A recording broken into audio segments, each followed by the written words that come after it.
Good afternoon. Oh, yeah. Mate.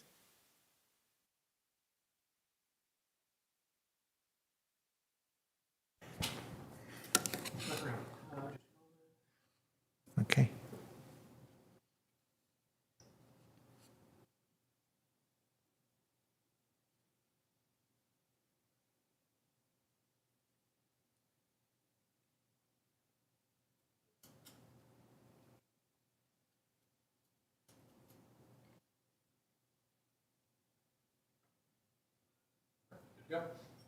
Okay. Good afternoon. It's November 18th, Tuesday, 2025. Welcome to our County Board recessed meeting. We will begin today's meeting with our closed session, as we usually do, to be followed no earlier than 3:30 p.m. With the segment of the meeting that deals with appointments, recognitions, proclamations, and reports from the board.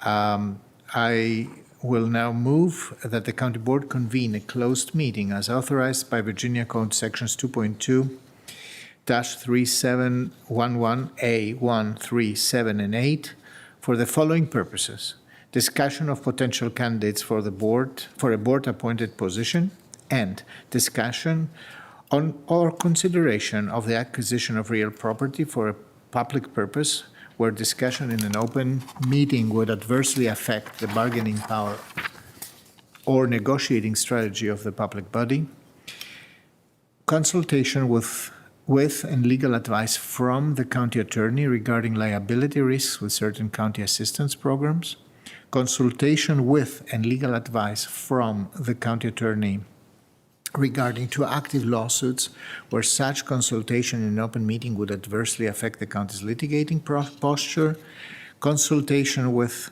and legal advice from the county attorney regarding the applicability and impacts of certain federal laws, federal investigatory authority, and federal enforcement actions on local governments, consultation with and legal advice from the county attorney regarding the county board's authority to enact an ordinance regarding personal delivery devices, and consultation with and legal advice from the county attorney regarding mitigating the legal risks of inadvertent disclosure of privileged and confidential information when using certain technological tools. That concludes the motion. Is there a second? Second. It is seconded by Vice Chair De Ferranti. All in favor, please say aye. Aye. Aye. The motion passes unanimously, and we are in closed session.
It takes a little bit longer on our closed session.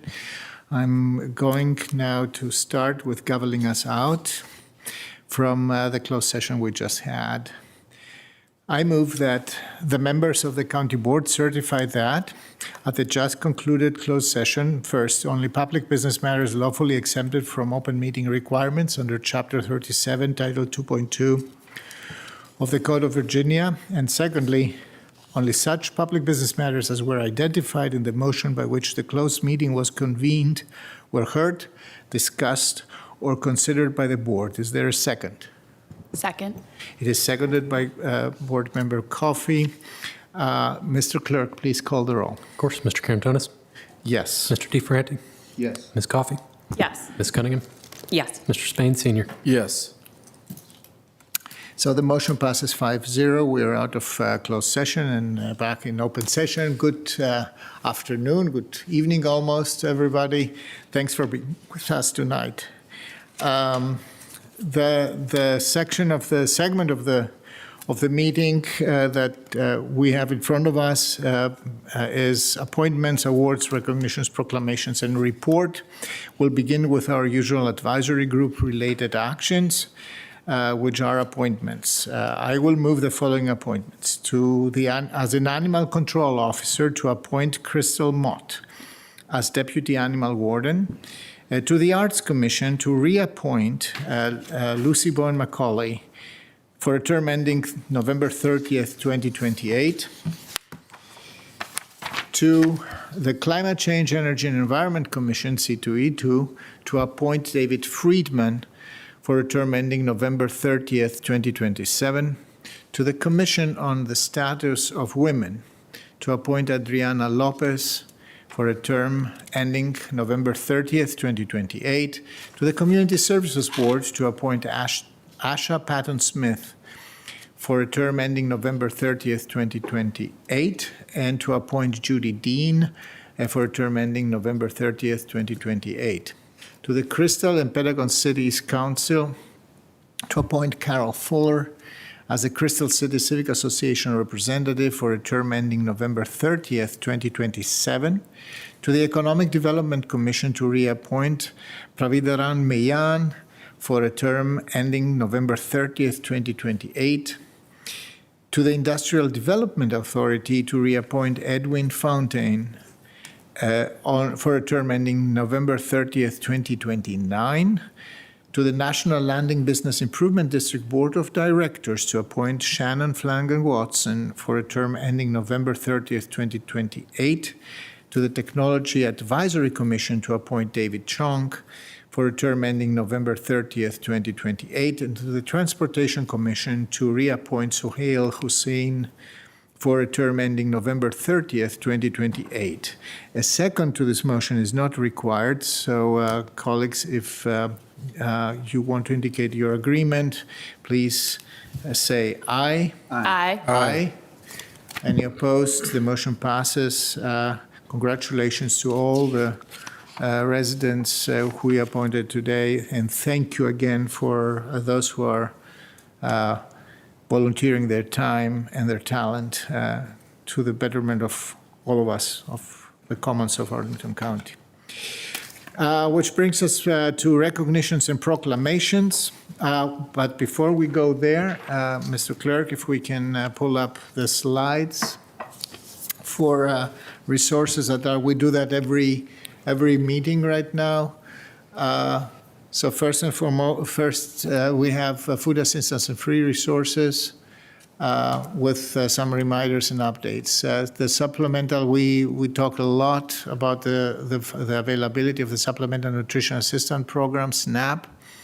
As of November 10th, the USDA has authorized states to issue SNAP's benefits for November. Following new federal guidance, the Virginia Department of Social Services expects to issue 65% of the typical month SNAP benefits to eligible households by Thursday, that was last Thursday, November 13th.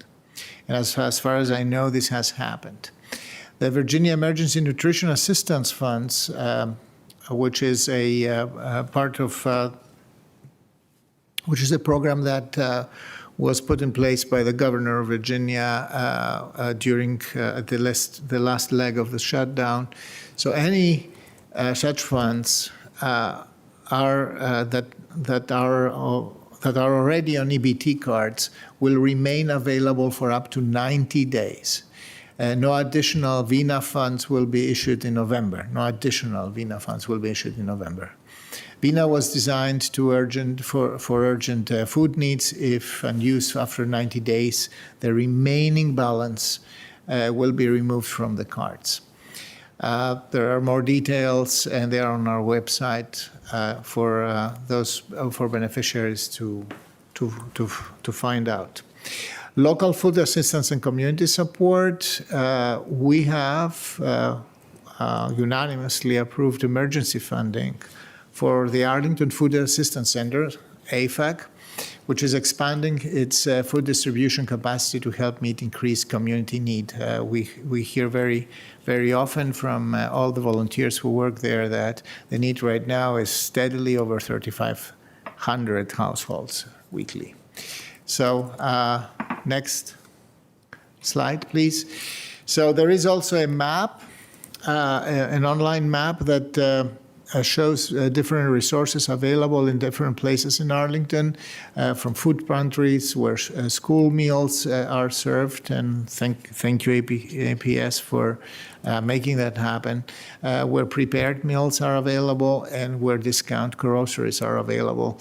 This map is online available, that's important both for those who are receiving these benefits or in need assistance, as well as their neighbors who could guide them to these resources. The next slide, please. For federal workers who continue to be under enormous stress and under attack, the county continues to provide resume assistance.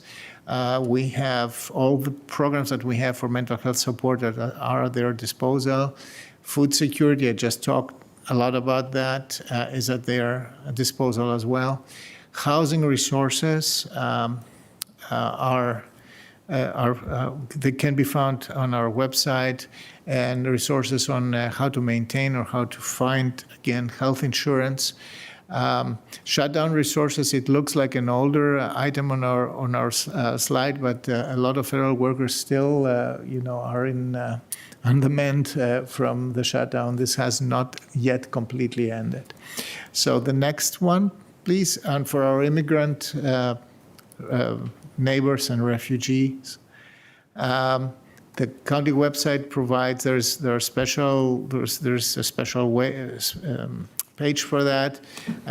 We continue to provide information, detailed information on Know Your Rights, with several referrals to very reputable sites and reputable resources for a lot of different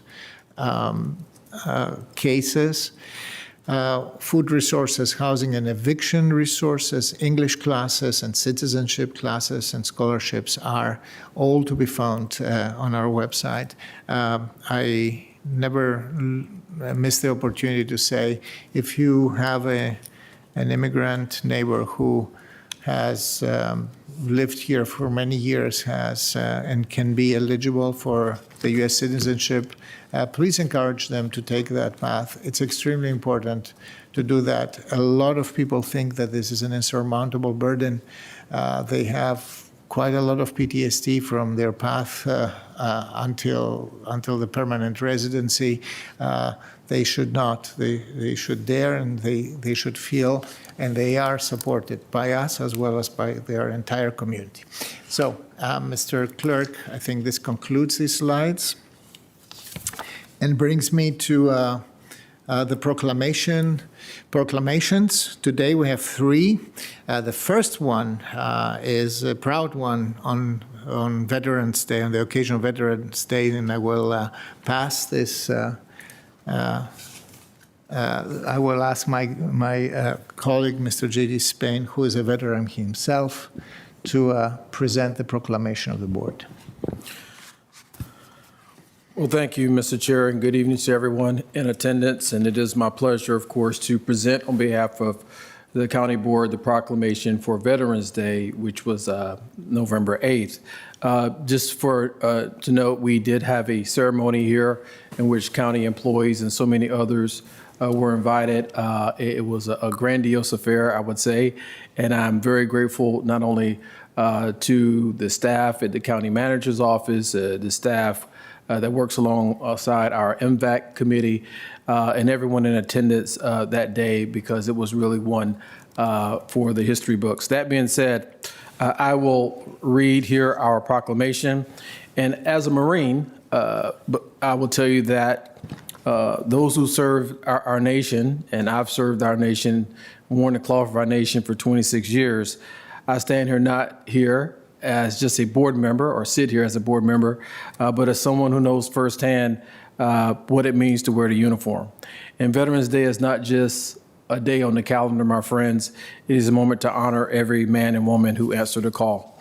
And so what we did, we're almost kind of ratifying this because we've read this proclamation, and it goes as such: Veterans Day Proclamation. Whereas Veterans Day is a day intended to honor and thank all who have served in the United States Armed Forces, the men and women who have served in the Army, Navy, Air Force, Coast Guard, Marine Corps, Space Force, and whereas the signing of the armistice ending World War I at the 11th hour of the 11th day of the 11th month of 1918 has been observed by the country for over 100 years. Now, therefore, the County Board of Arlington, Virginia does hereby proclaim November 11th as Veterans Day in Arlington County and urge all residents and Arlington employers to recognize and honor the service and sacrifice of veterans to the cause of world peace. Signed under the seal of Arlington County, Takas Karantonis, Chair. We have with us today Mr. Mark Wisdom, who is also the head of our Veterans Employee Resource Group. So, Mark, I'm going to ask you to come up and receive the proclamation.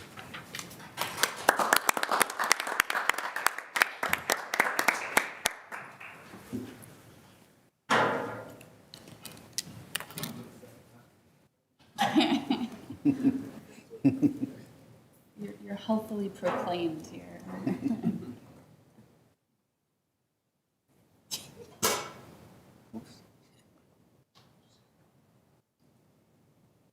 David better than I could see Lynn.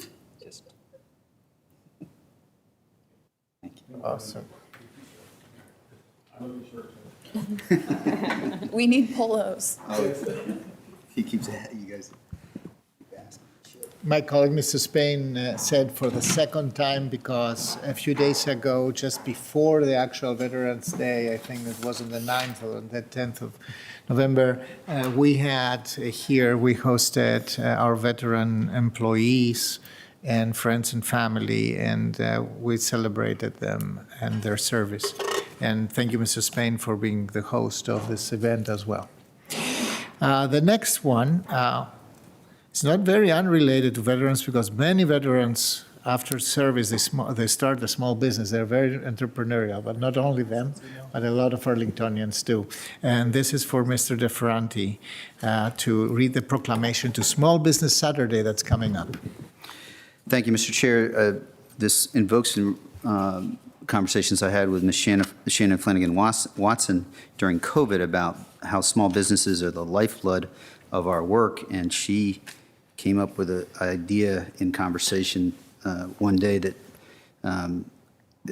having a call to action on small businesses was particularly appropriate in 2021 if we think about the restaurants and all of the different businesses that really are at the heart of what we do. So I'm happy to have this proclamation.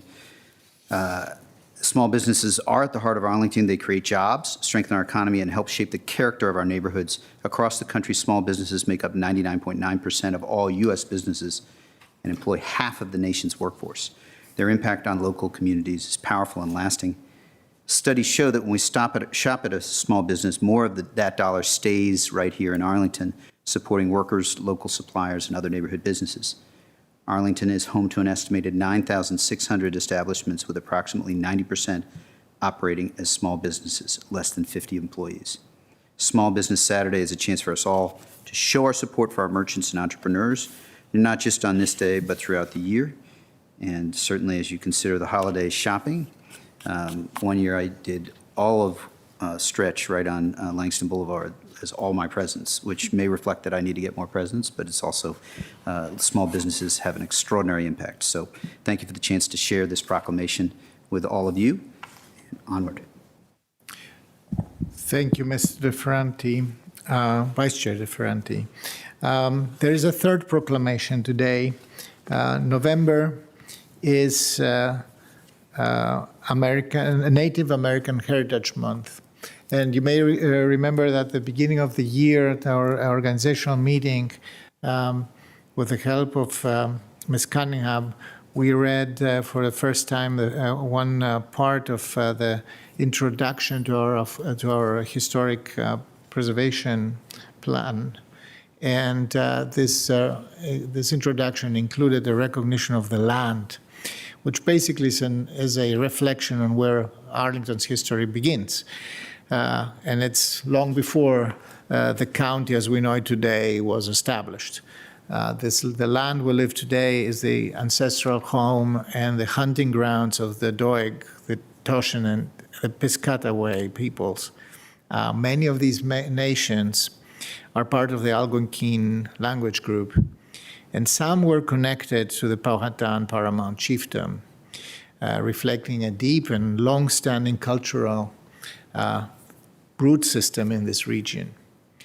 So Native American Heritage Month is a time for us to honor the history, the traditions, and resilience of indigenous people, and to recognize their contributions to the arts, education, environmental stewardship, and civic life, including here in Arlington. As you know, we have the Jitkalasha Park in Lyon Park. We also reaffirm our commitment to learning from indigenous histories and uplifting Native voices and supporting the programs and events that build respectful relationships with tribal nations. The proclamation that the board approved reads as follows. Whereas for thousands of years, the land now known as the Arlington County has been home to indigenous peoples whose stewardship and presence enriched this region.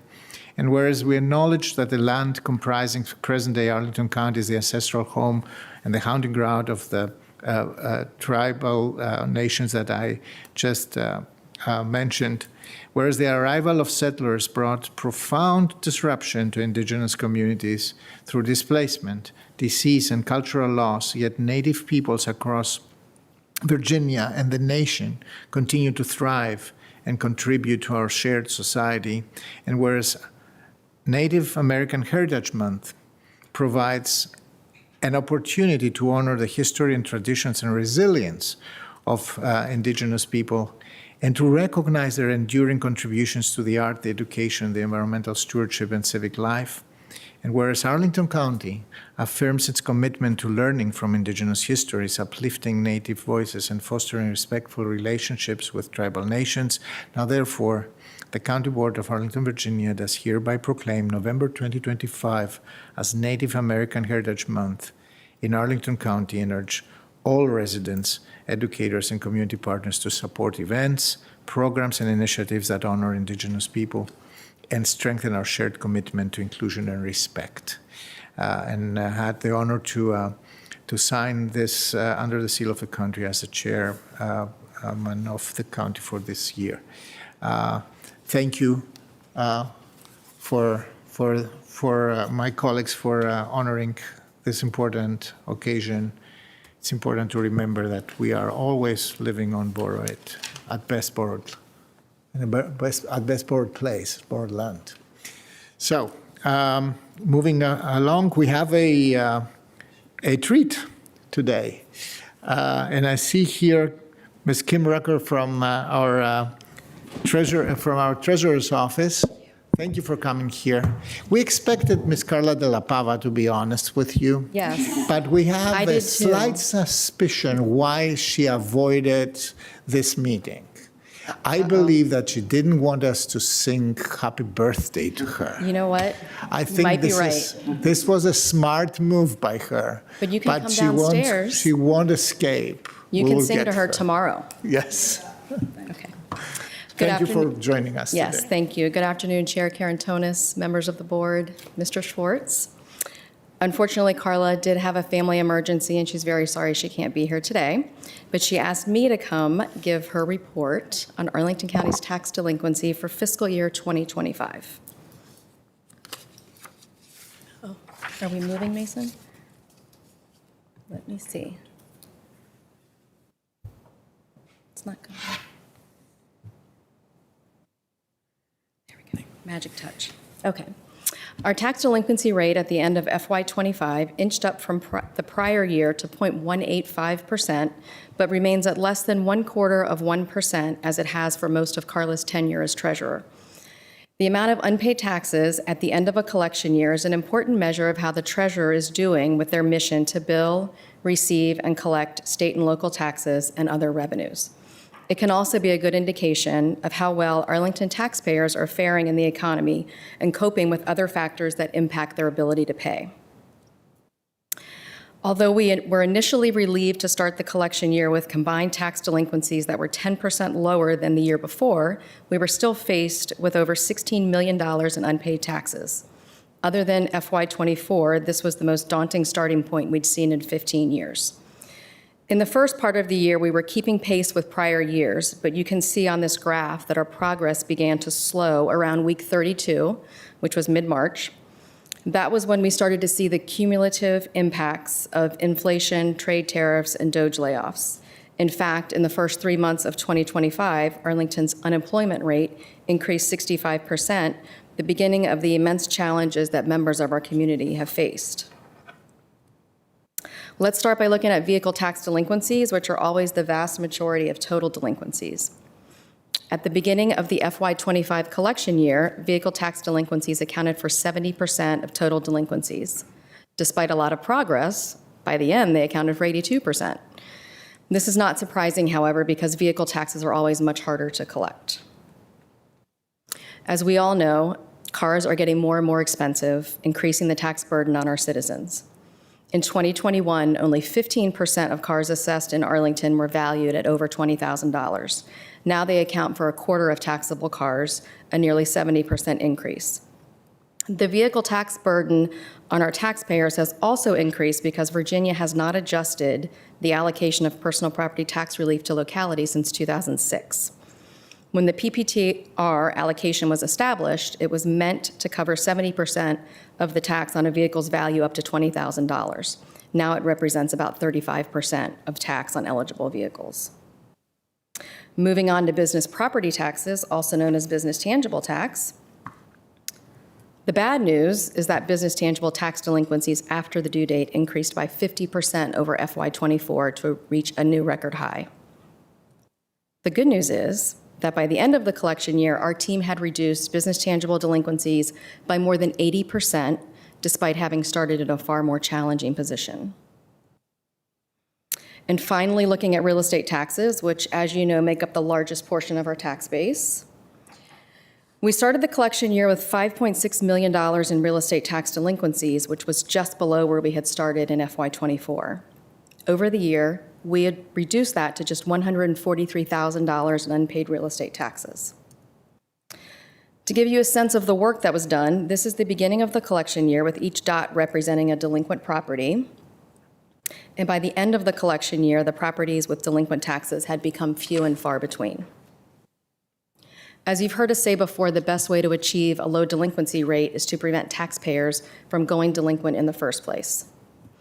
I know you are all familiar with our customer assessment and payment portal, CAP, which continues to be one of our most reliable tools in preventing delinquency. CAP not only provides a portal for customers to pay their taxes, but it also allows them to make updates to their accounts and sign up for bill payer notifications. We sent over 600,000 emails to customers about upcoming due dates in 2025, which was 20,000 more than the year before. Our set it and forget it payment method, the automatic bank debit program, brought in over $60 million in taxes this year. In the past 3 years, the ABD program has grown by almost 40%. We also have a real estate robocall, which goes out right before the due date as a reminder to those who haven't yet paid. And this year, we provided 194 taxpayer assistance program loans to customers to prevent their taxes from going delinquent. We continue to partner with John Marshall Bank for this program, which offers short-term tax loans with a 10% origination fee but no interest over the course of the loan. 56% of TAP customers this year were new to the program, and not surprisingly, we saw a number of customers coming in for TAP when the furlough began. Our work on fiscal year 2026 collections is well underway. With the October 5th due date having just passed, I want to give you a preview of what we are facing this year. As this graph shows, we are starting off this collection year with $15.5 million in total levied tax delinquencies, slightly lower than last year, which is encouraging. To help us improve our tax delinquency collections, we have added QR codes to our delinquency notices. There is now a QR code to pay in full, quickly and easily, which has already helped over 1,400 customers pay almost $1 million more compared to the same time last year. We also added a QR code for customers to apply for a self-service payment plan. In the past, customers had to contact us or wait for us to contact them for a payment plan. With over 20,000 delinquent accounts, it simply wasn't possible to reach everyone who may have benefited from a payment plan. In the 3 weeks since we mailed out these new notices, over 550 self-service payment plans have been established, compared to 424 payment plans in all of last year. Because of this new effort, we were uniquely prepared to respond to our taxpayers' needs during the longest government shutdown in history. In short, payment plans are now more accessible for our taxpayers and have eliminated much of the administrative work for our staff. We are also excited about 2 other initiatives that are currently on the horizon. First is our personal property partial payment program, which I have to say slowly. You heard about our pilot program earlier in the year, which Carla fondly referred to as P6. The system development is nearly complete, so this will be moving out of the pilot program phase, and we expect it to be available in early January. This program is essentially the same as our monthly automatic bank debit program for real estate. It will allow customers to pay their car taxes in small, equal monthly installments before the due date. This will not only benefit anyone that has a large tax bill, but could also be especially helpful to our repeat TAP and payment plan customers, allowing them to avoid loan origination fees or late payment penalties. Second, we are enhancing our collection software, which is a project you funded in our FY26 budget. This will enhance our collection capabilities by further automating critical processes and streamlining workflows, which will improve the productivity of our collectors. And speaking of collectors, we also recently filled the 2 additional collector positions that were funded in this year's budget. With this additional staffing and all of the new initiatives underway, we are in a better position to take on another challenging collection year. In closing, I would like to recognize and thank our dedicated staff. The successes I shared with you today are a result of their hard work, and we truly appreciate each one of them. And thank you for your time this afternoon and for your continued support of our office as we respond to the challenging circumstances facing our community. Thank you so much, Ms. Rucker. That's impressive work. We really appreciate that, and we always appreciate this this presentation. Kind of, it's part of the rituals of how we start the next budget year. Yes. Colleagues, if you have questions. All right. Thank Okay, I have one. Yes. So the you said that you filled the collector positions that Yes. that were approved in the budget. Can you give us an idea of how much this helps your work and how it helps with the good results that we've seen so far? Well, I can't remember what was in our budget for, I think it's over $1 million that each collector brings in per year. And one thing that's important to note, this report is based on the levied taxes. So we only talk about the personal property and real estate. But we also collect business license, meals tax, all the other business taxes, parking tickets, court fines and fees, other debt owed to the county. So last year that totaled $35 million in delinquent clearances. So we can expect them, to add to that. And we have, you know all the challenges that we're facing with taxes.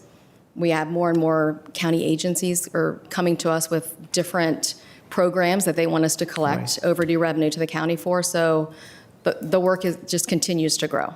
Right. Thank you so much. One thing that I sometimes I think that I miss from your presentation is something that your office also does and is extremely important for this country, which is managing, the payments and managing the, how, where our money is when we need it and where our money remains when it has to be in a waiting pattern until asked. So you're an essential part of the financial system of this county, and I think this merits a mention and a presentation in your report every year, because most people don't understand how critical and strategic this function is.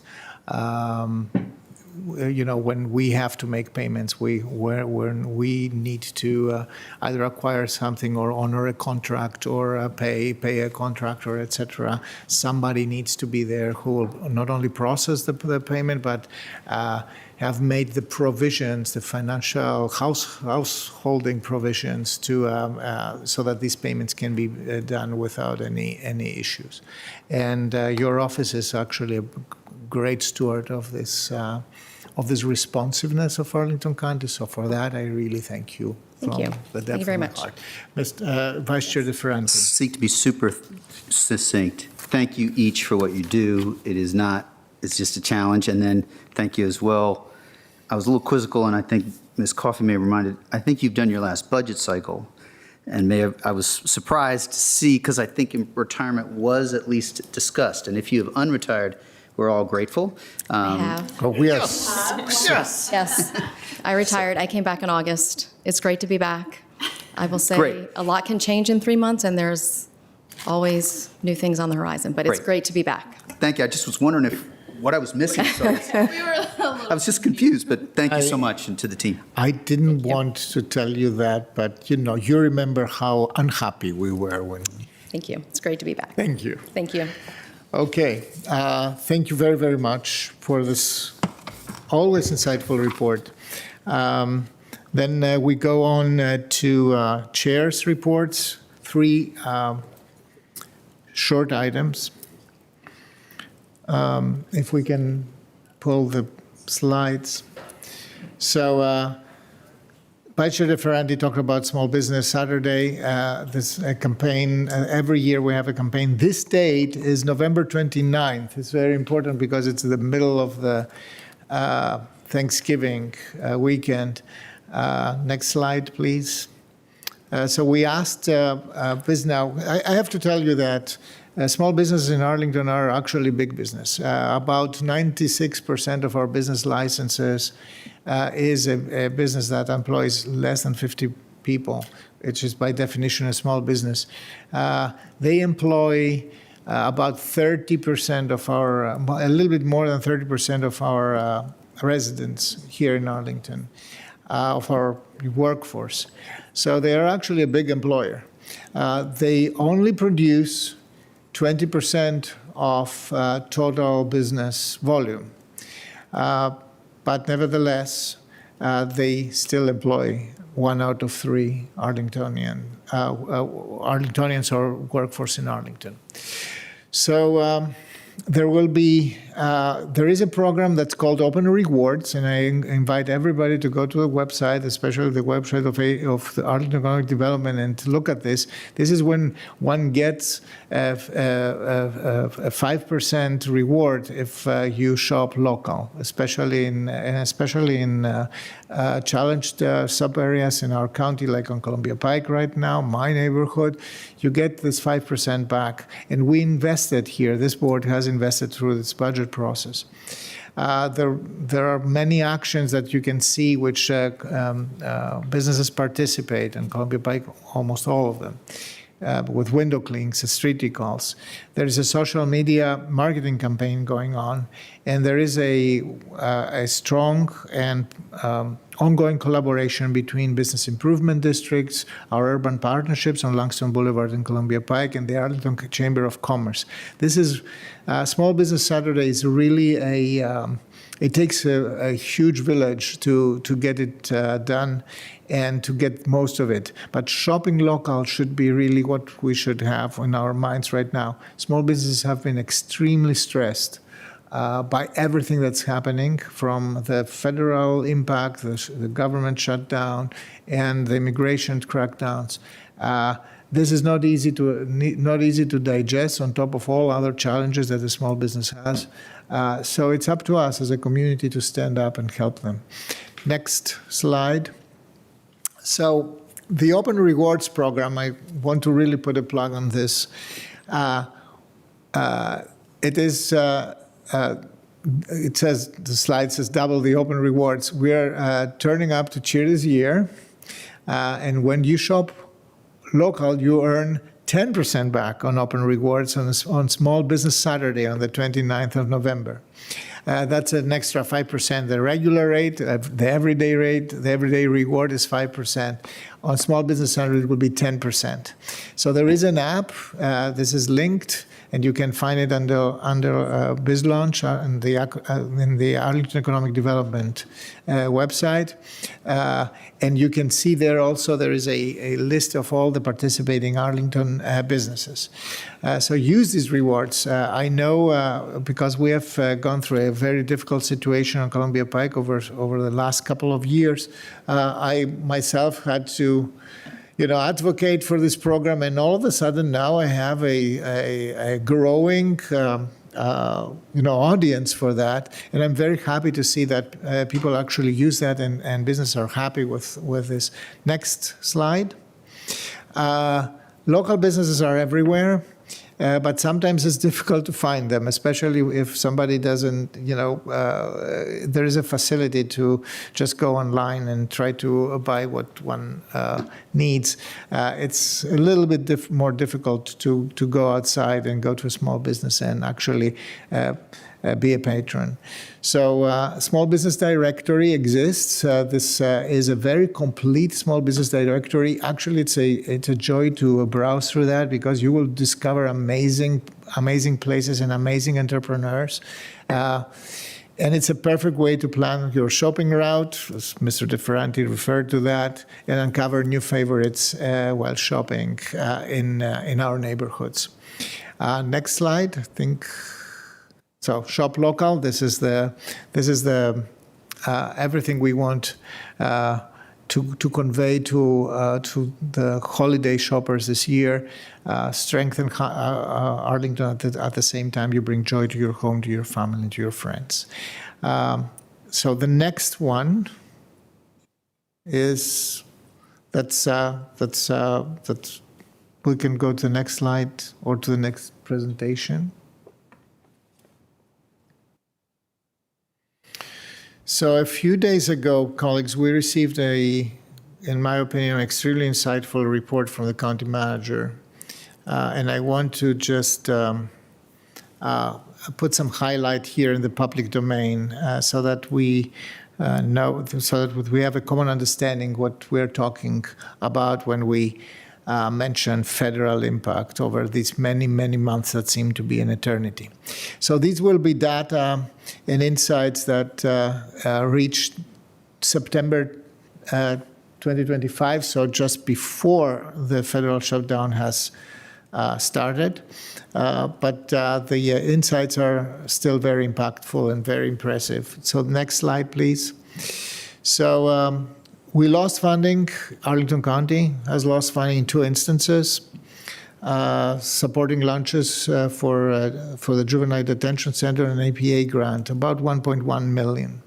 In the community, we had 874 contracts canceled since January 21st, 2025, over 1/3 of which were with small businesses, as I mentioned before, worth up to $7.7 billion in potential lifetime value.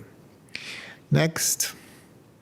The unemployment rate we just heard, and the important part is the left part of this graph.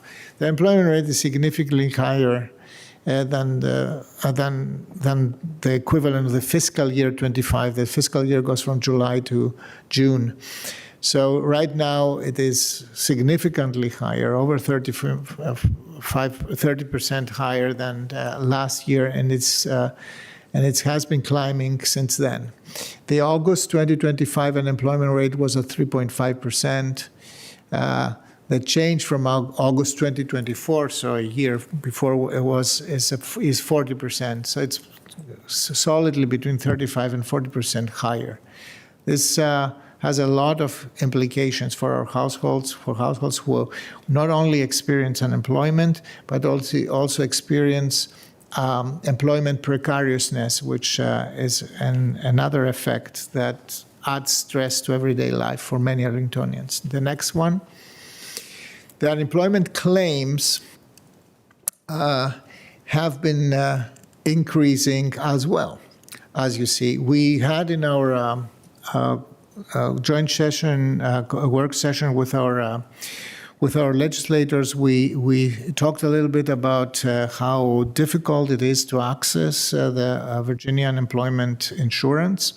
And we had a conversation about that. The reason why we had this conversation is because it's absolutely obvious that more people, not only more people are unemployed, but more people need to access the services. And you see here a steady increase in continued claims and an addition in initial claims between December 2024 and June 2025. Next slide. This is the second part of the slide where you see that this trend remains stable at very high numbers. So until that's before, and this is always a lagging indicator. So this is not what's happening now, but this is what happened a couple of months before. So these claims have been filed already quite a while ago. So this continues to be a challenge for everybody and for Arlington County government as well, because unemployment doesn't come only with claims for unemployment insurance and support, but also with the need to add services to help these households to make it through a very difficult labor market right now. The next one, eviction cases.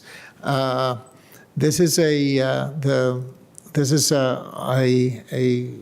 kind of a lead indicator of stress. When eviction cases increase, that means that we are not in great economic shape. When we deal with unemployment and employment precariousness, there is kind of a correlation to the increase of eviction cases. The blue line on the left side shows us where we are today in fiscal year 26. We started already higher than fiscal year 25, and we're already in higher territory than fiscal year 24. This is something that needs to give us a lot of pause, and it does.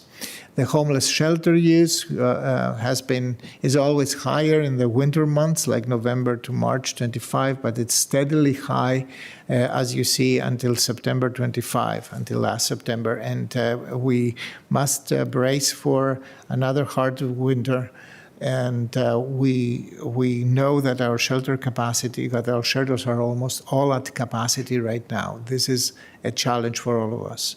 Next. SNAP usage. We talked a lot about the Supplemental Nutrition Assistance Program, the federal program. It has been, the red line on the left side is the SNAP usage during the fiscal year 25. You see a significant drop in fiscal year 26. Not only, and that's before the government shutdown. Imagine how it is right now, how it was during this month of October and the beginning of November. The drop is because the federal government has actually narrowed the eligibility and of SNAP benefits, and that correlates with the fact that we see an increased demand for food and food support at AFAC, at our local food pantry, basically. This is very concerning. We hear all the time. This is why the board has added funds so that AFAC can serve this demand. And you see the AFAC usage on the right side. The oscillation is kind of normal to be expected, but the general trend is increasing. And fiscal year 26 in September, it drops a little bit and then it skyrockets again. Next. Customer service calls and walk-ins for general public assistance at our Department of Human Services. It is according to the trend, more or less where it was. The blue line is this year. We expect, but it's higher than last year. So this is this is a space that we are trying to observe. We have year after year we're becoming also better in monitoring and offering our clients with the Department of Human Services, wraparound services so that they don't have to be a walk-in for customer service. But still the trend is trends towards more demand. And the same is with public assistance application, even if they have, they started slightly above fiscal year 25. Next one. Yeah, that was the last one. So all in all, what I want to convey here is that we are in a good shape to respond, but the challenges are just mounting and they are adding. They are not within the range of what we regularly consider as a normal oscillation. They are all trending towards more challenging. And this is kind of a prelude and an introduction to the next budget year where we decide how to appropriate resources to respond to all these challenges. That's now for me. I had only a last one, and yesterday the Metropolitan Washington Council of Governments, the Board of Metropolitan Council of Governments, where I represent Arlington, have the honor to represent Arlington, has endorsed the DMV Moves plan, which provides Metro with not only with the financial support, but also with a plan. So the region has committed, has endorsed the commitment of $460 million in new funding starting in fiscal year 2029. And Mr. Vice Chair DeFerranti knows that far better than I do because he has been representing us on the DMV Moves Committee. It will grow at least at 3% annually. This is reliable, predictable, bondable funding. It's unencumbered and unrestricted. These are the conditions for that.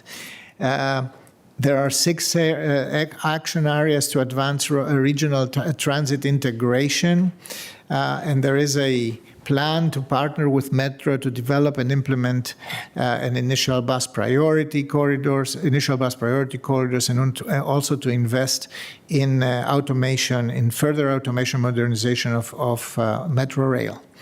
So the Metro's commitments to a region is to reinvest in the Metro system every dollar that they get through this commitment and to modernize the rail system, to apply this 3% operating cap to per unit cost of service, which I consider a brilliant idea, and to manage a reserve account for the first time in the system's history, because previously the 3 jurisdictions didn't allow for that, and to publicize a 20-year capital plan every 5 years, and to make publicly available funding plans for major projects with capital costs greater than $300 million.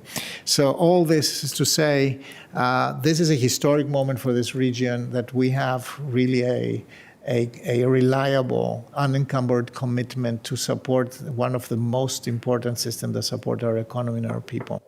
Mr. DeFerranti, I don't want... Sure. Thank you. I will say that I do think it's a historic effort. The legislatures of D.C. and the D.C. City Council and Mayor as well, the legislature in Maryland, as well as D.C. City Council and Virginia localities, as well as the state of Virginia going first, all have to enact that. And I think there are good signs in Virginia And the individual votes from Maryland and DC revealed sort of some concerns. I think I'll stop there, other than to say it's been on my mind and my list to share just a little bit of context with each of you colleagues. And I know Ms. Coffey, NVTC has shown some piece of it, but I kind of feel particularly as though I owe a little bit of an update and context to all, but in particular, Mr. Spain and Ms. Cunningham. I won't belabor it now, but I'll send an email, and I'm open to a conversation to sort of seek to push this forward. I do think it is, first, it is historic, the action taken, but the work is not done. Thanks. The work indeed is not done yet, because the individual jurisdictions have to actually stand up to their commitments. But it's a new thing that they committed actually to that, even if some have abstained at the end. So that's all from me. Moving on to board member reports. I think I will ask our colleague Maureen Coffey and Susan Cunningham to report on comprehensive plan engagement updates. Great. I think we have 3 slides maybe, just to give a quick update. The main punchline is this engagement period closed on Sunday. So thank you to the staff and to the public who spent an enormous amount of time and effort to try to get that engagement just right. Next slide, please. So this is an engagement effort that we really spent a lot of work on trying to make it an equitable engagement. It looked a little different than some of our past engagements, and I think we're eager to hear from folks how it went for them. We really were focused on meeting people where they are, so both the folks who know how to find us already and folks who may not have engaged previously. So we used focus groups, community meetings, pop-ups, street canvassing, and an online survey to try to reach folks who are busy and quite distracted by all the challenges that Chair Karantonis mentioned.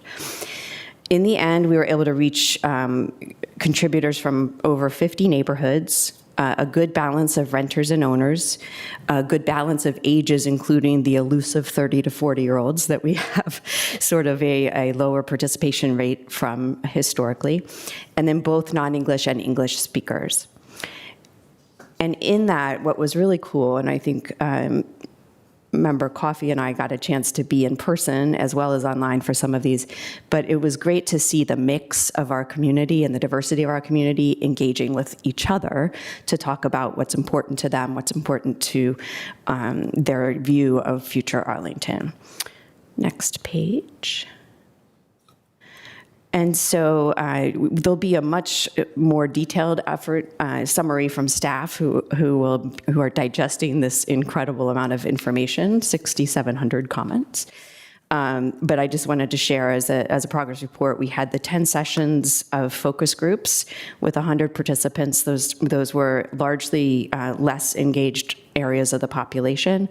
And then we had 4 community meetings that had 122 attendees total, pop-ups, 7 of them, street canvassing, which is the sort of, get in your face a little bit and see if you want to learn about it, 1,600 interactions, and then the online feedback forum had over 6,700 comments. And the overall individual participants grew from about 100 in the spring, which was the soft start with the focus groups, to about 3,400 this fall. Next slide. So what will happen next is staff is digesting all of that input, and they will share a report with us on that, and they will begin to draft a proposed introductory chapter to the comprehensive plan over the winter. None of this is going to change the 12 elements of the comp plan, including the general land use plan. This is really just a starting point and maybe all we will do. We will see. And the draft introductory chapter will explain how the 12 elements of the comp plan connect to county goals, include data about what life is like in Arlington today, present guiding principles reflecting lived experience, community needs, and values today. And after that, staff will come back to us to propose a process for future comprehensive plan element updates how to align those with those principles.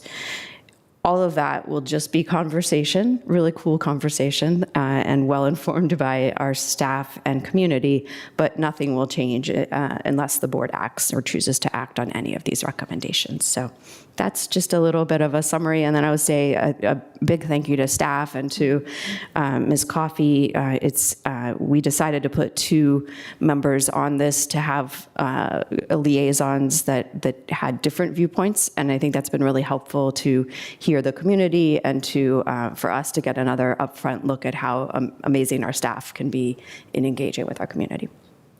Yeah, and, I'll just add on, we don't need to go back to the specific data points, but just really the immense amount of work that goes into achieving these kinds of engagement numbers, having paid community liaisons who speak representative languages other than English in our community, having translation services at every single in-person engagement, having people out in the community at our pop-ups and street canvassing that are not only just speaking English, that are willing to engage, meet people where they're at. It doesn't happen easily. There's a lot of easy ways to do engagement that do not result in equitable engagement. And so we've had a whole team on this, including in-house staff, consultants. It's an immense amount of work, and you don't achieve numbers like this that are more representative than a lot that we've seen. The spring survey, for example, really showed we were struggling with our young professionals. It was kind of late 20s, 30s, and doing it this fall, we've managed to really get a more representative sample, more renters into the conversation, more young professionals, more people who speak English not as their first language. All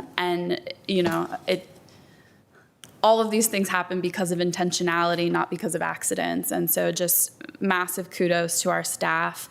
And being, I think, board liaisons has really taught us a little bit of a crash course of what it takes to accomplish this. And it really is immense and a lot of work. I know it can feel a little philosophical at times, the way that some of these questions have been framed and presented, but it really has been so interesting to have deep conversations with community members about what does it mean to have a livable built environment? Like, what does that mean to you? How can that be portrayed in policy? And how can we adjust those words to feel like they make actual sense to you as a person and not someone who is an accredited planner in the United States? So it's been just a joy to work on this. And I just echo thanks to staff immensely, and thanks to staff for letting us forcibly insert ourselves into some of these engagements. It's not always comfortable to have board members tagging along to every single thing, but I think that it made us all better for it. So I'm excited with where we go from here. Great, and I will just add that we are really thrilled with the depth of the engagement. Even with all that effort, it's been a harder time to engage, particularly our lower income and less engaged neighbors. So I think just as we think about other efforts and where to put our time next year, we should just keep that in mind. And again, staff will digest it all and come back with all the demographics and everything. But I think really exceptional effort and still kind of a hard lift in today's environment. Mrs. Spain. Okay. Well, first, I just want to commend both Susan and Maureen as our liaisons on this endeavor.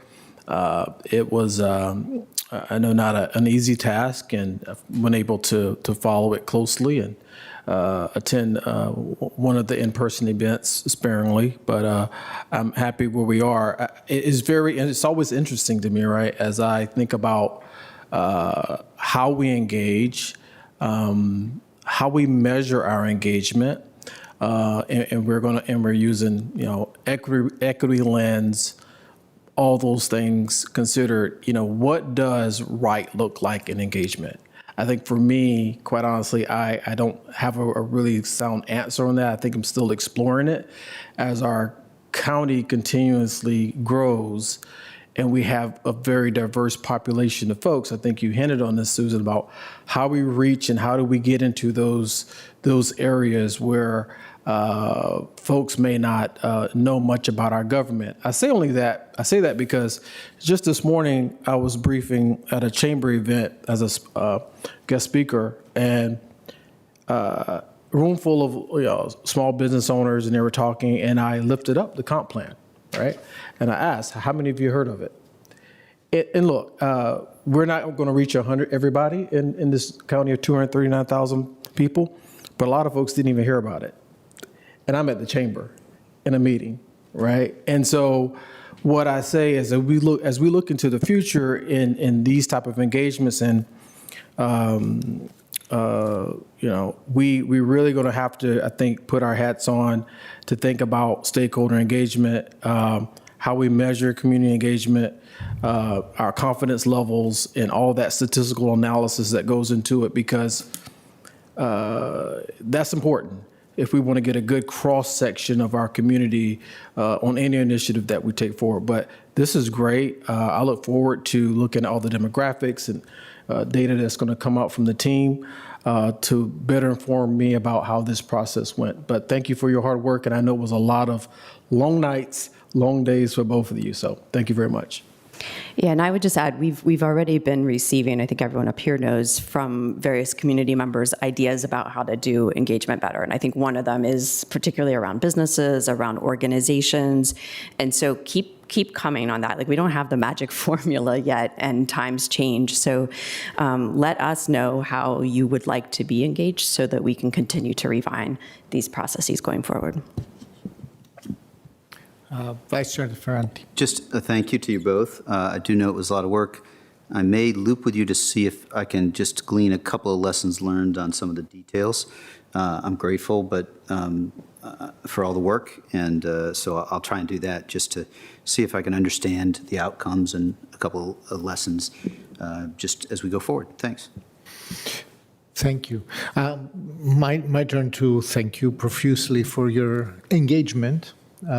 That's important to say in this effort. I cannot thank you enough for highlighting and underscoring how not trivial and not linear what we commonly refer to as public engagement is. And this is not like we don't know that. It's important that board members articulate that and have an informed opinion as participants when it comes to learn and to build upon the next one and the next one and the next one. Because what you've seen today has been building on previous efforts, whether they were complete or good or effective or less effective. There were previous efforts, continuous efforts. What I saw in the field with, talking with people, talking with my neighborhood and other neighborhoods, and civic association members and non-civic association members, and people who just have meet neighbors in the farmers market or so, is that for the first time I heard more about, okay, so this is something that deals with a set of issues that are relevant to my everyday life, right? This is, maybe it's a little bit abstract, but I understand. It was easier for me to convey what this was about because they were primed to receive the message in a better way. They have heard from somebody. And next time, they will have heard already they will be better primed and better receptive. And this is how we slowly but steadily build these networks of understanding, making common cause, finding a way to articulate needs, articulate ideas, articulate aspirations and ambitions, and that's invaluable. I think that the process so far is really, to me, very intriguing, and I see a lot of positives. There will be always room for improvement, but I see a lot of positives. Over the last 2 years, I think that we learned a lot more about our community about us. So thank you for that. Mr. DeFerranti? No? Okay. So that concludes our part of the reports. And I then, think we have one more. Oh. One more. Okay. I'm sorry. It's I didn't have it here. blissfully brief, I promise. Okay. Yeah, so as many of you know, we have a relatively young community oversight board, largely due to a number of folks up here who helped create it and continue to help fuel it. They had a great meeting in October where they took a breather and did a look back of the last 2 years. And so I just wanted to bring a little bit of that forward. The whole meeting is online. Of course, you may want to listen to it. I had a great time listening to it in the mountains of Virginia on my way to Vaco. And Mr. Spain was able to join them as well. So thank you. Thank you for doing that. But basically, main summary is they have been busy. This might be challenging planning commission for how much time and energy goes into it. But the degree of expertise and thought has been really excellent, and I am very thankful for them. This is their 2-year look back. I think we may have our independent police auditor online, Jonathan. I'm not sure if she was able to dial in, but if she is, we'll give her a chance to say. Not yet, okay. But she has worked closely with us and with the Community Oversight Board to ensure that we are checking how things are going with our public safety officials, and when things feel wrong to anyone in the community, that they get investigated both by the law enforcement professionals, but also by the community as represented on the Oversight Board. So just very briefly, in the last 24 months, they have reviewed a total of over 200 public complaints. 100 of those were exonerated just by looking at the body-worn camera, or the DEMS system, if you want to be cryptic about it. Others were unfounded or withdrawn, and so only 16 cases needed review by the Community Oversight Board. But each of these cases means looking through all the testimony from folks, watching all the body-worn camera, and reviewing things in great detail. 4 of those were administrative complaints. One was a critical incident review team with the use of force. That's an important one. And one was just a policy review where records were expunged. So out of that, we are refining policies and training and continuing to have investment in one of the finest public safety teams around throughout our community. So I just wanted to say thank you. I just want to share that back because I'm not sure everyone had a chance to follow that. Mr. DeFronte, you want to add anything? Chair, I just wanted to thank Ms. Cunningham for your work on this. This year has been more diligent than mine. I've added value, but you have been there regularly, and there have been a few meetings that you've gone to. I think making sure that we have all of the spaces taken and people who are energized to do the work has been key, and that was the beginning of the year. But just a thank you to your work on this. I do think that the function is critical, and we'll continue to believe in it. We have some legislative package items on this, but just a thank you to you, Ms. Cunningham. Thank you. That was a great report. Very happy to see that this body really delivers right now. So, Mr. Spain. Yeah, I just want to add my accommodation and to both the vice chair and Susan Cunningham for their work.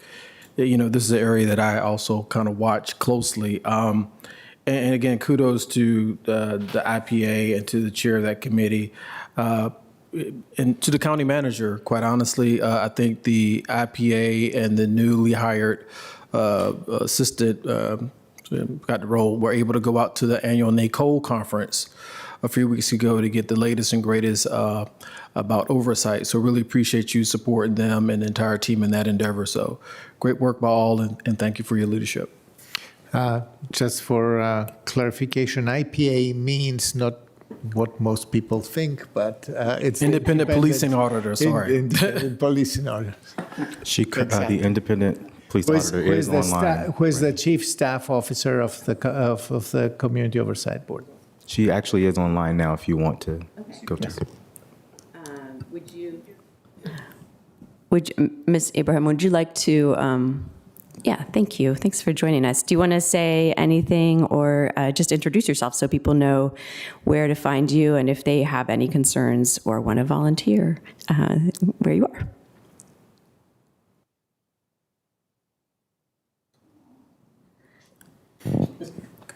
We may have a delay. Ibrahim, you seem to be muted, but I don't know if we can unmute you.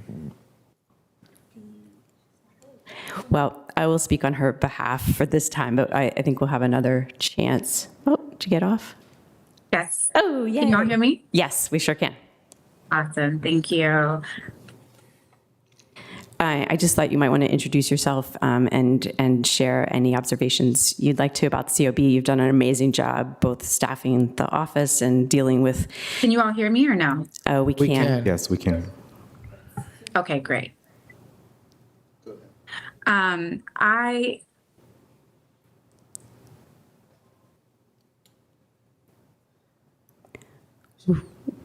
We may be having connection issues, so we'll try again next time. But thank you, Ms. Abraham, for everything that you do for the county and for leading us in this still rather new venture and helping us get it right.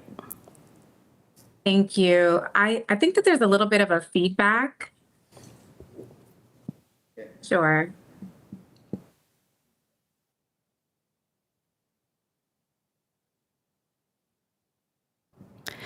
So we can come I back. think we'll move on, but thank you so much for joining us, and thank you for all your work on behalf of all of us. I guess we can bring Ms. Ibrahim back at some point. Her work really deserves the exposure. So that, I believe, concludes, Mr. Deputy Clerk, our reports, and now I can move over to our manager for his report. Thank you. Thank you, Mr. Chair. I wanted to let you know I was paying close attention to all the comments you made, and I wanted to pick up on one by Mr. Spain, who said we should put our hats on for stakeholder engagement. But I have a different hat to put on now.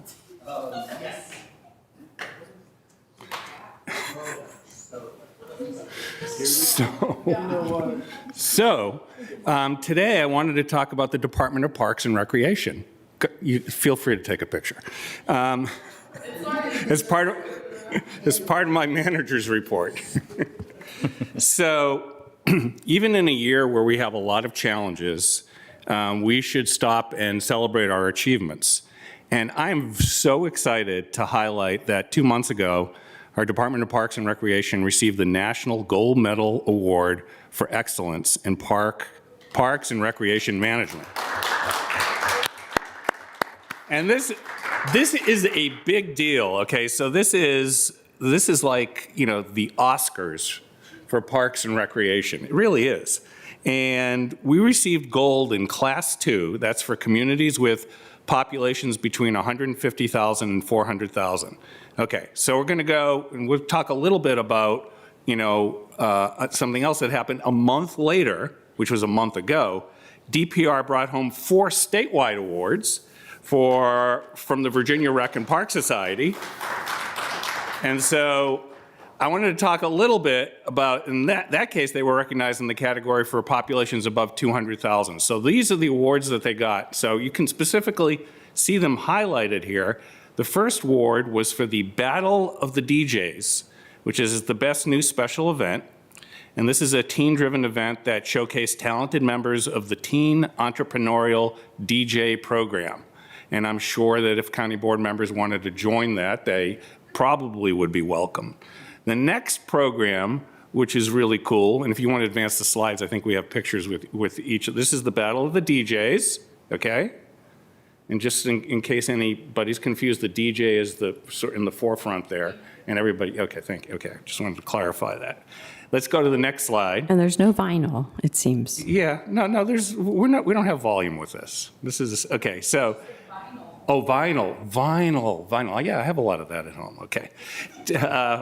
Teen college trips was highlighted as the best new program. This is coordinating 6 free college tours along with Affordable Homes and Communities, AHC, for over 140 first-generation teens who live in affordable housing. Give them the opportunity to go out and visit some of our colleges as they're trying to make decisions. Let's go on to the next one, which was the third one, which was the 2024 Summer Camp Marketing got the most creative marketing strategy. And so that's an initiative that delivered record participation with a 21% increase in fee reductions, which was amazing. And then let's go on to the next one. Some of us will recall this. Chair Carantonis, you were there, and other board members. The Reevesland Farmhouse Transformation for the Best Health and Wellness Initiative. And this is a collaboration we had with the Habitat for Humanity, Homemade National Capital Region, and Larch to restore the historic farmhouse so it has a new life as a group home for adults with intellectual disabilities. So I'm really proud of them. I especially want to give a shout out to Jane Rudolph, our amazing Parks and Recreation Director, and all the staff that worked really hard on this. If you go to the county website and you type in gold medal now, Tory Husk is not the first thing that comes up. I apologize for that. But it is the Department of Parks and Recreation, so you should do that and have an opportunity. There's a 5-minute video, which we're not going to show to you today, which is really amazing that we submitted. And I think everybody, if you want to feel good, listen in and take a look at that 5-minute video. That concludes my presentation. Hats off to Parks. Hats off.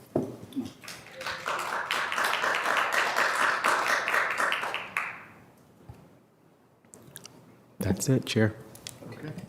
So that concludes this segment of our meeting. We No I earlier believe, than 6 p.m. at 6 p.m., correct? Yes, sir. So we are recessed until... Mr. Chair, Yes. excuse me, Mr. Chair, I just want to go, maybe you removed this. Are you doing your regional report on DMV moves? I did it in the wrong place. I'm sorry. It was after my reports. It was just a mention of that because this was an important vote that we casted, all of us, Ms. Coffey, Mr. Ferranti, and I, and twice already. So that's that. And we had some media attention for this as it deserves. And so this is why I mentioned that today. So thank you. We have about an hour until 6 to continue with our regular meeting. We are recessed until then.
thank you for waiting patiently. The proper procedure protocols commands that we wait until the advertised starting time of this part of the meeting.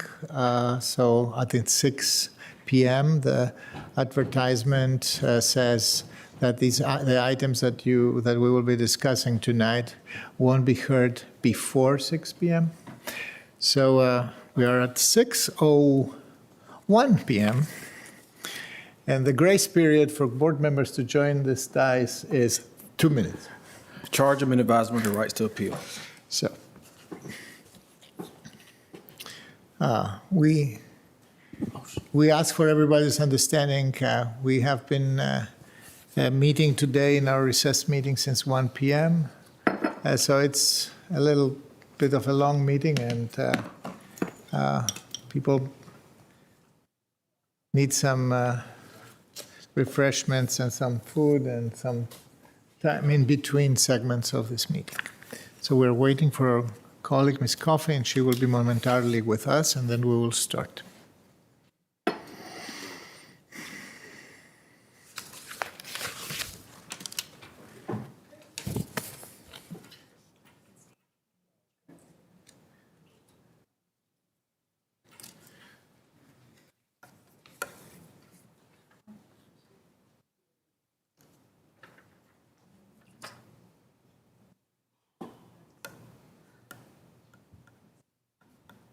Here we go. Okay, so as we gather,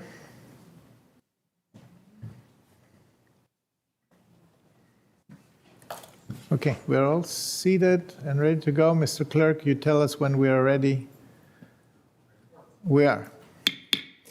Good evening to the last part of our recess meeting today, Tuesday, November 18th, 2025. I'm Chair Takis Karantonis, and I'm joined here by all my colleagues, Vice Chair De Ferranti, Ms. Coffey, Ms. Cunningham, and Mr. Spain.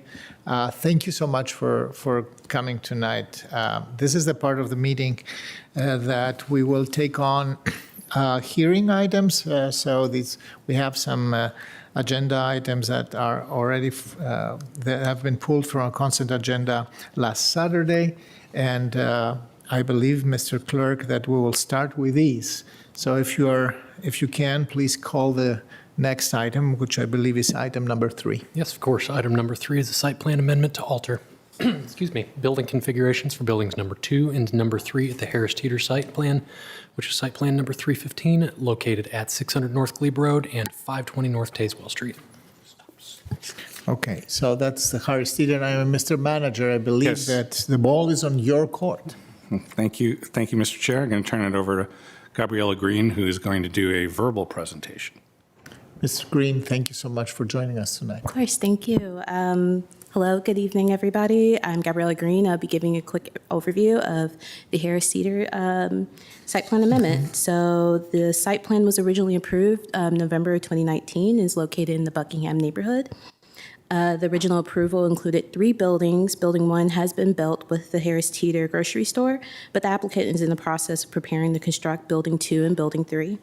The applicant is requesting to make small interior changes to both Buildings 2 and 3. Building 2 will have a small increase in GFA at the G1 level to accommodate new storage rooms and a modified drive valve closet. Building 3 will have a decrease in GFA and a change to the distribution of mixed units. Both of these requested amendments will not have an impact on the height or bulk of either buildings. The Ashton Heights Civic Association and Ballston Bid has stated they had no issues with the proposed amendment, and the local Civic Association and Hyde Park condominiums have acknowledged receipt of the materials. Please let me know if you have any additional questions. Thank you, Ms. Green. I believe, Mr. Clerk, that we have representatives of the applicant here, if they want to say. We do. Good Yeah. evening. Welcome. Thank you, Chair and members of the board. Evan Pritchard here on behalf of the applicant. I have just a few brief remarks if you'd like me to go through them, or I sent email to all the board members on Friday that kind of laid out where we're coming from on this. Just to give you a little background, Ms. Green gave a good summary of where we're at in the project. We built the first of 3 buildings some time ago that included a new Harris Teeter in the ground floor. We demoed the old Harris Teeter building. We're well underway on construction of the second building and the public park that's going to be built as part of the second phase. And now we're turning to phase 3, which initially we didn't know how quickly we'd get to it. We think the market looks good for proceeding straight to phase 3. So very excited to be moving forward on all 3 phases of a rather large project in pretty short order. As she indicated, we are seeking to change the number of stories, and the number of units is the big move in building 3. Looking at the leasing activity we had for phase 1, we've decided that we needed to go back and adjust the unit count, optimize the floor heights. The building height, the overall building height is remaining the same, even though we're eliminating 1 floor, because we're going back and we're feeling like we're right-sizing the floor-to-ceiling height for the 8 floors that will remain, including the ground floor levels. We think it's going to be a much more appealing and attractive building by doing so. And we also are not going to exceed the originally approved height, and we're going to maintain the same height with phase 1 for sort of continuity along Glebe Road. We initially sought to make these changes via an admin change. We didn't even think they were worthy of coming to the board. Really what, in discussions with the zoning administrator, what really brought us here was the fact that we're decreasing the GFA to the extent in phase 3 that it put us into a minor, it put us beyond the scope of an admin change.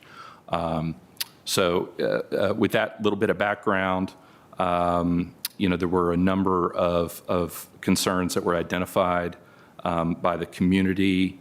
No major changes to the rooftop mechanical. They're going to remain largely screened or screened from public streets. There was a question about the green roof on building 3. That remains exactly as approved. There were comments about the trees that were removed. These were trees that we identified as probably need to be removed. We were going to try to preserve them. We did try to preserve them. They did require being removed in part because of an existing retaining wall, and part of Hyde Park's foundation actually encroached onto our property and made it even more difficult to preserve those trees. We also, we fixed that problem we identified. We didn't even bring it to Hyde Park's attention. We redesigned our garage and our foundation at additional costs. We're replacing the 3 linden trees, basswood trees that are being removed, and we're planting an additional 8 serviceberry trees. We're exceeding the 10% tree coverage requirement in the process at 16.4%. Our transformer vaults are fully below grade. They're, as shown on our 4.1 plans. The street trees along Tazewell remain unchanged. There were a lot of comments about the time this has taken, the construction schedule. We, again, feel like we've moved pretty rapidly for a project of this scale, especially given that we had COVID in there in between. We've had to make a number of design and admin changes along the way, which, as you all know, is typical for a 4.1 project. We've had permitting issues. I won't bore you with the details involving everything from refrigerants to other building material issues. We had the redesign time for the Hyde Park encroachment. At this point, we're still targeting substantial completion by the second quarter of 2027. And full completion by the third quarter of 2027. And finally, I just want to end on, I'm saddened that, we've had some pushback from the Hyde Park condo community next door. We've tried to be good neighbors. We've tried to be communicative. We've sponsored, I understand, their holiday party for more than 1 year as a goodwill gesture. I don't know how successful that was. And we designed and funded the retaining wall to fix the erosion that we found back there. and again, address the foundation issue. So we're an open book. We want to be good neighbors. We want to get the project complete, and we want to do it right. So happy to answer any questions you have. Thank you, Mr. Pritchard. We don't have testimony from advisory bodies, and I guess then that we can go over to public testimony. Do we have any public speakers? We do. Give me just a moment. The clerk will call 2 speakers at a time, so to help us keep things moving, please come to the front, to this podium, and be ready to speak when your name is called. I appreciate it. Our first public speaker for the evening is Ms. Laurie, followed by Barbara Smith. Good evening. Can you lower a little bit the microphone? Is it on? There'll be a red light illuminates on the base whenever the microphone's on. Now. That's okay. excellent. Awesome. Not very mechanical. I'm Lori McManus, and I live at Hyde Park. I've lived there since 2001. And I've followed this project quite carefully. And what was important to us was the amount of green that was being taken away, because next door there was a lot of green in what is now a parking lot. Reminds me of the Joni Mitchell their song. And now that they want to reduce one floor from their project, I would like, in return for their taking away our green, to give us some more blue sky. And I don't see why, if they're reducing the building by a story, they need to keep the same height. I would just prefer that they lower the height to the 1 story that they're eliminating, and we get more blue sky in return for the green that they have removed. They say they tried to preserve the trees, but I don't feel there was a good faith effort. That's all I have to say. Thank you, Ms. McManus. The next speaker, please. Yes, our next speaker is Barbara Smith, followed by Daniel Bluestone. Good evening, Excuse Ms. me, Smith. Daniel Bluestone. Okay, I'm a resident also of Hyde Park Condominium, and I'm therefore a neighbor of this development, and for some time now a neighbor both of this really entertaining crane going around, which I appreciate, but also noise at early hours, dirt at every hour, pollution of the air, inconvenience on the sidewalk, and loss of enjoyment of our units' outdoor balconies. Like many other residents of the building, my partner and I chose to live there partly because it offered floor-to-ceiling windows in many rooms, which allow the beauty and blessing of natural light into our apartments and let us look out at views and vistas of Arlington, our home. A good many of our neighbors, however, will lose a substantial amount when they complete Building 3. For me, living on the top floor, I'm only going to cut off the view. It's only going to cut off the view from my kitchen, which eliminates my view of the buses and traffic at the corner of Glebe and Randolph, and I'll miss that horribly. But hey, many other neighbors will lose substantially more, as the height of Building 3 will block a great deal of sunlight into their apartments, and it will absolutely limit their views. They'll be able to look out and see Building 3. And I want to note that the lengthy period of construction was an accommodation for Harris Teeter, who wanted a staged approach so their store could remain always open from beginning to end. And I ask that you respectfully that the county require the developers to build 1 floor less, which will make a tremendous difference. Thank you. The next speaker, please. Yes, just a moment. Our next speaker is Daniel Bluestone, followed by Ms. Stephanie Walker. So I'm going to go through some images. Do you have those? I do. A moment. What will be our protocol for advancing? Just let me know when you want to move to the next slide, and I will advance it for All you. right, great. My name's Daniel Bluestone. I've been sharing the lot line with this project. As you know, the applicant is here. They've eliminated one floor from building 3 and only decreased it 1 inch in height. My request is that you decrease it 1 floor in height as well, 10 feet. Next slide. You might feel shy about clawing back 10 feet from building 3, but I want to remind you that it was this county board that took a site that had, as of right, 3 stories permitted and permitted the developer to go to 8 and 9 floors on this site. This was done by this board, and we got more tax revenue, we got additional units of housing, we got $1 million contribution to affordable housing. However, we lost quite a bit. And I think that despite Evan Pritchard's insistence that they've been good neighbors, they actually haven't been. Next slide, please. And I'd like to go through a few of that. This is the very quiet rooftop of building 1.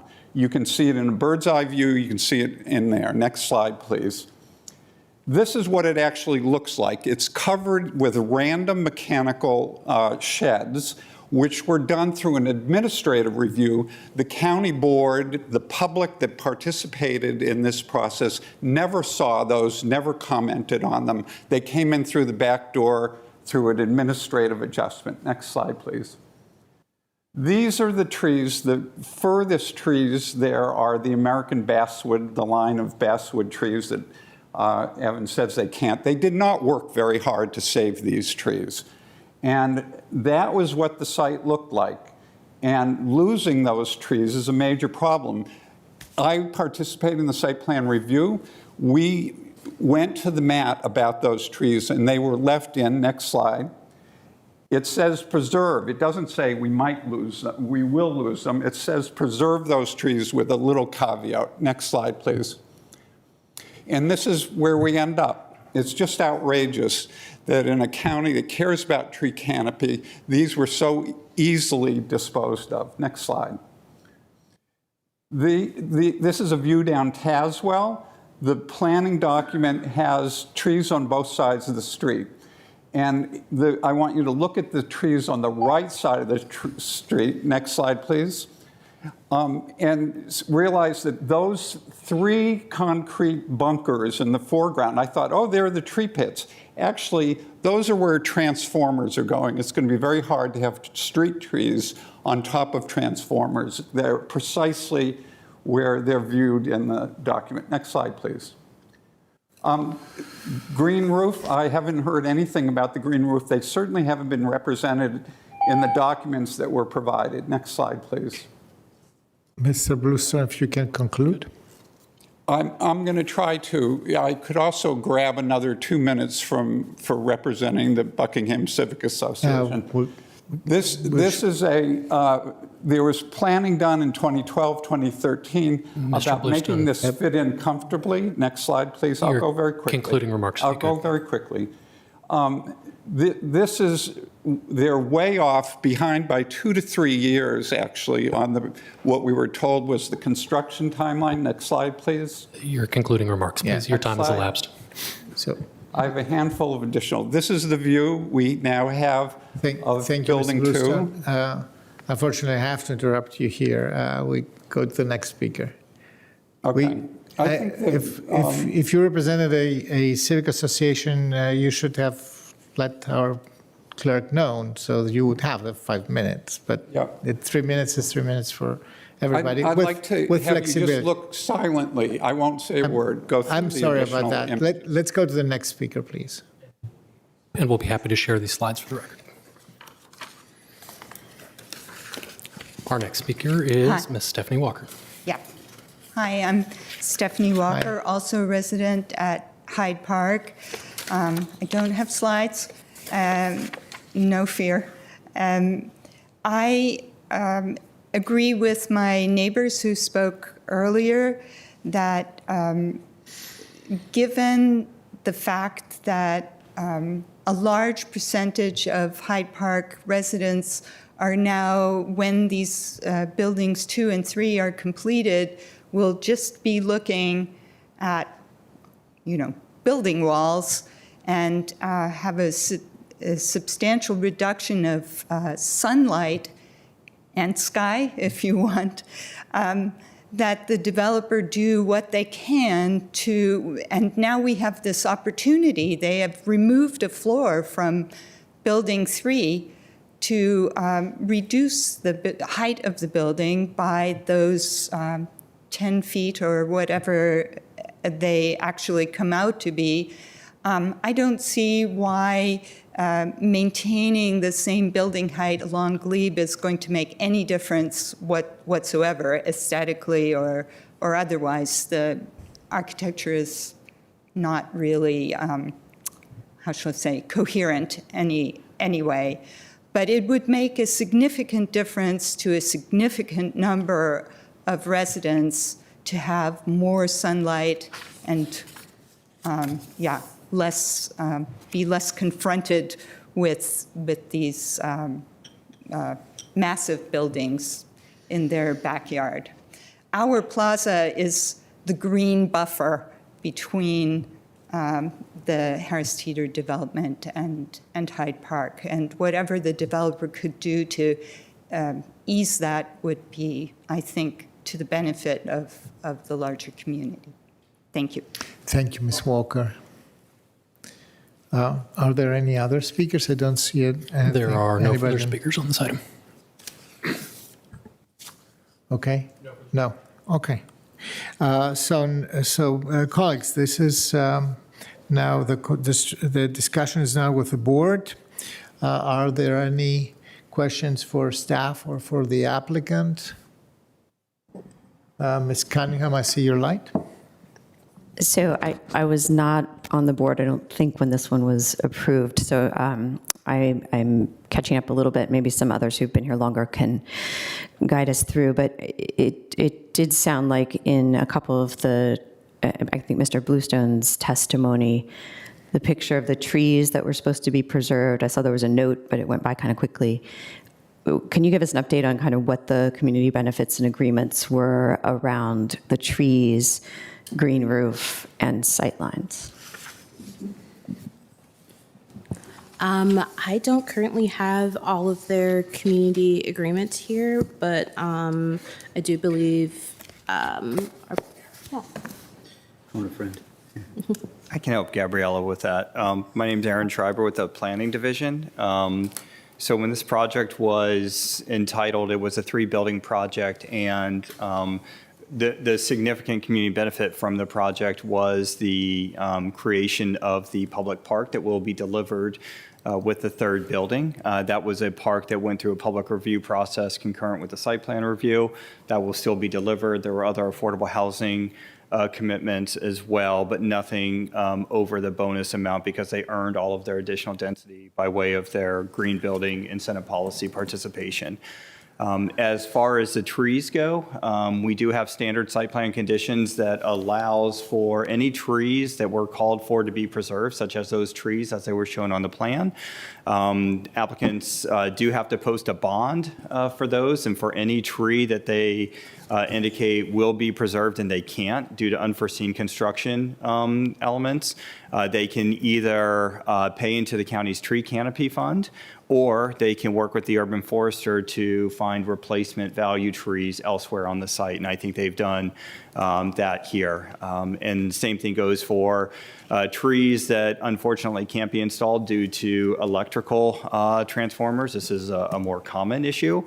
So in that case, again, that's when they work with our urban forester and they can amend their landscape plan in order to find replacements for those trees elsewhere within the property. And I think that's what they've been doing throughout the construction process and working with our urban forester and our urban design team on both of those.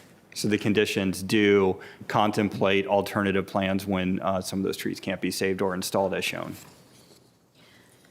Thank you, Mr. Schreiber. And just to clarify, in this case, were all the trees relocated on site essentially, or was there a tree canopy payment? I'm going to defer to Mr. Pritchard. I know that a number of the trees were relocated to the future public park, but I'm not sure if the tree canopy fund was invoked. That's an amount of we've recently raised it, but back then that would have been $2,400 per tree. I don't know if they ever paid or if they just relocated them. I'll let Mr. Pritchard answer. Mr. Schreiber's correct. There were 3 trees. I believe the 3 trees that were impacted by the transformer relocation. Those we did talk with the urban forester about relocating rather to the public park area. The linden trees. I'd have to check on that. I don't know if we found another place to plant those or if we paid into the fund. Right. Ms. Cunningham, I still see your... I think the other one was about the green roof was mentioned. So there are no proposed revisions to the buildings as they were designed. So for buildings 2 and 3 that have not been constructed, again, especially for building 3, it's changing very little from a height perspective. They will still be required to install or deliver all of those amenities or elements of the building as initially approved. So where there were green roofs shown, those will still have to be delivered. There's nothing in this amendment as requested that would alter those. Okay, thank you. Any other questions? Vice Chair Ferranti, then my colleague, Ms. Coffey. First. It's a follow-up to Ms. Cunningham's question. So if they were to change the configuration of the roof on buildings 2 and 3, would that require an additional site plan amendment?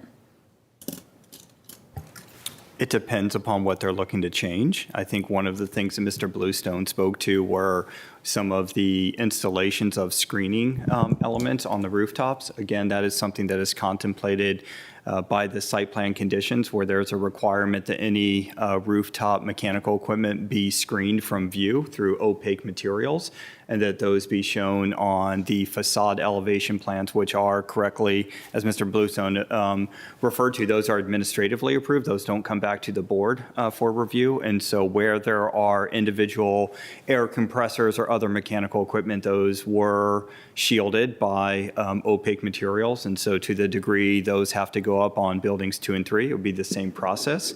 But where site plan amendments typically occur for rooftop elements is when they want to add things that were never contemplated before. So a good example that this board has seen, you want to install a pool on your rooftop, and then you need to have proper changing facilities, and then all of a sudden you have gross floor area that needs to be enclosed. That needs to be a site plan amendment. But for the installation of screening materials, that would not require a site plan amendment. But if they said they were going to install a green roof and it's shown on the approved final landscape plan, then they decide that they are not going to install it, that would most likely require a site plan amendment.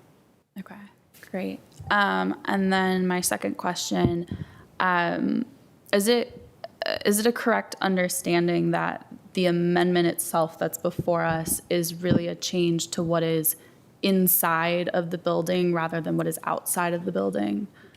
Correct. Okay, I'll pass along. Mr. Chair, I'm going to jump in if I can.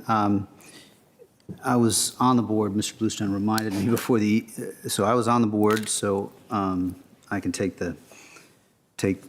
responsibility, and I'm trying to recall a little bit. Mr. Schreiber, maybe you can help me a little.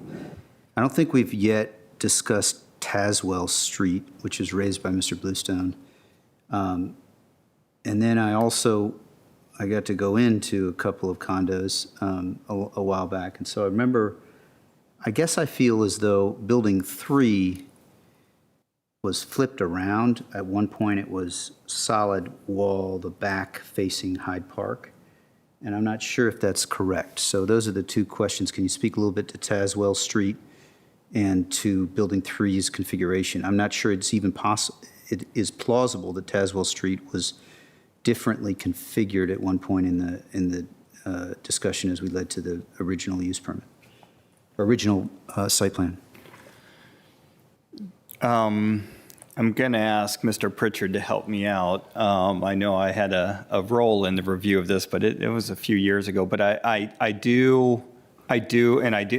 the image up. The orientation of the building was altered during the review. So at the initial design, if I remember correctly, if I'm reading this document correctly, there was a building. The building 3 was parallel to the eastern property boundary, so along adjacent to the Hyde Park condos. That was flipped, and building 2 was moved. It was a smaller configuration. It was moved up to kind of that eastern corner, northeastern corner, and then building 3 became a linear building that was flipped in orientation, so it's almost perpendicular to Hyde Park. So you are correct that it had a much larger frontage, more of a blank facade or a closed facade adjacent to Hyde Park, and that was changed during the public review process.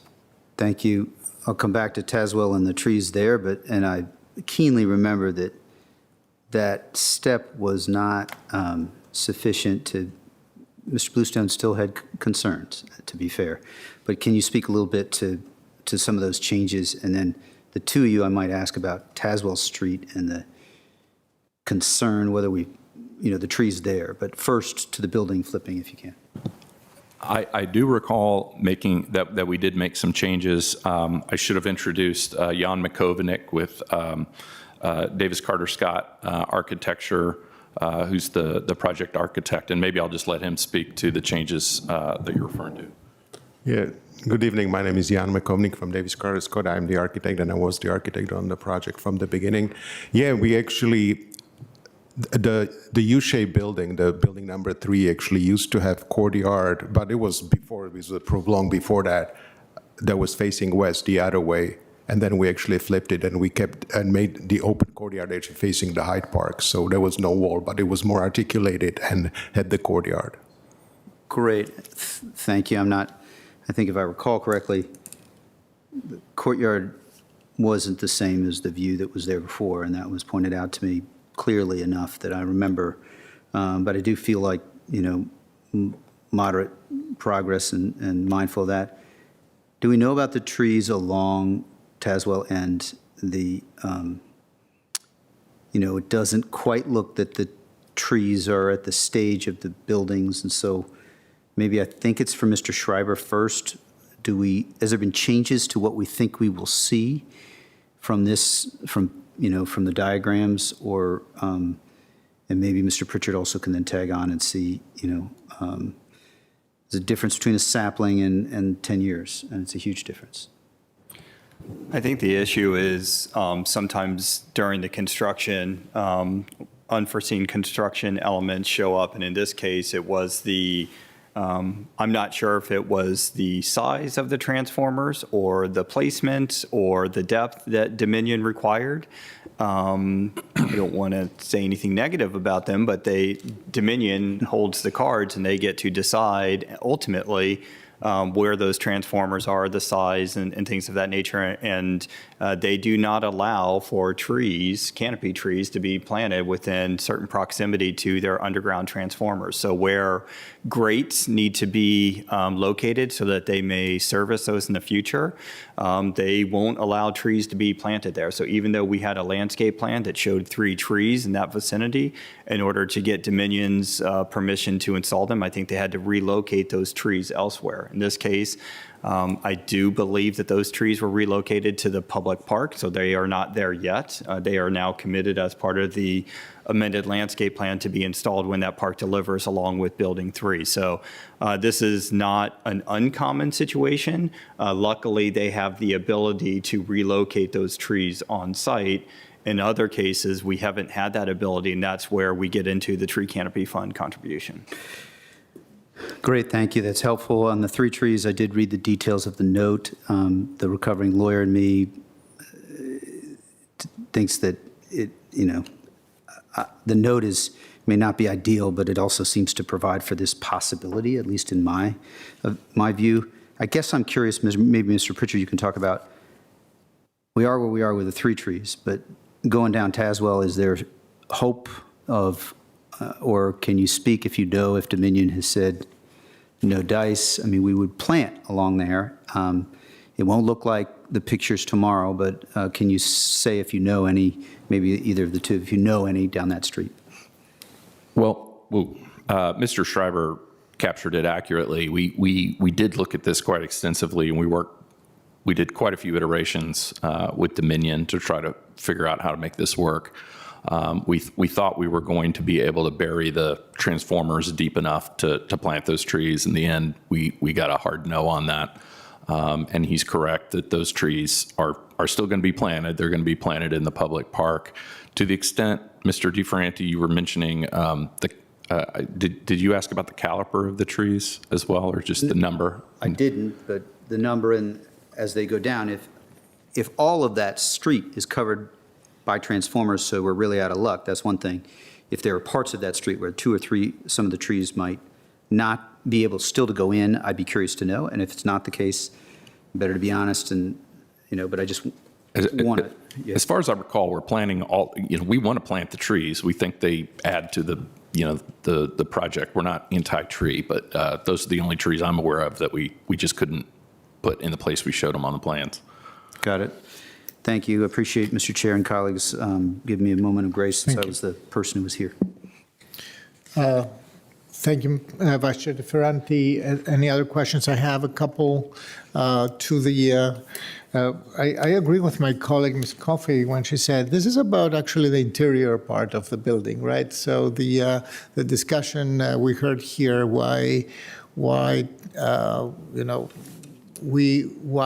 if you take away in the new design a floor, a story, why don't you reduce the height of the building? Why don't you go high? I mean, why do you compensate with higher floor heights?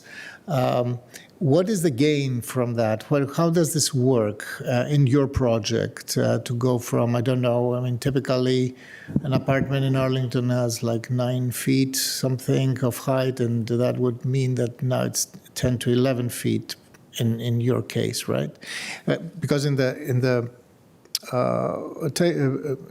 board report, it says that this is an improvement. So can you elaborate a little bit on what kind of an improvement this is?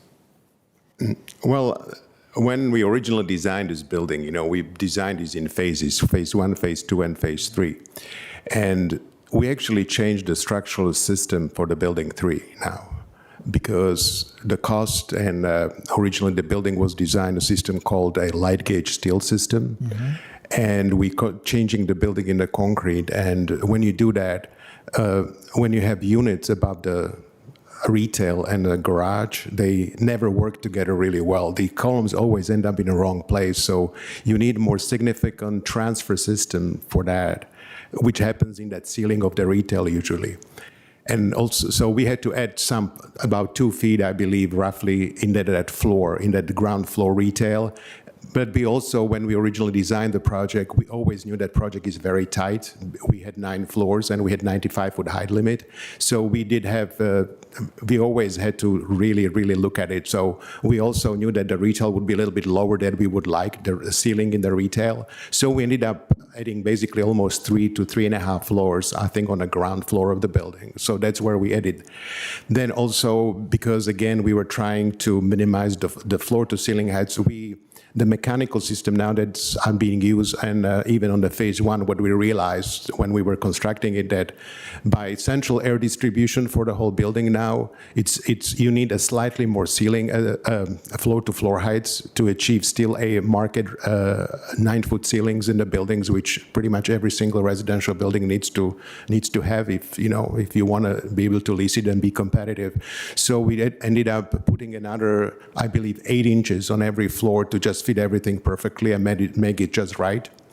And we also had on the second floor, we added another, I believe, 1'6" when we have amenity area, when we have common areas like a fitness area, club rooms, and other things. We originally were just using a standard 9 to 8 foot ceiling heights there, which we really wanted to keep at least at 9 foot 6. And we also, on the phase 1, we had a little challenge with this system. So by adding all these, we basically ended up putting back almost 9 foot 6 back into the building, combination between the typical floors, the second floor with amenities, and what I described on the first floor with retail and the transfers that happen on that level. Thank you. That was quite thorough, and actually, for me, interesting to hear, because I thought that this was just a architectural adaptation, but actually this is a project redesign internally. Mr. Spain. Just one question, and then a follow-up to a question that my colleague, Ms. Cunningham. This is for the applicant. So, you know, what I've been looking at over the past 11 months of being on the board, because I too was not here when this was put forward, is, you know, what have you done to really, you know, work on that engagement with and speak with the citizens, the folks who live in the Hyde Park condominium? Tonight we have a number of residents who have come out to speak and let their voices be heard, but what say you to their concerns, and how has this engagement been in a very proactive way over time? Can you talk to that a little bit? And then another part of that, we saw an image about the trees, and I don't think we got a really good answer on what happened there. I think there was a promise to keep some of the trees. Trees got cut down. But first, let's hear about this engagement with the individuals in the Hyde Park board. Well, so there was a tremendous amount of community feedback during the approval process, as the site plan projects, you know, typically work. As Mr. Bluestone mentioned, he did get a literal seat at the table during the site plan process and gave, I believe, at least one presentation during the project. So he's absolutely correct. He had a very big hand in the discussions. We agreed to conditions, the standard site plan conditions in terms of, identifying a community liaison to be reached if there are any concerns about construction, noise, pace of construction, questions. You know, we do have, we have followed the county conditions and the county rules for being made available. And, you know, we've, as I mentioned, tried to keep up good relations with the community. We haven't proactively called to have them come in for periodic meetings. We've just been building out the project as approved, pivoting when we need to pivot, and making the adjustments that typically have to be made when the project happens. I will say that I've been told that our contractor has been in regular communications with the maintenance manager at Hyde Park to coordinate all the work we're doing. So, you know, we've tried to do a good job with that. Okay.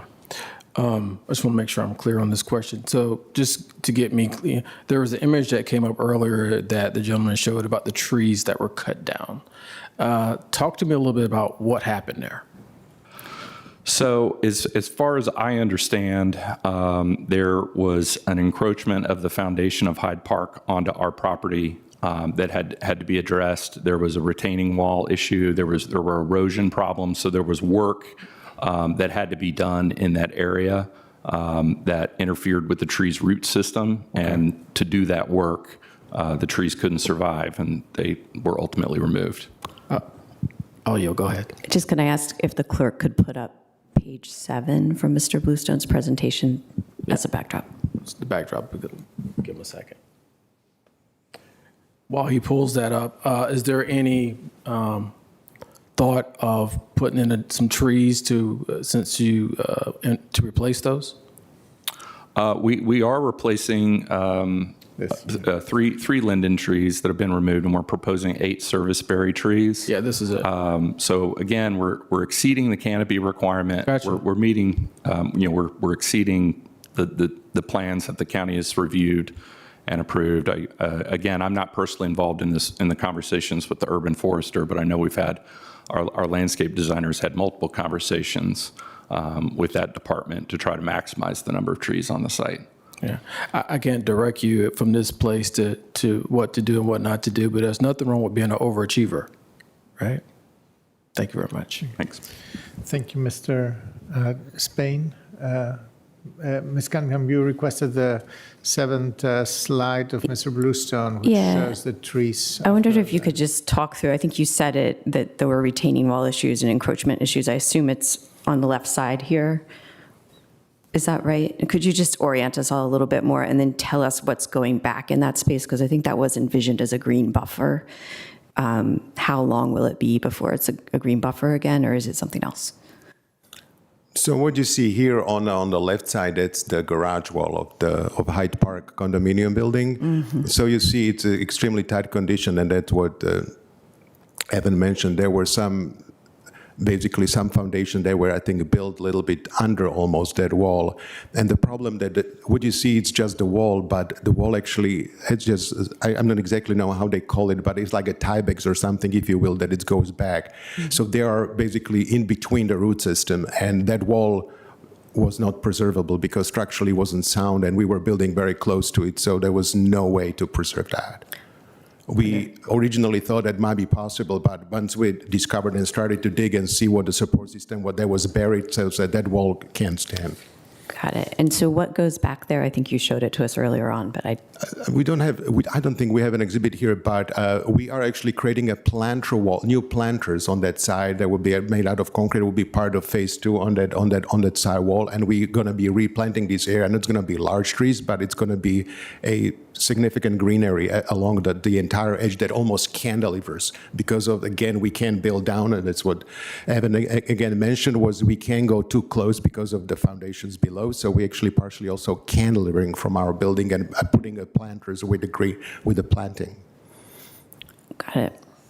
I think that addresses it. Mr. Schreiber, if this were going through and we knew those trees couldn't have been saved, which I noticed, the note that said it might not be able to, could you share, would we have pushed for some other biophilia or some sort of green screen? It sounds like it won't be possible to get something tall there in a safe and long-term way because of the underground conditions. I think as is typical, whenever a project proposes to preserve trees that are either on the property line or adjacent to, that's the whole reason why we require the tree preservation plan, and we also require the installation of tree protection fencing. And but we do know that unforeseen things happen. There are elements built off-site when they maybe shouldn't have.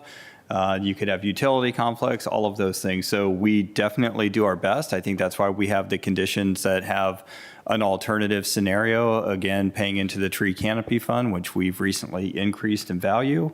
Or if it was something more significant, which has happened before, when there was a significant amount of trees that could not be preserved or could not be replanted on site, that did require a site plan amendment to come in and reconfigure the streetscape element or to find other locations or make building modifications in order to do that. That only happens in extreme cases, I think, when we really are focused on or not able to meet tree canopy minimums or other open space requirements.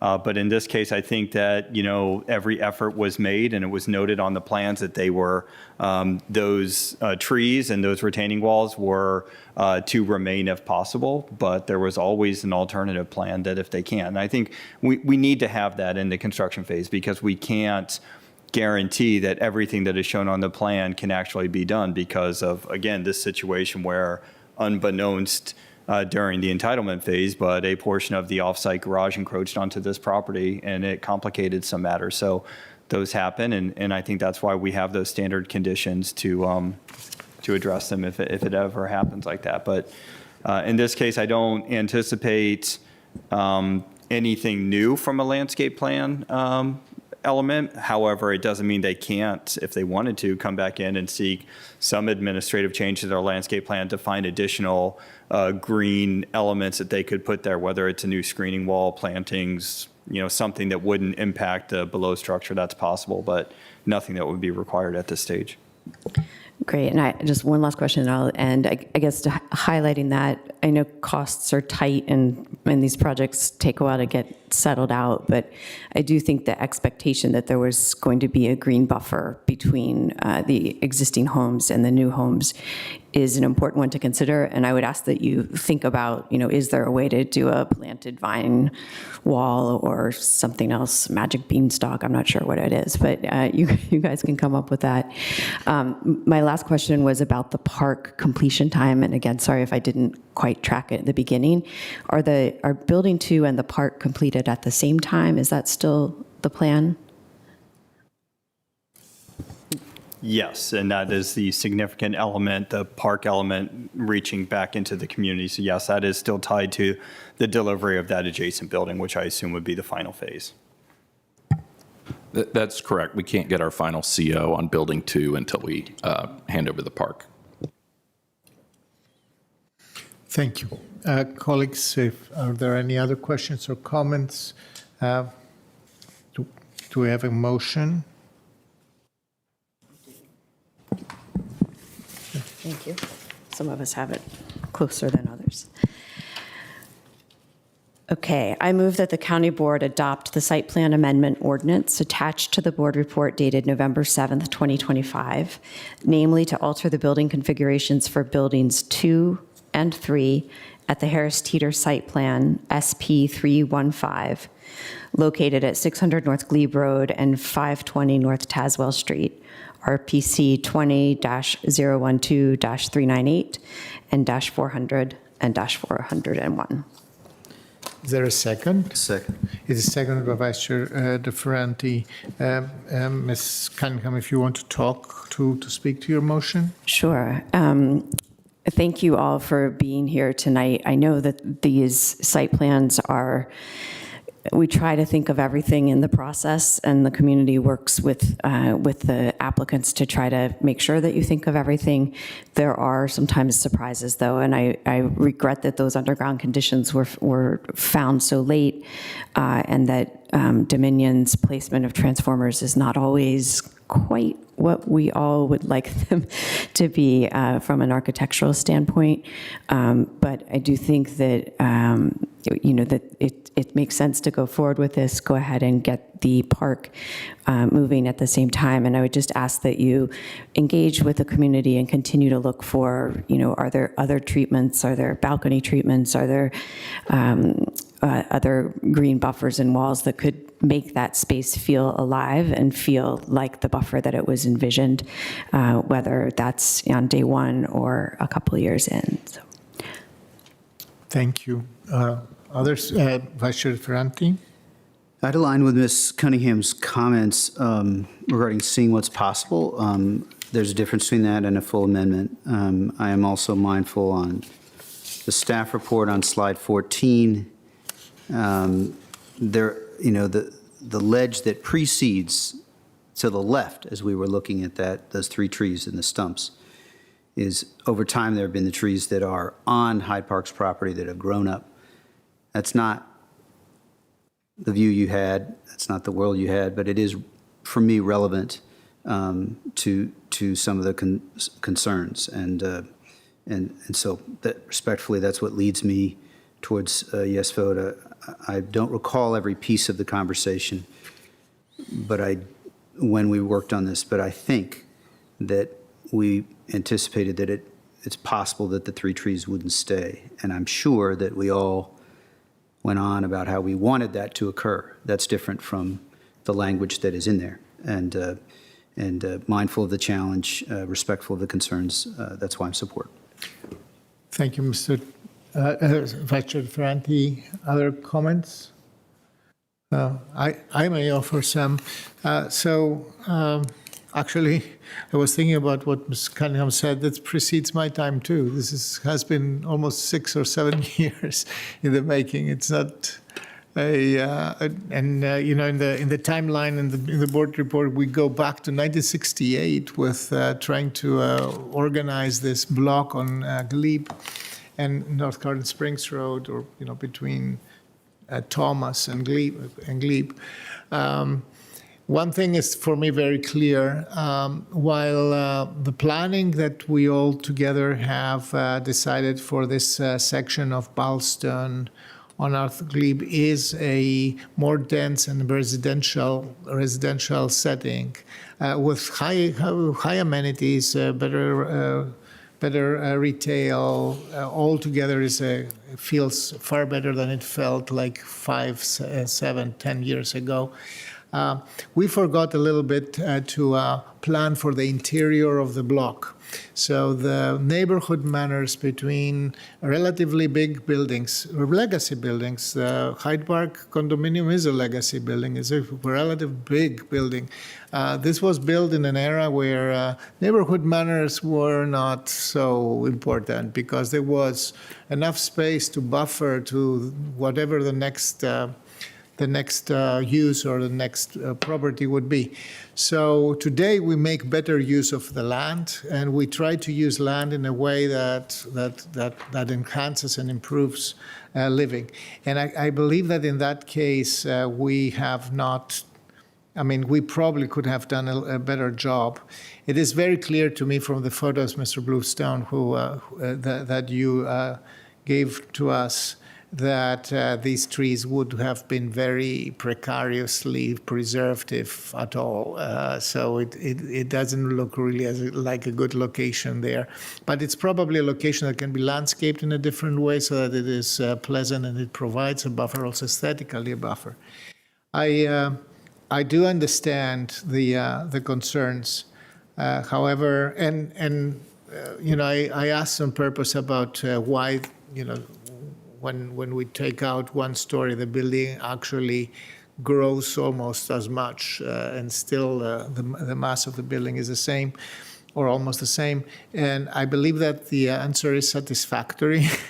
in my opinion, I hear a technical answer, etc. Also, I do think that it's about time to think a little bit. I've had a long beef with the 9-foot ceilings. I think that they are really very 20th century today quality of life, especially when we promote housing for bigger constituencies and more people in Arlington. Quality of life is important, and a ceiling at around 10, 11 feet is a far better proposition right now. Available only to very few right now, but I hope that it will make school.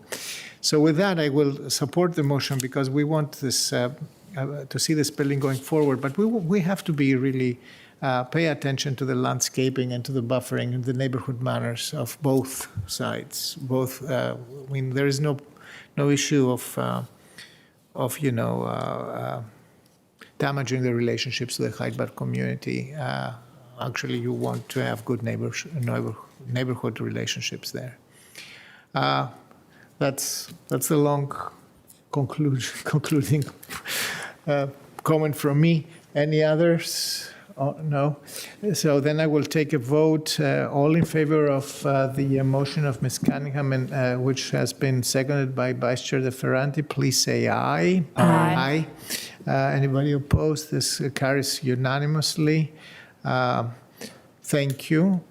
We are then moving to the next item, Mr. Clerk, which is number? The next item is number 6, which is a use permit review of a transitional parking area for WBM of Arlington located at undefined addresses on North Ivy Street and North Irving Street.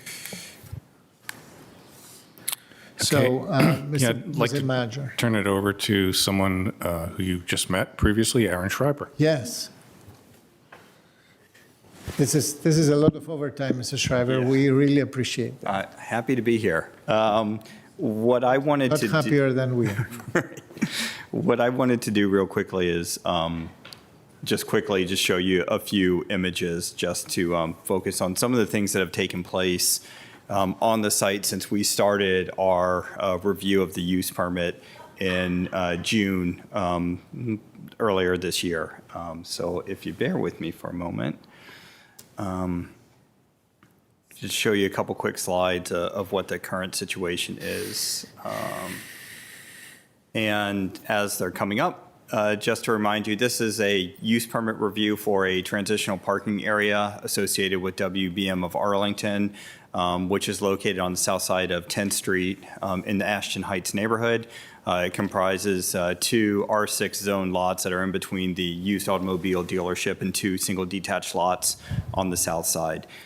The reason why we brought this use permit forward for the county board's review is even though it was approved initially in 1968, it had been reviewed and renewed by the board consistently up until 1991, but then their staff failed to do a review in 1996.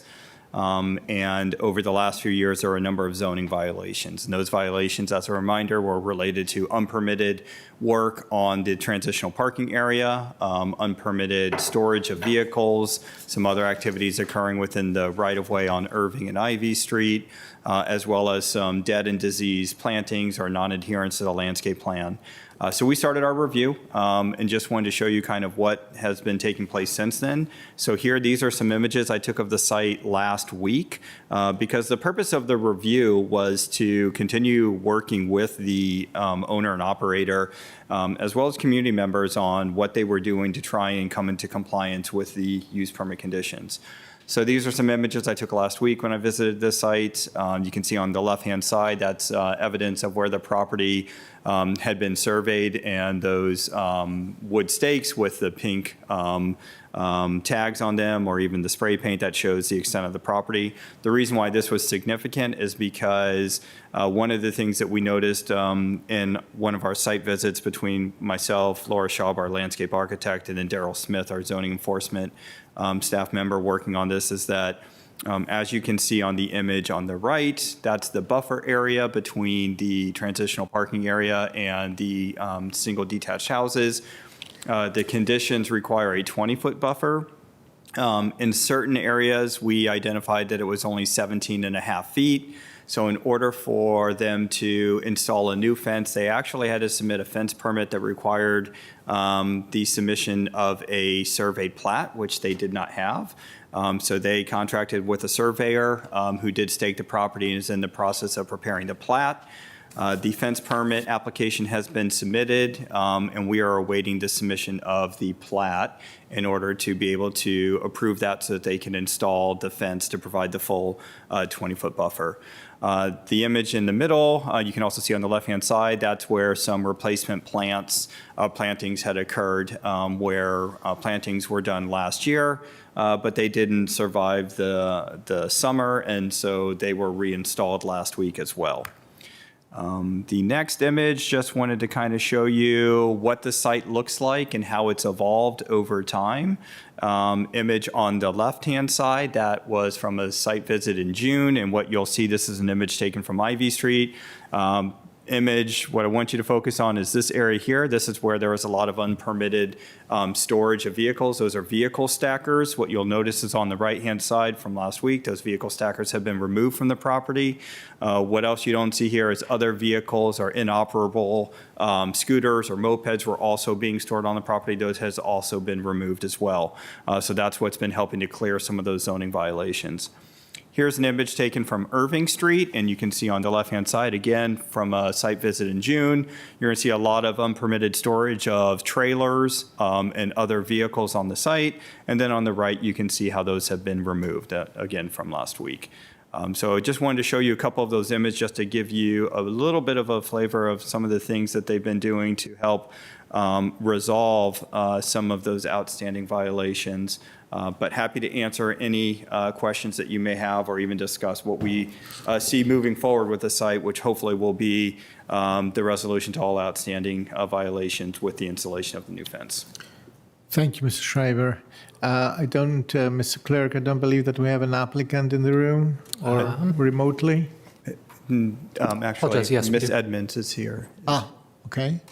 So does the applicant want to testify? Oh, okay. It's your opportunity. You can sit over there. Thank you for coming tonight. Thank you. No problem. I'm happy to be here. Ready to push the button? Just- It's red. It's on. So yes, push the button and that should be live. There you go. Okay. Thank you, Aaron, for your report. You kind of stole my thunder because I had a whole thing, but like he covered most of it. We are working towards obviously completely checking the list of all the things that we need to be in compliance. It did take a little bit longer to get the lot staked and find out exactly where the fence needs to be moved to. So to Aaron's point, we have applied for a permit. We are waiting from the surveyor on a couple of more detailed drawings to supplement the application, but it is our intention to have it resolved as quickly as possible, and we are thankful to all the members of the board for the grace and courtesy. I know it's been an ongoing issue, and we are committed to closing the matter, hopefully soon. Okay, thank you. We may have a couple of questions if you can, stay there for a moment. Thank you for so much. I don't believe that we have advisory groups. Do we have public speakers? We do have public speakers. A moment, So please. then let's call the first two public speakers. Good evening. Our first public speaker, speaking for 2 minutes, is Beatrice Camp, followed by our 3-minute speakers, Mr. Toby McIntosh. Yeah, 2 minutes goes before 3 minutes, Mr. McIntosh. Good evening. Thanks for joining us tonight. How? Okay, thank you. I'm Beatrice Camp. Yes. Thank you for hearing us tonight. I own the house that is one lot away from the property. My neighbors will discuss some specific issues, but I wanted to focus on the greenway. And as you heard, plantings were put in, they died, plantings were replaced. I went by today, there's a bunch of azaleas there, the price tags are still on, they've been there for, 6 months or so, ranging from $49.99 to $69.99. They'll probably die as well, one wasn't looking very good. This is an area where we could have canopy trees, we should have canopy trees. It should be well planted, well maintained. It's kind of a no-brainer when the whole neighborhood is engaged in getting more trees, that this lot, this greenway that has been over 4 decades sitting there with various plantings trying. So I really think that we should focus on getting a decent set of plantings there. And that's only one aspect of this whole use permit, but it's one that will be very visible to the community. Thank you. Thank you, Ms. Camp. The next speaker, please. Yes, our next speaker is Mr. Toby McIntosh, followed by Brooke Alexander. Good evening, Mr. McIntosh. On the right side, you have a button on the right edge of this podium, right from you. Oh, no. Is that okay? Can you hear me? We can, but it is a little bit more convenient for you if That's you all right. elevate it. Tall is a handicap sometimes, but it's not too bad. I just wanted to, I was just reflecting about being here. My first job was covering city government in Lawrence, Kansas. And so every evening I had to go to planning commission meetings and all these commissions. So it's sort of, I appreciate your service and all the time it takes and dedication to do this kind of work. I'm a neighbor like B, and just some quick background and perspective on this. This is a use permit that substantially benefits the owner and the operator. On most of 2 single-family lots, they can park cars that are adjacent to their commercial operation. The main contingency is the greenway, the 20-foot landscaping. The conditions are laid out in the landscape plan, and they are not onerous. They're very commonsensical. The current code enforcement review began actually 2 years ago. The compliance should have been achieved by now. Violations continued. There were only about 6 tickets issued over that whole period of 2 years, the last one being in March. The staff report says we're close. I certainly hope that's true. But the staff report also fails to address a number of issues that have been brought to their attention before, both by the Ashland Heights Civic Association and by myself and other members of the community. So as a result, it's not entirely clear where things stand. I could go into some more specifics, but I'll just mention two things. There's an area where there should be 2 trees that were just recently taken down. They haven't been replanted. The new plat that was the stakes that Aaron referred to indicate that there are some buildings that intrude into the parking area. And so there are some specifics that we need to clear up before this is resolved properly. So I'm hoping that we get some more information about that. Finally, just a word about process. I think the board needs to ask some questions about why this code enforcement process has taken 2 years. This is a very long time for a relatively simple problem. And secondly, I question whether bumping code enforcement matters to you guys is really the best use of your time or the most effective way to do it. You actually don't have a lot of leverage here. And finally, I'd suggest that you allow 2 more months, not the 6 months, to come into compliance. The staff's recommended 6. I would suggest only 2. Thank you very much. Thank you, Mr. McIntosh. And thank you for your service where you served. We really appreciate that. Thank you. And our next speaker is Brooke Alexander, followed by Kristen Brown. Good evening, Ms. Alexander. Hi. My name's Brooke Alexander. I'm Ashton Heights Tree Canopy and Native Plant Coordinator. And I'll come back to Beast Point if I have time at the end. There are a number of outstanding issues with this use permit. My time is short, so I'll just focus on 2. But I would ask the board to ask staff to work with the neighbors to reconcile all of these issues or deny the use permit. There was an email sent to staff July 16th that's not been responded to sufficiently. And also the balance of the issues in Ashton Heights November 2024 letter are still outstanding. I think that the institutional memory lost track of the fact that there were both brick walls at the entrances and a stockade fence as part of the 1982 plan. This information would have been carried forward, but as has been pointed out, there's been no use permit review since 1991, which is 34 years ago. The landscape plan approved in 1982, which is the controlling document, it's on page 5 of the staff report. The landscape plan had a drawing as well as a written description in the county staff report. The drawing identified the plant material and also the structural specifics of the enclosure, both the brick wall and the stockade fence. The handout I gave you is comments by current planning in November of 1985. That was 40 years ago, but only 3 years after the 1982 landscape plan was put into effect. It includes both brick walls and stockade fence and what needed to be done to bring the property into compliance of the use permit. I have highlighted the comments so you can clearly see that both the brick wall and the stockade fence are part of the landscape plan. One other thing to keep track of, when the fence is redone, which I understand is imminent, please make sure that the brick wall is installed in the proper place on the Ivy Street entrance. The parking lot has been expanded 1 space towards the street and needs to be relocated.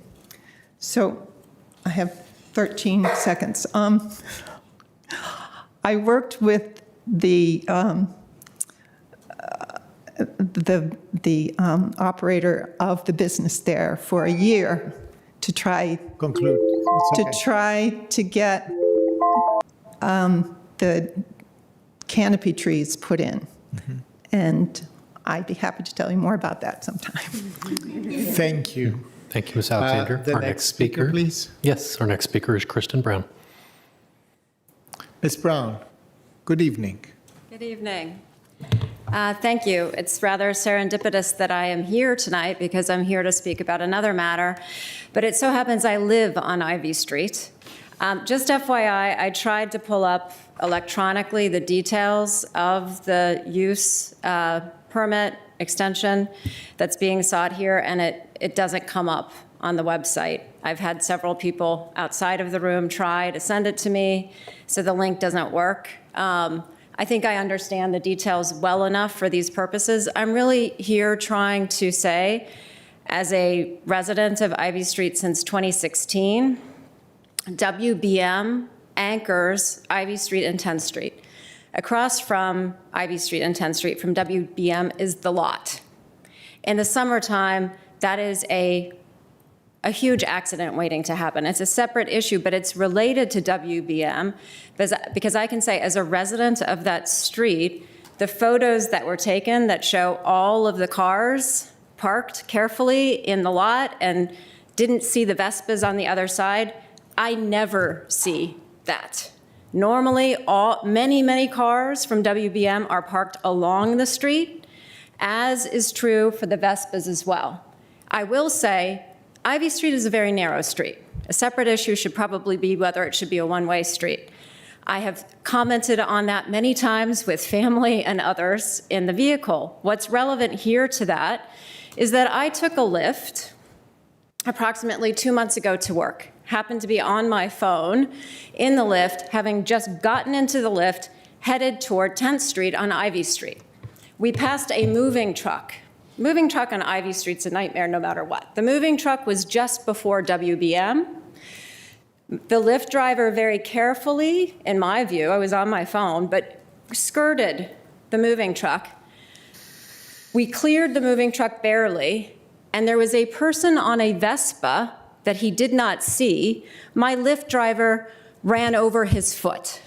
The scream that he emitted, I will never forget. I had to call the police. He was admitted to the hospital. There is a full police report. I would encourage everyone looking at any use permit, especially one as old as we're talking about here, carefully for WBM, because something needs to be done generally about their operations. And thank you to Brooke Alexander. She is a true hero. Please continue to hear her out. Thank you. I believe we do it often. Mr. Clerk, any more speakers? There are no further speakers on this item. There are No further speakers on this item. Okay, so then I believe that the discussion is now with the board. Colleagues, any questions for staff or the applicant? I see Mr. Spain. Just, I'm sure we'll have a little limited discussion on this, but this is for staff. So I see those photos that we took back in June and November. When you went out in November, was it an announced visit, or you just took them at will, just showed up one day and took them? I think I've been out about 5 times. I think each time it's been coordinated with either Ms. Edmonds or Ali Nizam. And when I went out last week, Mr. Nizam and I, we were crossing our times, and so I just stopped and took photos from the right-of-way. The previous time, the images were the same. I think we had met about 2 weeks prior to that. That's when we found, or a little bit earlier in October, that's when we found the fence in a different location, and that was attended by Ms. Edmonds, Mr. Nizam, their attorney, John Kenny, Scott Sklar, the Civic Association president was also there, myself, zoning enforcement staff, and our landscape architect were all in attendance. So each time it's been coordinated, but the photos, Mr. Nizam was not with me when I took those last week, but he knew I was on the property at the time. Okay, I'll have additional questions later. I'll pass it on. Thank you, Mrs. Spain. Ms. Coffey. Yeah, so in part, it is delightful to see a hand-drawn landscaping plan from 1982. We've come a long way since then on how we receive and annotate our landscape plans.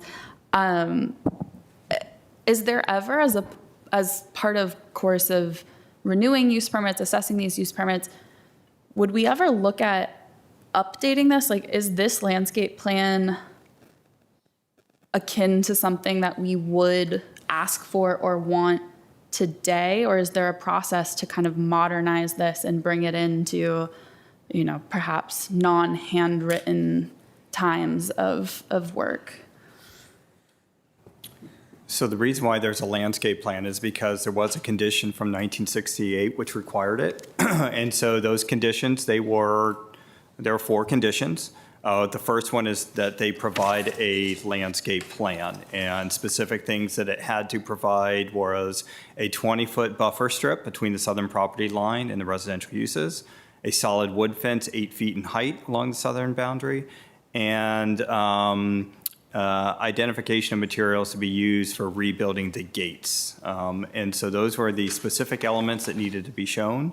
What we do have is, that is what's been pending. That is what has been part of the zoning violations, is compliance with that landscape plan. But as with all landscape plans, applicants are able to amend them, especially older ones. And I know that that's something that Ms. Edmonds has been working with Laura Schaub of our planning staff on, submitting an administrative change to revise that in order to reflect current plantings or other materials that they want to do there. And I will then also just comment in terms of the sophistication of plans. We don't require that they be done through a CAD software or some others, because we don't want to exclude other applicants who may not have that technical capability. And that's what we've been reviewing. I know Ms. Edmonds has been working with Merrifield Garden Center. We do have an open administrative change application pending. However, we're waiting on a resubmission of the plan to provide more detail for all of us to review.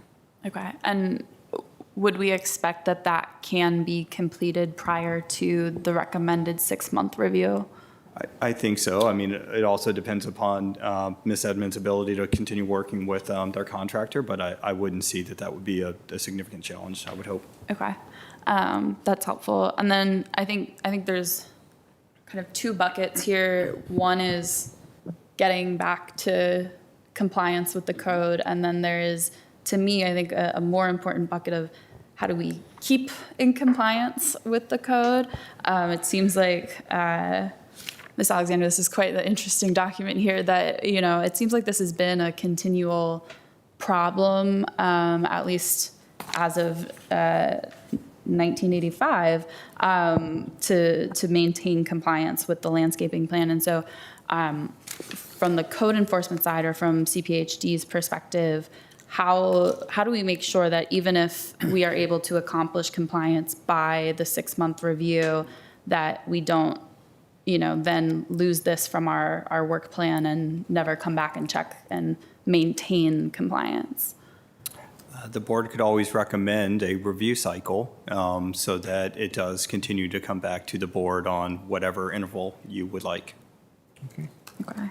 I think as we contemplate future reviews, I would be interested in a recommendation from staff on what an appropriate ongoing review cycle looks like. I think, it's really easy sometimes to pass a 1-day test or a 1-month test that says we've reached everything and it's all good. And then when the teacher isn't looking, not be behaving quite as well. So I appreciate the efforts that are being made. I think we all understand that there's still a ways to go. And then I think I am interested in the ongoing issue. And then, is there any part of the use permit that speaks to parking on the streets that are there? No, the conditions speak to, again, remember the use permit is about the 2 residentially zoned properties. It is not about the business itself.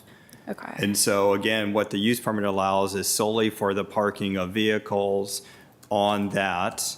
In fact, that's one of the conditions. It says use of the lot shall be limited to the parking of motor vehicles and shall not be used for any commercial activity, including vehicle maintenance and service.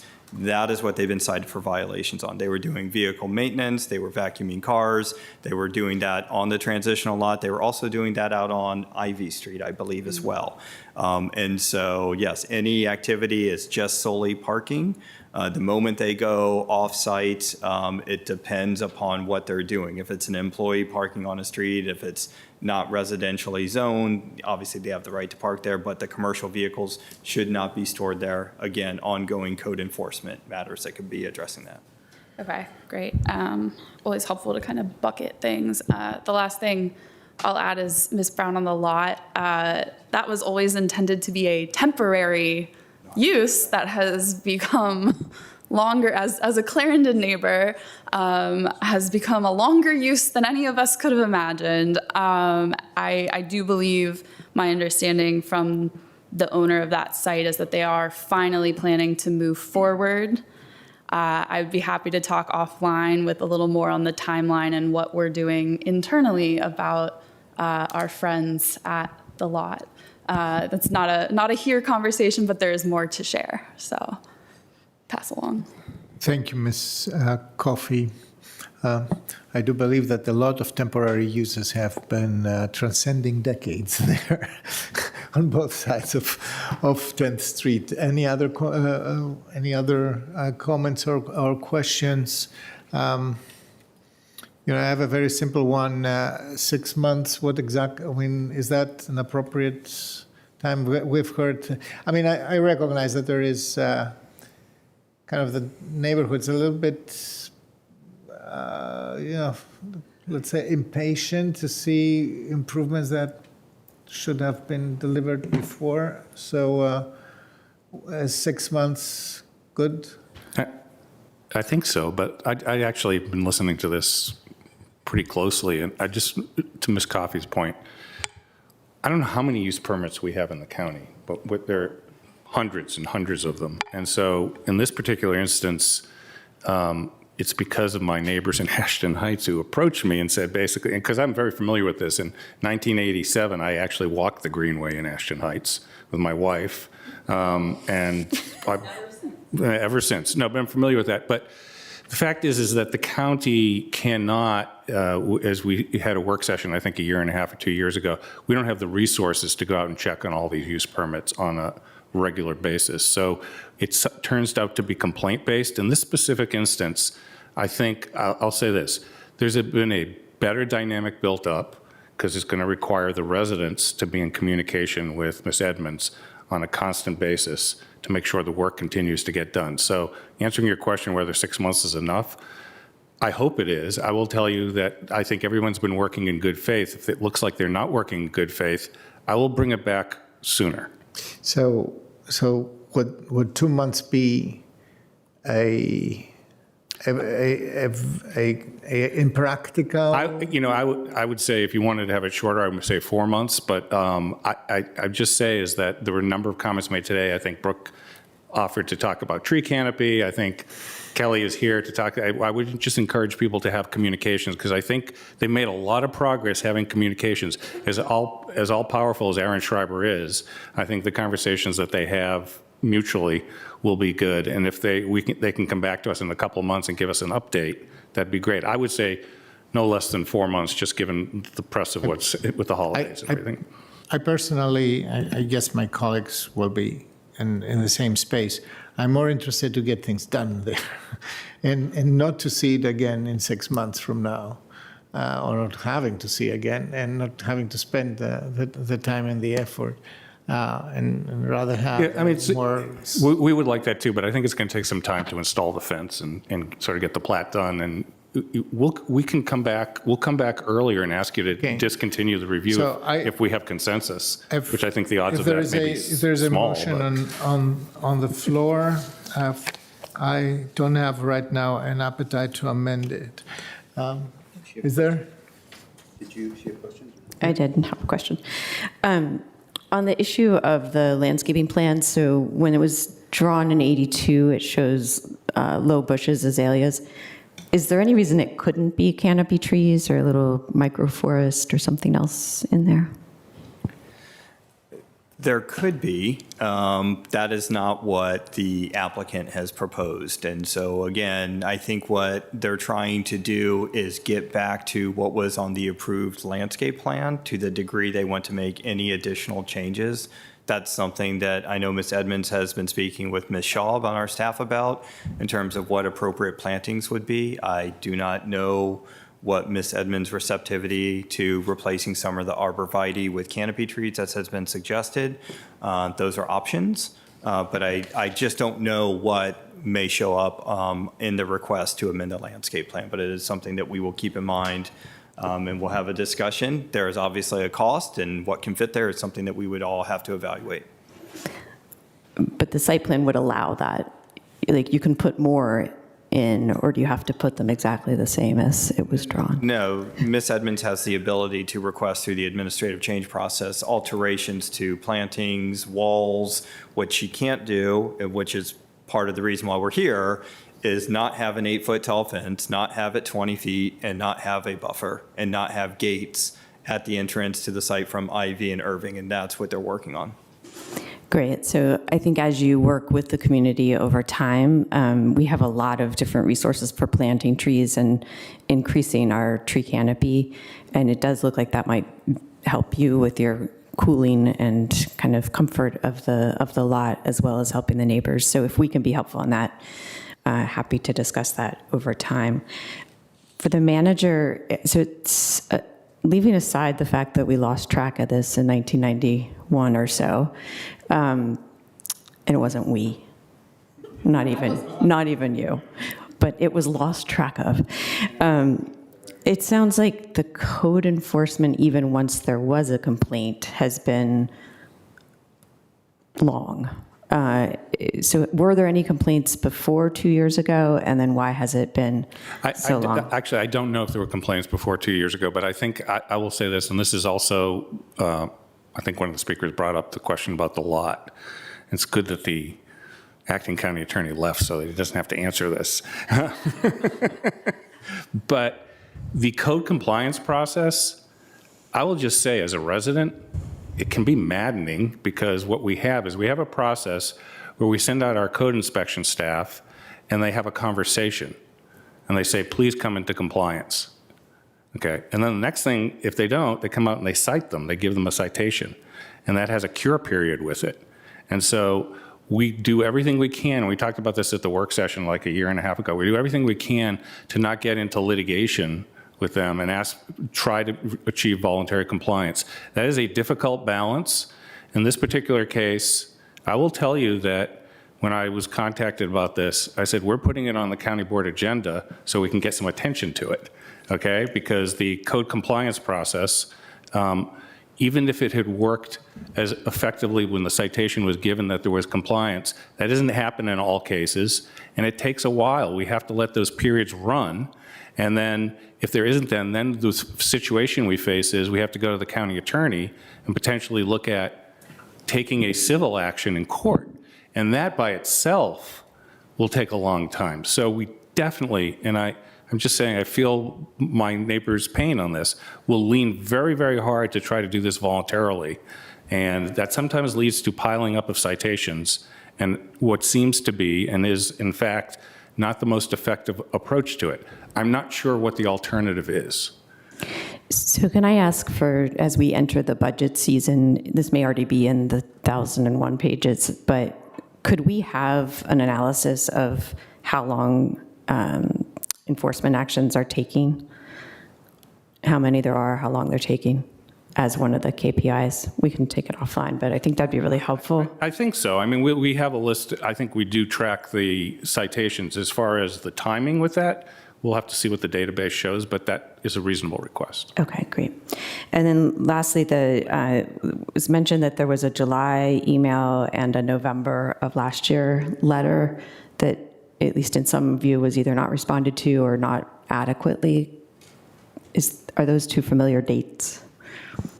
Yes, they are. I think that what we have been continuously trying to do is enforce the use permit as approved. and the conditions imposed by the county board. I think that there's a desire to see additional site improvements. Things that have been referenced today include canopy trees, rebuilding of brick walls. These are all nice things. None of those are required by the use permit conditions. And so what we are trying to do is ensure that the full 20-foot buffer be provided, that an 8-foot fence be installed that meets not only the spirit of these conditions, but also our zoning ordinance. That is going to require them to move it. The brick wall is something that technically can be modified, removed, changed by way of the admin change because it's not required. It is in a sad state of disrepair. I think it is a hazard. So I do think that that is something that should be either removed or repaired. Again, those are things that can be dealt with administratively rather than through additional conditions or other things. But there's been a lot of comments that we've received about ensuring the preservation of the greenway. I think that's what we're trying to accomplish here. And then in terms of the sightliness or the appearance, I think that there have been great strides. It's not perfect. It is a used automobile dealership. There are some unsightly activities depending upon your view. And there are some things that happen on the commercially zoned portion of the lot, which is not subject to this use permit, that we just don't have any control over. Thank you. Thank you. Mr. Spain? Mr. Chair, if I'm in order, I would like to put forward a motion and then speak to the motion. That would be very welcome. Sure. So I move that the county board renew the use permit for a transitional parking area for WBM of Arlington, subject to the previously approved conditions, and with a county board review in 6 months, May 2026. Is there a second? I can second it. I'm seconding. Great, thanks for the second. So I'll talk to my motion briefly. It just appears to me, and this is not the first time in 11 months that we've seen a use permit come up where there's been perhaps some questions and concerns from the community. I would just urge, Ms. Edmonds and your team to continue to have strict dialogue with all the stakeholders, especially in the community, given what has been brought up. And it sounds as though you're willing to work in that direction, and hopefully that will yield some benefits to everyone. But I will say, for the record, I hope that when we come back in 6 months, that we can show that we've moved the needle. Because if we have not moved the needle, I'm not sure I will be in the same place that I'm at today, okay? So that's being reasonable, given that I'm looking at a document from 1982 where promises were made, but promises were not kept. So that's my motion. I'll talk to it, and I'll turn it over to the rest of my colleagues. Thank you. Any final thoughts? Or Mr. Chair. questions? Yes, Mr. McBride. I talked with our attorney, and I had not known, Ms. Alexander, we have been in touch on this item until tonight, and in fact, until 15 minutes ago, I did not know that I have a family member who has done some legal work for Ms. Edmonds, and I apologize for even having to mention this, and out of abundance of caution, I haven't spoken on this item, and I have to recuse myself from the vote. Because we've emailed, I hope I'm showing you that I had no idea that there was this connection, so I'm recusing, and that's why I haven't spoken at all to this. Our attorney can verify that because I had no idea until this moment, there's not a problem. But if there's any questions or concerns, I have to recuse and won't be voting on this item. Is there anything? That's correct. And once we get a full accounting of the facts, we'll know for the next vote. Sorry about that. Thank you for this important clarification, Vice Chair Ferranti. Any other comments? I will make a very brief one. I still cannot I second the motion. Yes, we other than the code inspection on Ivy Street, we could actually get this done. So I have to say it's surprising to me. Ivy Street. I mean, how many people who live on Ivy Street are in this room today? So I mean, I can go down the street numbers, the home numbers there. This is one of the cradles of Arlington way wisdom and literacy. So it is stunning to me how persistent this site has been over so many years. It shows, though, I mean, it doesn't surprise me so much at the end, because these are the remnants of industrial type of sites that are still on 10th Street, etc. This is still a taste of Arlington like it was in the 70s and the late 60s. Even in the 80s. But that doesn't mean that we need to neglect to execute our site plans and what we decided to do. So I very much hope that we are not going to see that again, and that it will reappear just as an item on a consent agenda, which nobody will have to pull, and it will be considered done. So, Ms. Edmond, first of all, I thank you for coming here, for showing up and engaging with us, and I very much hope that this is done soon. It's, in my opinion, and it's just my opinion, it's not so much asked. It is a good thing for the neighborhood, a good thing for you, also a good thing for your company and for your reputation in this neighborhood. Thank you so much for being here. Other comments, colleagues? If not, I will call the question on the motion of Mr. Spain and seconded by me. All in favor, please say aye. Aye. Mr. Spain, how do you vote? No. He's just working in. We are holding the vote open for you. Aye. Aye. Anybody abstains? You have recused. Nobody is opposed, so this motion passes 4-0. Okay, thank you.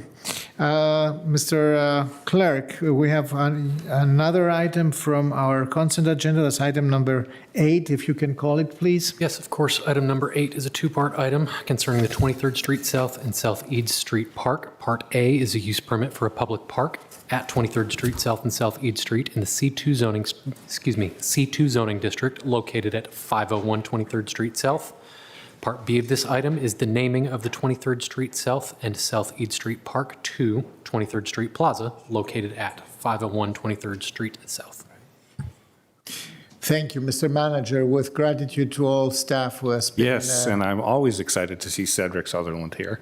It's a highlight of my week. Cedric is going to start out, and then we're going to turn it over to the Parks team. Probably Bethany is going to go through a few slides and turn it over to Cedric.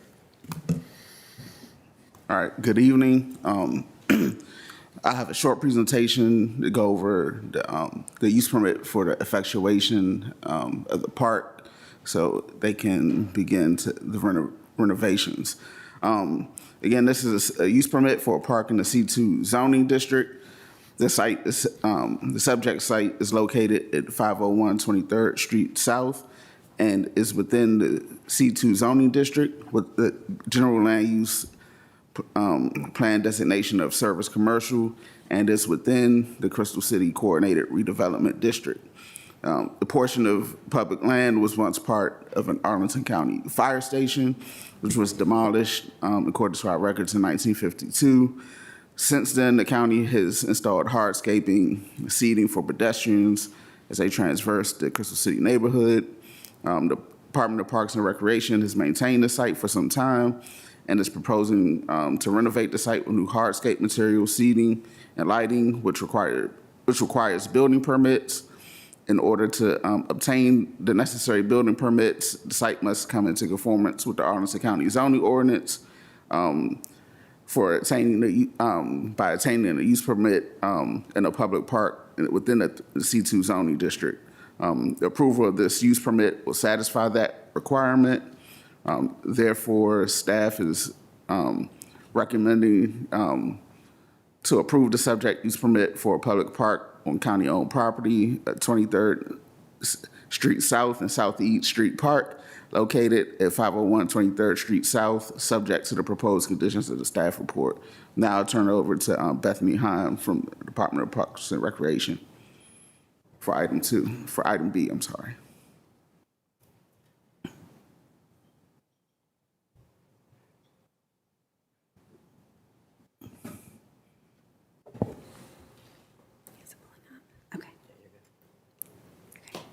So, Hello, I'm Bethany Heim. I'm an associate planner with the Department of Parks and Recreation. This presentation will address item number 8, the naming. Sorry, let me scroll down. The naming of a public space currently known as 23rd Street South and Southeast Street Park.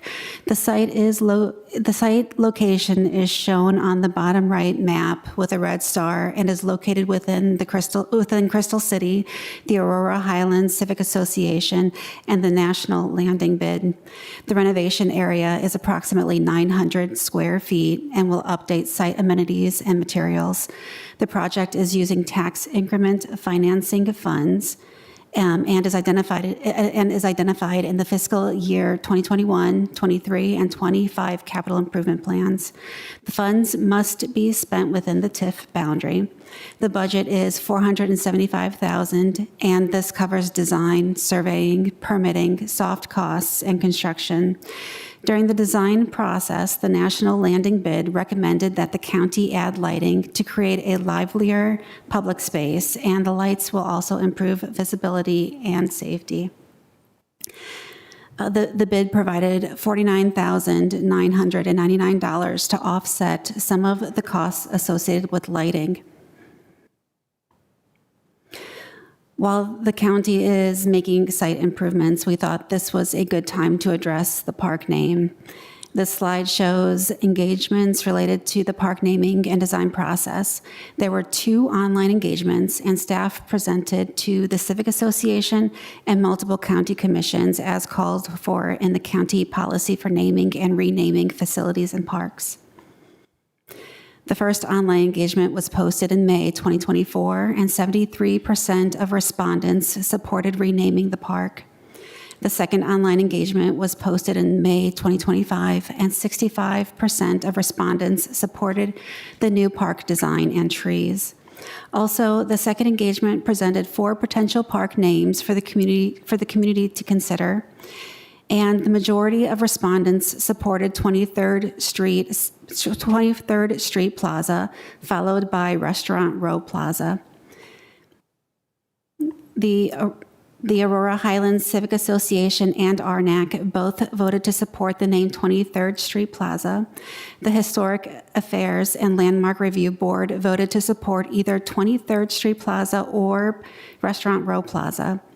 And the Park and Recreation Commission voted to support the name Restaurant Row Plaza. In this slide, you will see a rendering of the future park improvements, which will create a more lively urban public space. Based on community engagement feedback, as well as support from the owner of the Freddy's Beach and Bar Restaurant, support from several commissions, the National Landing Bid, and the Crystal City Civic Association, the county manager is recommending to approve officially naming the 23rd Street South and Southeast Street Park to 23rd Street Plaza. Thank you. thank you. This concludes the presentation. Okay, thank you so much. Do we have an applicant for that? No. Oh, yes, we have Mr. Manuel. Yes, and true. And then I guess we have public speakers, right? We do. Give me just a moment. Our first speaker on this item is Mr. Freddie Lutz, speaking for 2 minutes, followed by Mr. Robert Mandel, speaking for 3. Mr. Lutz, good evening. Good evening. Can you hear me? We can hear you very well. Awesome. So I am the owner of Freddy's Beach Bar and Restaurant and part owner of Federico Restaurant on 23rd Street.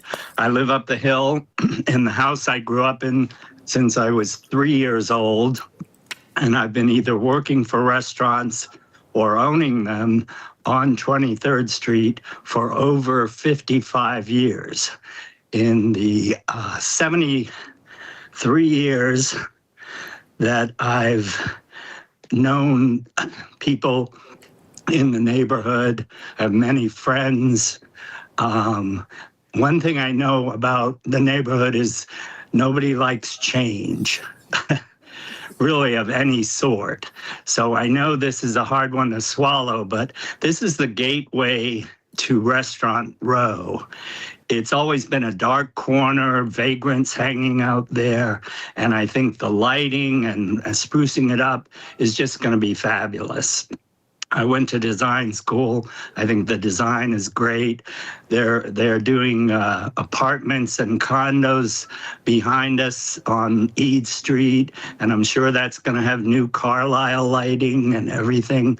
And I think this park will tie in beautifully. I also approve of the 23rd Street Plaza name. Thank you. Thank you, Mr. Lutz. Great seeing you.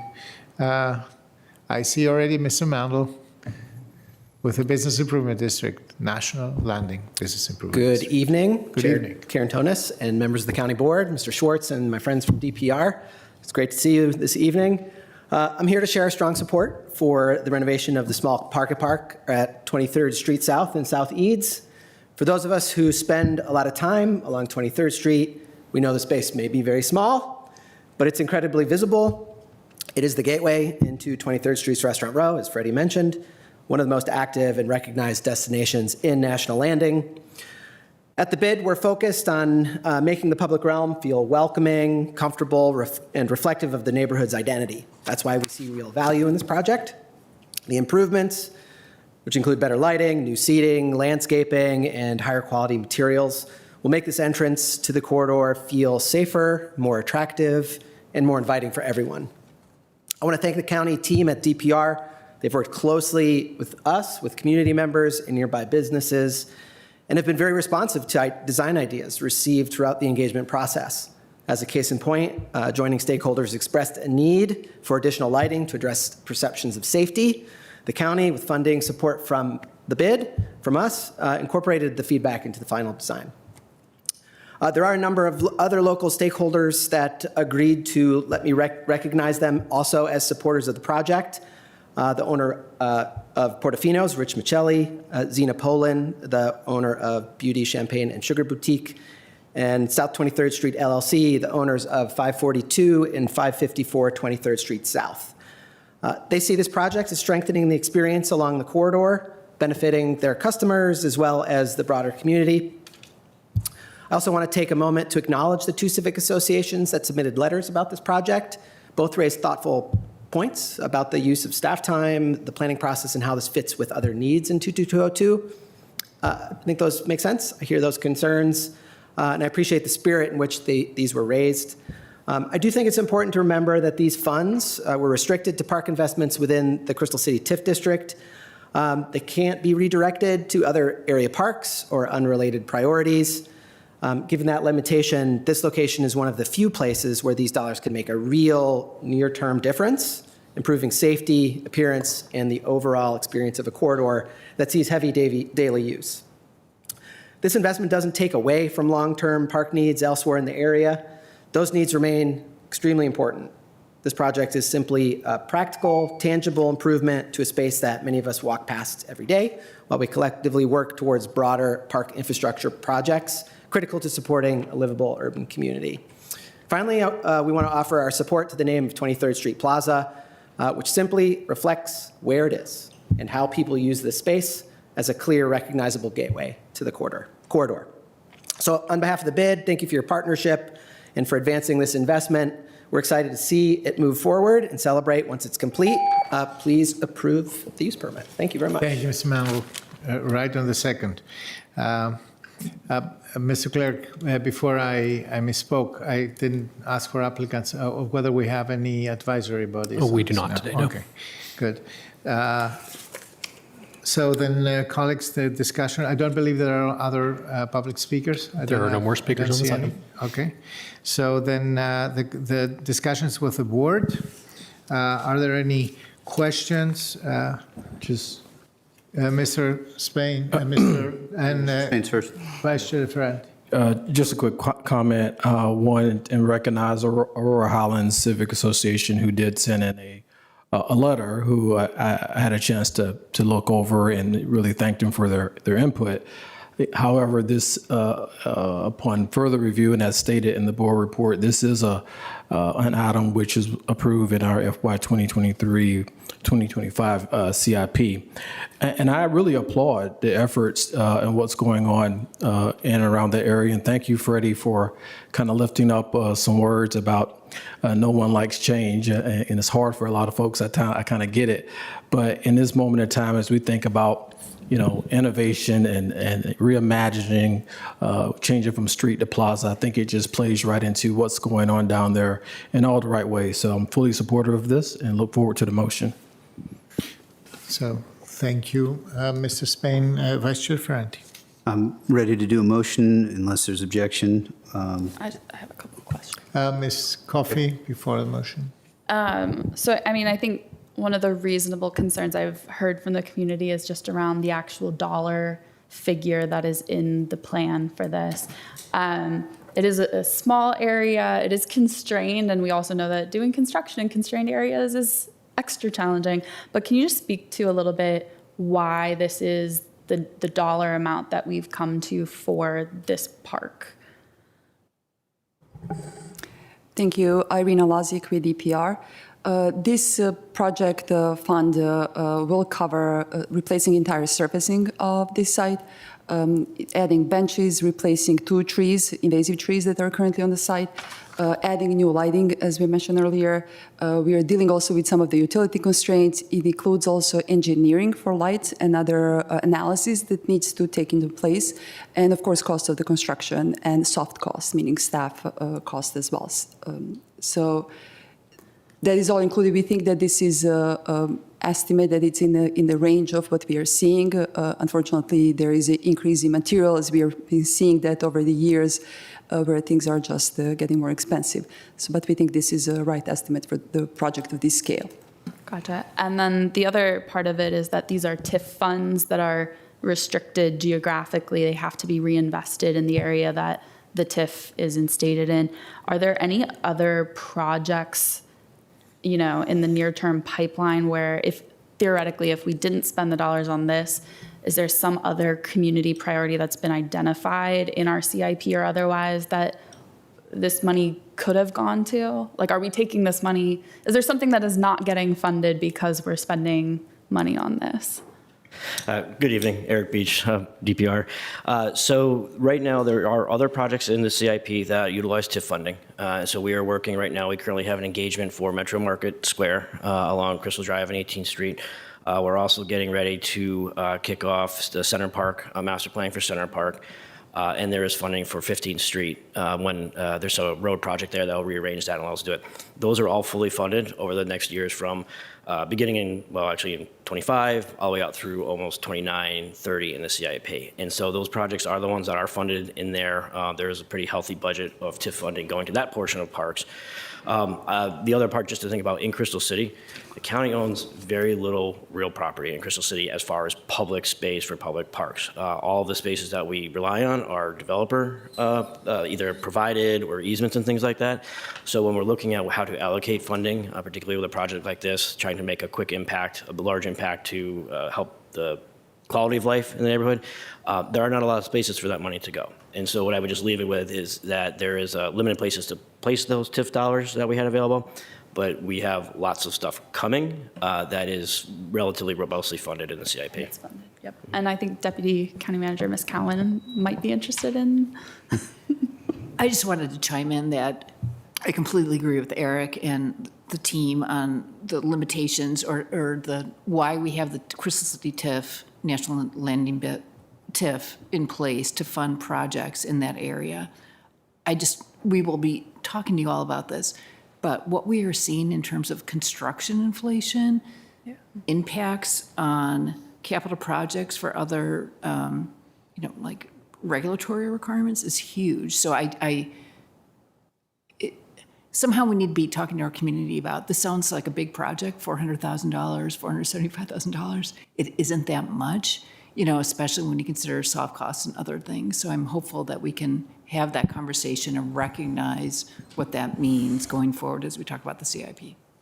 Yeah, and I appreciate, I think, we see a lot more of these and we see the numbers and the sticker shock doesn't go away. It doesn't feel like some of these things should cost this much, but when you break it down and, we've seen budgets on projects like this where you're like, oh, you add it all up and it really does end up with that value. I think it is just helpful though to kind of make sure that we illuminate that for the community. I think it is a reasonable reaction to kind of question how those numbers come to be, and just want to make sure also that, it's good to hear the other TIF projects are funded. Funding this does not harm our ability to accomplish other projects that we've designated as priorities.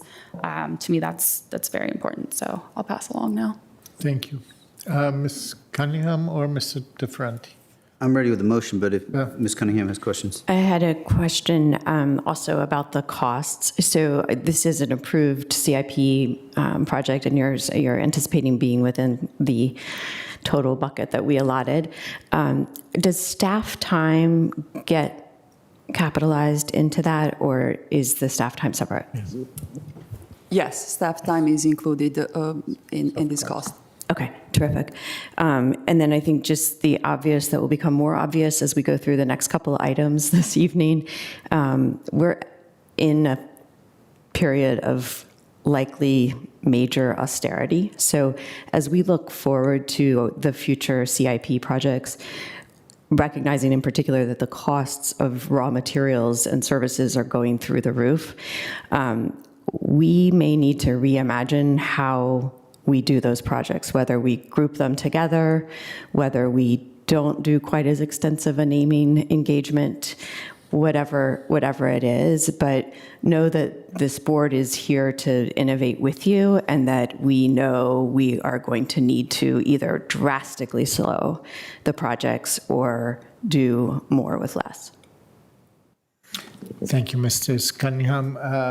Mr. DeFranti, you want to make a motion? Sure. Just a big thank you to Ms. Coffey for starting that, and Ms. Cunningham for continuing. The thoroughness is important, and it reflects the written comments that we've heard, even if the verbal folks who are here tonight are in support. I'll move the county manager's recommendation for item A, which is to approve the subject use permit for a public park on county-owned property, 23rd Street South and Southeast Street Park, located at 501 23rd Street South, subject to the proposed conditions of the staff report. Second. And that's A. I got a second part to it. Sorry, Mr. Spain, that's my fault. The second part is B. I will also move that we approve officially naming the 23rd Street South and Southeast Street Park to 23rd Street Plaza now. Do I have a second? Second. And it's seconded by Mr. Spain. Colleagues, any final comments? I have only two words to that. Count me as somebody who I followed this for quite a while, because I followed the urbanism and general urban presence and small business viability of 23rd Street, that segment of 23rd Street, the restaurant road, for quite a while. And there is no question that a lot needs to be improved there. I mean, the businesses have been investing a lot. This is a very, very successful place. However, we have seen some we have seen some businesses like wearing out and being a little bit tired, etc. So I think the combination of events that we have now, the new Crystal House that's in construction right now, it's just next door, next to 22nd Street, and then the walk to 23rd Street. I was persuaded by Mr. Lutz that this is a gateway project. This puts a welcoming design at the beginning of 23rd Street facing Richmond Highway. And I, as everybody else, I had significant, digestion problems with a high price tag, which I could still consider high. However, I've been instructed and educated in successive meetings and briefings that this is not excessive. So I recognize the role of this. I hope that this will be completed in a reasonable time, which I don't know when exactly, but are we looking a year, 2 years from now. I don't remember what is in the staff report. In any case, I think that this is worth the investment at this point, and specifically because it supports economic activity and small businesses with plenty of jobs right there. It makes the place also a little bit safer lit and more welcoming. And right now it's frankly neglected and not at all welcoming. So for that reason, I support the motion. And if there are no other comments, I see Ms. Coffey. I will call the question. All in favor of Mr. De Ferranti's motion, seconded by Mr. Spain, please say aye. Aye. Anybody opposed? No. The motion passes unanimously, both parts. Thank you. Congratulations to the National Landing Assembly of Neighborhoods. Thank you. So we are, believe it or not, it's 8 p.m. And we are moving now to our regular agenda items. Before I do that, I want to ask colleagues if they want to have a short recess. No? Okay. Everybody? No? Okay. I wanted to ask, just out of courtesy, Mr. Clerk, Mr. Deputy Clerk, which is the next item? Next item, regular hearing item. We're going with County Manager's presentation of the financial results and closeout for the fiscal year ending June 30th, 2025. Thank you. Mr. Chair, as I said on Saturday we made a presentation about this item, and we have fielded questions from you. We also had the opportunity, I think you got input from Fiscal Affairs. We do not want to repeat that presentation, so we're available for any questions that you might have. Indeed. Colleagues, do you have any additional questions? I know that there have been several ones that have been fielded via email and gotten a response, but maybe you want to field them publicly. There is a public hearing as well. That's true. We have public. Yes, there is a public hearing, Chair, but there is no individuals signed up for this item. Yeah, I didn't have any, but it's true that I had to ask you. So there is no speaker. There are no speakers. And no registered for this advisory. item. No, sir. Okay. So then the discussion is with the board. I see Ms. Vice Chair Ferranti and then Ms. Cunningham's light. I'm going to be ready to do a motion in a bit, but want to, first ask a question. The motion, Saturday you talked about two essential steps. One is funding a grant that was revoked federally, and the rest is moving all of the other 1.8 million. I think it was 50,000. Is that the grant to the, and 1.8 million to FY 2026. We talked at the budget time that we said we want to see every 2 months or 3 months because we were worried about the fiscal picture getting bleak. And I guess I interpreted we didn't do that, and I was okay with that. But I don't think that necessarily the fiscal picture got any better. It's still bleak.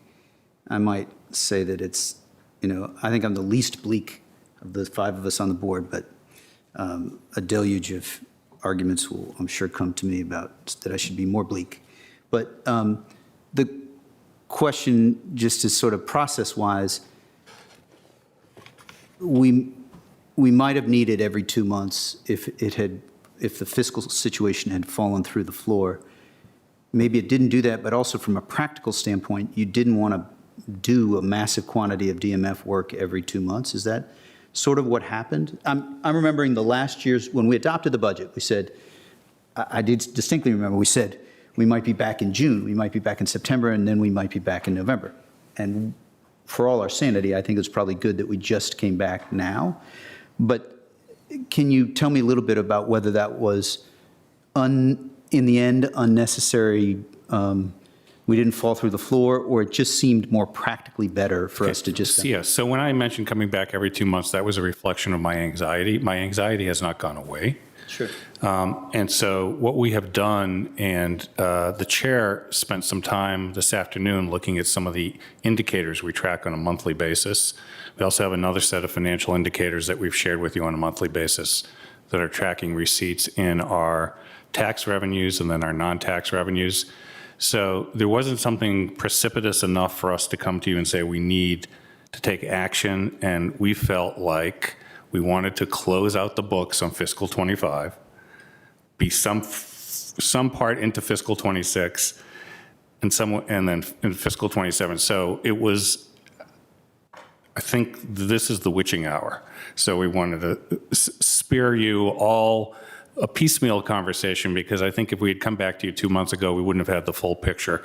Now we're able to bring everything together and share all our anxieties directly with you. Thank you. I guess I will. It's important to be aware of anxieties, not necessarily driven only by anxieties. The only thing I'll note is we had conversations last couple of days. I think that a shared priority of the board has been historically over the last 4 or 5 years eviction prevention. And we did budget $2.1 million for eviction prevention. But what I noticed is not a precipitous fall in our revenues, but more a huge increase in our expenses. I think we were $4+ million over on eviction. Is that, can someone disabuse me if I'm incorrect on that one? And you don't have to do it now. I noticed it because I think I'm not alarmed by it, but I am. But I want to say that if I looked at the stuff that Mr. Carantonis reviewed today, not all numbers signify the end of the world to me, but the need in that particular area stood out in the presentation on Saturday. So, yeah, we have those numbers, and that is something that the chair said earlier. Those were all pre-shutdown, and the impacts that we're going to see from that. So I'm recalling the chart. I mean, the eviction bar was up year over last year, but it's still, we only had 2 months of data. So I don't know if Ms. Cowan or Ms. Hughes want to add anything on that. They may not. The slide to which Mr. DiFerranti is referring, it includes emergency lodging, eviction prevention, and housing grants together as $4.9 million over budget to meet those needs. Yeah, that's correct. Thank you. Hey, maybe it's important to remember that housing grants, for example, is an entitlement that once provided, everybody who qualifies has a right to draw and to receive these benefits, while eviction prevention per se is an amount that can be limited, and when it is when it is depleted, it is depleted. But the combination is shooting up. Sure, The need is big. Makes sense. I want to yield to Ms. Cunningham. I do want to, Ms. Cowan, if you have brief context you want to give, that would be helpful for me. No, that's fine. I mean, I think, yes, we are facing housing grant were over last year. The demand for housing services, whether it's from homelessness to housing grants, permanent supportive housing, for emergency lodging, is just across the board. We overspent last year. We dealt with that within the DHS bottom line budget. Our ability to do that next year in 26 and 27 is very difficult. And that is a conversation that we need to have with all of you as policymakers next year about our priorities. We should also be aware, I want to be clear, we are not in like 4 years ago of dealing. What we are dealing with right now is change every single day from a regulatory and funding perspective from the federal government and the state government. So while I understand this desire for every 2 months getting updates, it is incredibly difficult for staff in our community to deal with what's going on. We want to give you certainty. We want certainty. It is not possible right now. We are facing very difficult upcoming constraints on the continuum of care with housing, HUD housing NOFAs that you all have seen. And I wish we could give you certainty, but but we can't other than holding on to our reserves and being steadfast in our support for our community and those most at risk. We want to give you certainty. We want certainty. But this is really, really difficult right now. And it's also impacting our frontline staff who are worried about losing their jobs. So I just, Sure. I hope we understand the situation that we are all in together, that we are facing as a community over the next 6 to 12 to 18 to 24 months. This is real. This is real. Sure. So I will say, Ms. Cunningham sent around an article about continuum of care, and I sat in on continuum of care.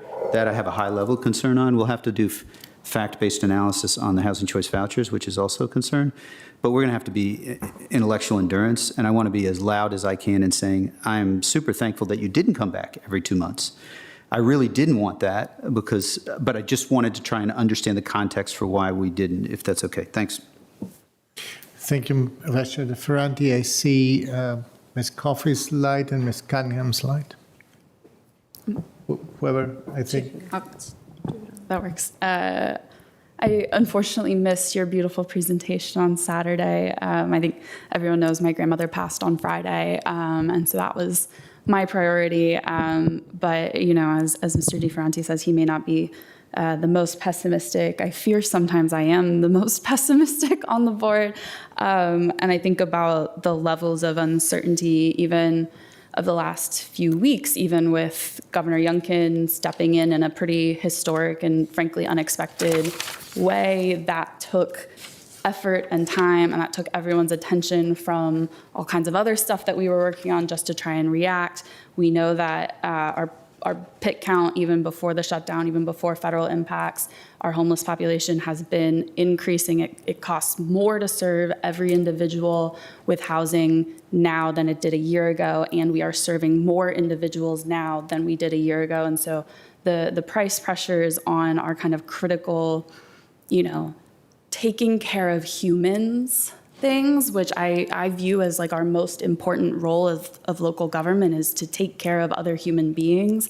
It's just getting harder and more expensive. And I think, you know, part of this is I didn't get a chance to say anything on Saturday, so forgive me, but it really is concerning to me as we look at some of these numbers shifting. We know from the last longest ever shutdown that it did impact our tax revenue.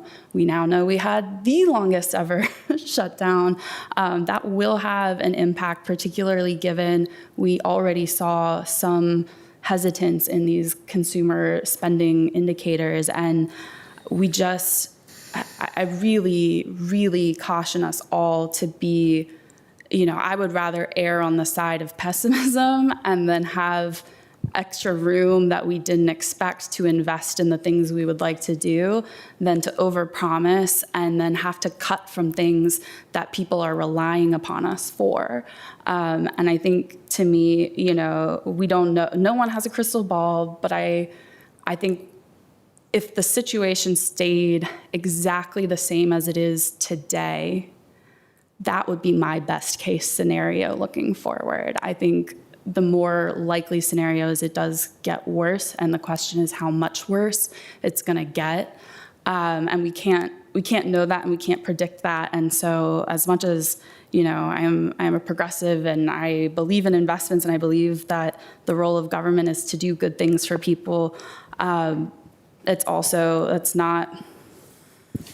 not incompatible with being fiscally responsible and restrained and thoughtful and intentional about how we make sure we don't get ourselves into a situation we don't want to be in. And so I really do appreciate, you know, I think about the Safe Havens grant that we are having to backfill money for. That is a DOJ grant that provides supervised visitation for children in custody situations. That is a grant that I asked about during budget either last year or this year and said, are we sure this is really important? And we felt very confident because we've always gotten this grant. This is a very basic thing that our child welfare team provides for people. And so, and if I recall, it's $276,000 that we should not have to be paying out of local dollars, but we're not going to not provide safe and supervised visitation for children. That I think is something that is a clear value that we should all agree to. And so I think there's only more things coming down the pike, whether it's lack of funding for continuum of care, our urban area security, anti-terrorism dollars, whether it's the housing choice vouchers program getting slashed. We don't know what specific thing is going to happen, but I think we can all be pretty dang sure that something is going to happen and we're going to have to keep reacting. And I do commend, I think, budget staff and all staff who are really having to go through the day-to-day of, okay, new news, what does this mean? What does this mean now? What did this mean yesterday? What do we think it means? Because none of it is clear, and it is really emotionally taxing. When you go into public service because you care about doing good work for good people, and this is the reality that you're confronted with, I know we all experience it, it is emotionally taxing to sit there and try and figure out how you do your job when resources are being actively taken away from your community. And so I just really am appreciative. I'm very concerned about our future next several fiscal years, but I do the work that you all are doing, and the work to do early indicators and dashboards and everything is really commendable. I think we'll figure out a way through, but this is definitely, hopefully a little bit of an eye-opening closeout report to be so barely above what our projections were. So that is I think, historically thin margin, if I'm not mistaken. We've never had this little to report at closeout. So thank you. Thank you, Ms. Coffey. Ms. Khan. I was going to say the same, which is the only silver lining is many community members have been asking for years for us not to have any carryover funds, and we have accomplished it. So good job there on the 0.1% razor-thin error bar there. I just want to highlight, first of all, that the presentation from Saturday is uploaded, so public can go back and look at the document as well as watching the video if you want to. And thank you to staff for making sure that that is happening going forward, so we have those available to folks. I want to highlight just at the very top line, super close this year, trending down. Probably need to make adjustments in 26, like hiring freezes and not doing some of the parks projects and that sort of thing. And then 27 will probably be worse, right? So that was what I took away from the great presentation on Saturday, and I think will be the environment that we're in for a while here. I just want to lift up two pieces. One is cost control. So we are going to have to spend less on things that we've spent a lot on in the past. Public safety overtime is not one that's really discretionary so much, but we've talked a lot about how can we use their time better, and can we, community events do a little bit differently. We've got to think differently about how we deliver services this year to meet the cost constraints. The other big one from Saturday is the healthcare costs, and I think we are not alone in the universe of experiencing really astonishing increases in healthcare costs this year. I think thinking through how to constrain that going forward, even though it's a year from now because you've already got open enrollment going. And then on resilience, I am so grateful that we were able to do the stabilization reserves at the end of the budget cycle last year. I think we're going to need to continue to be in that mode of, as Ms. Cowan said, we don't know what tomorrow will bring, but it's always something different and something a little bit weirder than yesterday.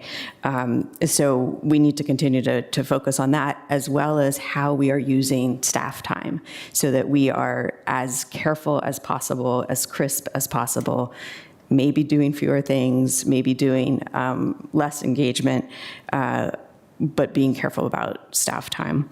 And then finally, just to kind of keep the schools in the room, because they are our partners here. I think they had lots of testimony to the school board last night, recently, maybe yesterday, maybe Thursday. I can't really remember what day of the week it is at this point because we're on hour 9.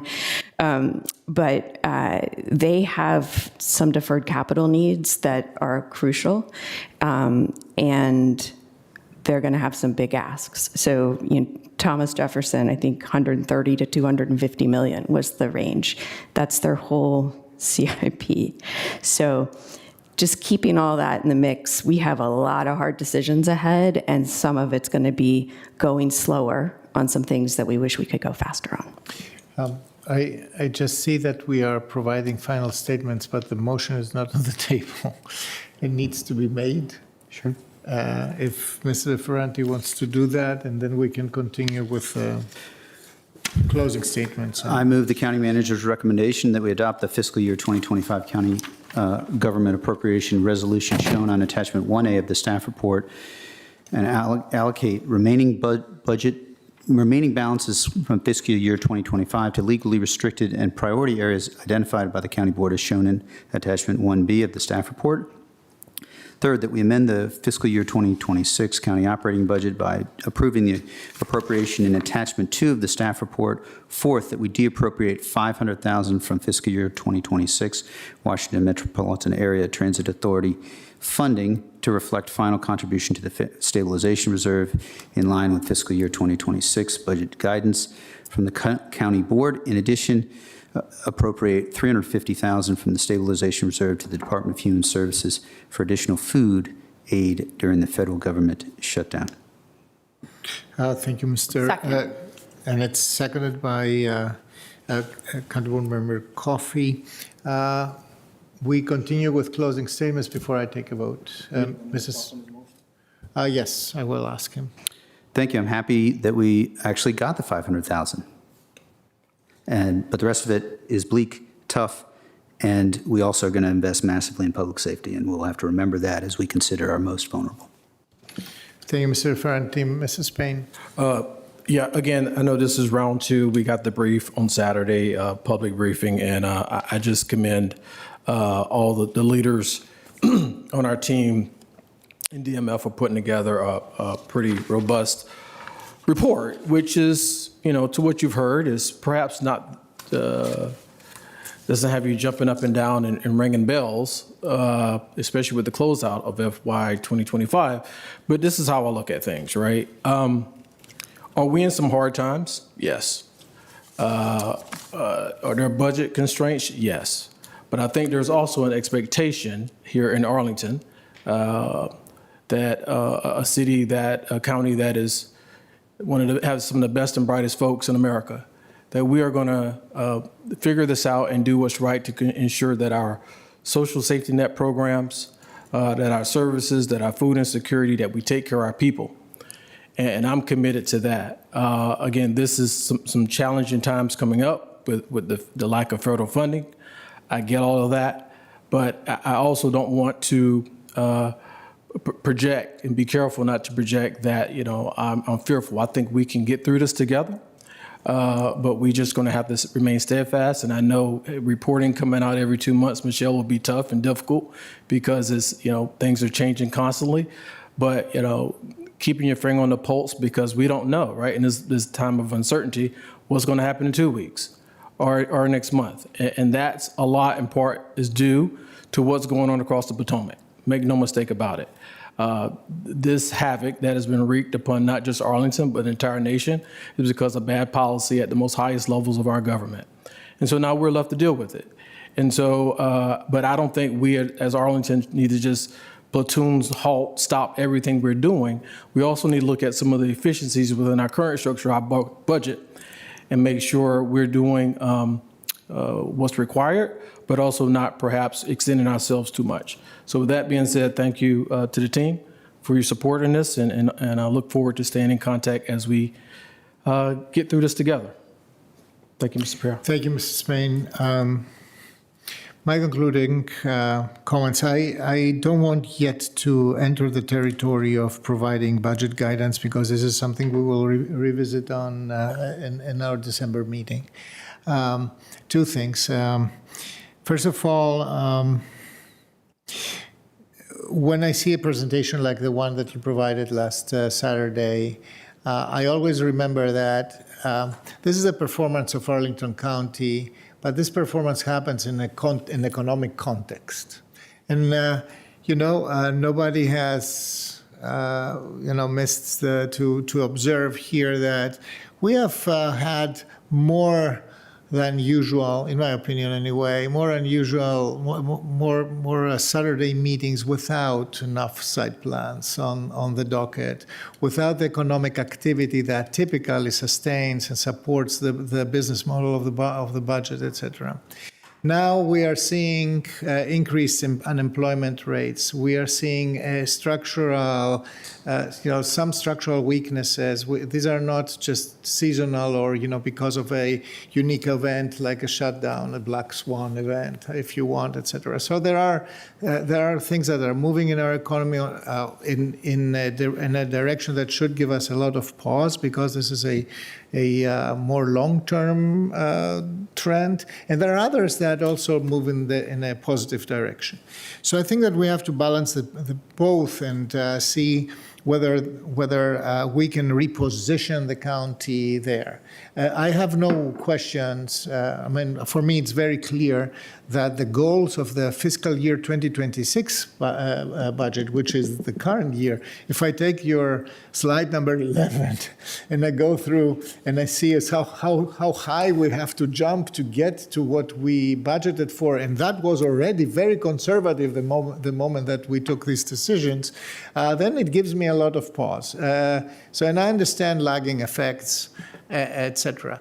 So for me, the next couple of weeks over the Thanksgiving week, colleagues, will be about reflecting how we put our values and how we harmonize our values and our guidance for the budget, and also what we find that is absolutely necessary right now. What is important to us? Is it, for example, to sustain a social safety net for those who are the most vulnerable, not letting them down? Is it, for example, which for me is a very highest importance, economically and socially, to fight against all forms of unemployment? Be very careful about that.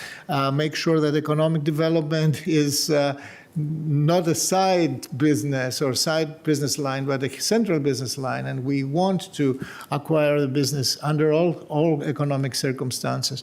So we don't want to sink into a recession of any sorts. So we need to be focused on how to do that. Elements of that is to control costs. Of course it is. It's every budget year like that. Elements of that is to be pessimistic until we have bold reasons to be optimistic. I'm optimistic that we can do that because we have shown before that we can that there are healthy assets in our economy that are still very productive, produce high quality jobs that are still working. But we see. We have a lot of adverse and a very adverse situation like now with the federal government basically pulling the carpet out under the feet of the entire region. We're not alone on that. I should add that to that too. So with that, colleagues, I think we have to take a vote on the motion of Vice Chair De Ferranti, seconded by our colleague Ms. Coffey. All in favor, please say aye. Aye. Aye. Aye. Anybody opposed? Anybody abstain? No, the motion passes 5-0. So, Mr. Clerk, I believe we have an additional item. We do. The next item on our agenda this evening is item number 35, which concerns the establishment of an advisory panel to examine Arlington County's form of government. Okay. So I will start on this, if colleagues allow. So I will pass that to my colleague, Mr. Ferrand and Mr. Spain, to present a little bit. I just want to recap a little bit from our last meeting last month, where we said that I announced here that based on a lot of thoughts that that, in my opinion, start as far back as the 2019 equity resolution. Back then we challenged ourselves to be open to questions that are tangential to fair and equitable representation, to substantial and meaningful participation of all Arlingtonians in public matters, and that are also tangible to invite everybody to get involved in decision processes. So we announced that we will, that in this meeting here, we will start a dialogue with our community to discuss the scoping of an advisory working group that will conduct work on the form on thinking about the form of government and invite public input to this regard.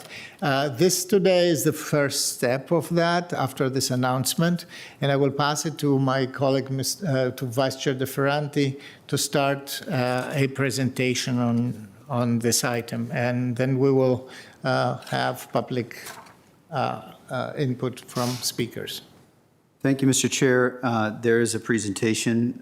Colleagues, I think everybody knows this presentation is with very, very minimal changes from the staff report and the board charge. Very, very minimal changes. There's 4 identified that you all should have received in email. So it's more a method for having a visual way to talk about what is in the staff report and charge. Next slide, Pete, please. Several factors over the past couple of years have sparked some parts of our community dialogue around engagement, representation, and transparency. There's a number of bullets here that describe it. Many people will know that Delegate Hope offered a bill that this county board has made a couple of statements on over the past 2 years. So that's part of this, but there are local civic associations, the Tiger Group from the Civic Federation and the NAACP Arlington branch. I will just say that with respect to that bottom piece, Arlington has its own chapter of Virginia code called the County Manager form of government. Many other localities near us, like Prince William and Fairfax, have different forms, but we, as far as I know, in Virginia, are the only ones who have the county manager form of government. So our chapter in Richmond controls all the things all the ways in which we are governed, and there's not an inordinate amount of flexibility there. And so the county executive form of government, I think it's in Fairfax. There's a slight difference in Prince William and Loudoun. They have forms that provide for more flexibility in their chapters, as far as I understand it. That's what I understand. It's time, I believe, to get this information out and have a more fulsome dialogue. Next slide. So mission and goals, you see in both under mission and goals, these are as drafted. In the audience, there's a couple of people who have sent specific emails today.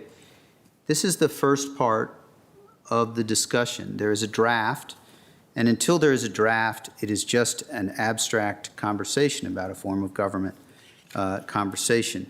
So I do believe it's time to get started with the draft that is the charge. But I'll acknowledge that the board report and the charge can be tweaked, and depending on your vantage point, we've gotten emails today from folks who say, why would you say Arlington isn't nearly the most outstanding government in the United States? And others who say, I know there's the perspective of others who say that we could be dramatically better as a form of government. My perspective is the same as last month. We have a very, very good form of government. That does not mean, in my view, that we can't be better. And holding those two ideas in your mind is a little bit of what this is about. So the mission, we've gotten suggestions, and I think there are good changes that over the coming days, weeks, and month, we should incorporate, change, and try to find a mission that is neither presumptive that we will change our form of government, nor presumptive that we will not change our form of government, but just look at it and have the conversation. It's been ongoing for multiple years behind, and it's time for us to have a public conversation, in my view. So you can see a review and analysis of the origins. I do think history is relevant, but not dispositive. The structure and the operations of Arlington's form of government to evaluate how the current form serves our community in the context of our growing and increasingly diverse population, and to advise the county board with community-informed recommendations. That's that piece. The goals to determine whether the current form of government is compatible with the growing and evolving community.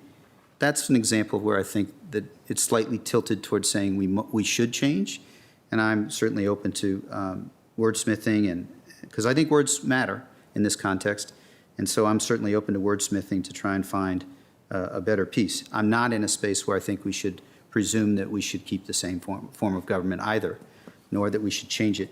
So I'll do one more slide, Mr. Spain, and then send it over to you. I think that's roughly what we agreed. The scope and reporting, this is in the 4-page document now. We've gotten some suggestions for revisions to it. Certainly want to take a look at that. As drafted, the advisory panel will conduct a structured evaluation of Arlington's form of government across the 5 areas. Historical and legal review, comparative government analysis, I've sort of referred to both. Community and stakeholder engagement, I think that's very important. Assessment of Arlington's current form of government, and structural and operational reform opportunities. Make recommendations. There's board composition and size, there's leadership structure, there's election structure and timing, and there's representation. I do think that it is relevant to consider, with representation, it's relevant to consider barriers as they are to applying to be on the county board. I've been steadfast in thinking that we should move our salaries from 55 a few years ago to closer to 90,000, because it is not a part-time job. And we cannot have only those with means being able to serve on this board. Furthermore, we have 62% renters. We have 1 renter on our board. Ever. That's true ever. I was in a multi-unit building, but the history of Arlington's form of government, if you think it's perfect, there's 30 or 40 years where racially we were not perfect at all. And there's also, the last board had 4 members from South Arlington, and I was the only one who lived in North Arlington. But for 30 or 40 years, it was North Arlington exclusively, and homeowners homeowners exclusively. So those are all pieces that are worth considering. I'm not committing to every last piece on my own behalf. It's a conversation, and I'm mindful that the board is not unanimous on this in any component. Send it to you, Mr. Spain. Well, thank you, Vice Chair. And let me just say this so I'm going to go through these slides, and I know we're going to hear from some folks from the public. We have received a number of emails and correspondence into the board over the past day or so, which is what we expect. We're not a monolithic group of thinkers here on the board, nor are we a monolithic group of thinkers out in our community. But I will tell you, quite honestly, this is an opportunity that I long sought, and I'm glad that we're having it. And if you look up on your slide here, let's talk a little bit about membership. And again, a lot of this can be adjusted perhaps over the next month, But historically what we've seen, and I've served on a couple of these, some of our work groups, we usually have numbers between 12 to 15, and we want, a strong desire for these members to reflect not only Arlington's geographic, demographic, but also the generational and professional attributes. I kind of crafted some of this language to be fully transparent, thinking about our young professionals who I feel, quite honestly, have never been part of processes like these. It's always been the same, I'll call it the same 500 people in Arlington that shows up and make all the decision making. I hope we want to ensure that we, in this engagement, reach out to some of our young adults, our civic leaders, our legal academic experts, and everyone listed here, to include some formerly elected officials. And I'll be quite frank with you. There's a lot of formerly elected officials that have their perspective, who believe they know how form of government needs to be run. That's based on a number of things, and that's okay too. But again, we want different voices in the room. In the requirements, I know we've received some communication in on this about being residents and registered voters. We received some information about our immigrant population, folks that are being here. So I think all of that can go into consideration. Leadership, as I see this in the next, for any board, the chair and the co-chair respectively, I think it'd be within keeping of what's happened in the past for this board to identify a chair and co-chair, someone from the community, our persons from the community that are well respected and can perhaps handle the strong dynamic of a working group as such, and kind of foster them through the process. So, and that, of course, would be up to the county board here to select those individuals. Moving on to the next page. When we talk about engagement and fiscal impact, we've heard, if you sat around here today, you heard a lot about community engagement and how we engage. And I kind of led into, I think there's a lot of work for us to improve upon how we engage. Intentionally, I put this in here, quite honestly, because I've also seen how we engage has always been at certain parts of the community. Again, this is a work in progress, but I believe we should have meetings here. We should have meetings that are hybrid. We should have meetings in North Arlington and Madison. We should have them in Lover Run. We should have them on the south side. So everyone has an opportunity to engage. This can be worked out a little bit, but this kind of sets the condition about what we're looking at. We just don't want everyone having to come to 2100 here at the Bozeman room in a room down the hall and have these meetings. We want to go meet people where they are. We heard about this a little earlier, and I think we can do that. The fiscal impact has been somewhat, I will say, controversial because, yes, we're in some very challenging times, and though we have not put a number here, that too can be worked out here in the next month or two as we look at closeout and look at some of our real numbers that come out of this. I appreciate the fact that, I talked earlier about food insecurity. I talked about social safety net and things alike, and housing grants and rent, and all those things are going on. But for this project in and of itself, to believe that we cannot do this with some level of funding supported in large part by the community, I just don't buy that. But we will talk about this as a county board, because I think if this is something that people want to do, then it's on us, right, to do it. Lastly, you will look at the timeline and the next steps. So we're here. We came out at the public hearing. We're going to have a discussion. This is all projected. There's been conversation, quite honestly, that this should go on for 18 months. This should go on for 24 months. What is that sweet spot? Right now, we're looking at hopefully putting this together through this timeline and coming back next December with some level of advisory recommendation. Now, can this be adjusted a little bit between now and next month? Of course it can. But this is something just to show to the public about a course of action, a timeline over the next 12 to 13 months that seems to be reasonable. Again, we will have dialogue as colleagues. Some of you may even talk about a timeline, and that's okay too.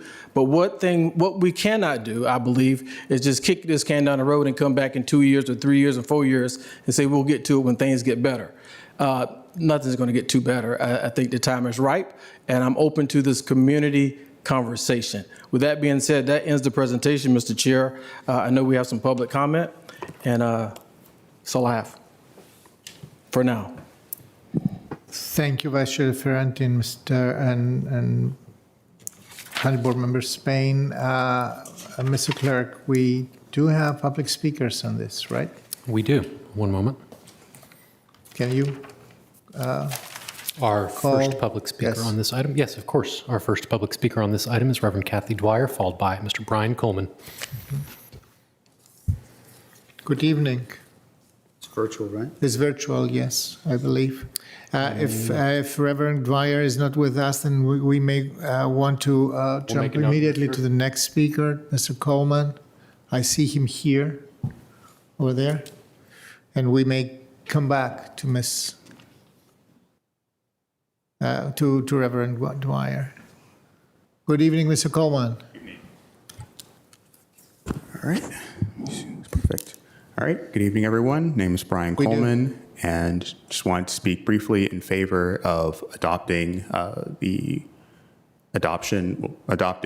motion to open up an advisory board to study our form of government.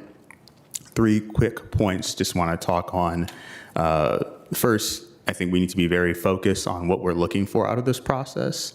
In my mind, there are a handful of really important issues that we need to be investigating. The first is the merits of having a district versus an at-large system, and any conversation we have about that should take into account the dubious process and inequitable ramifications that the 1930 referendum had, particularly on the power of African Americans politically in Arlington.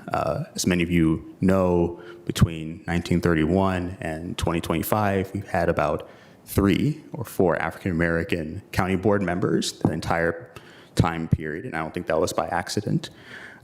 Next is simply to look at whether or not we are right-sizing the county board for our population.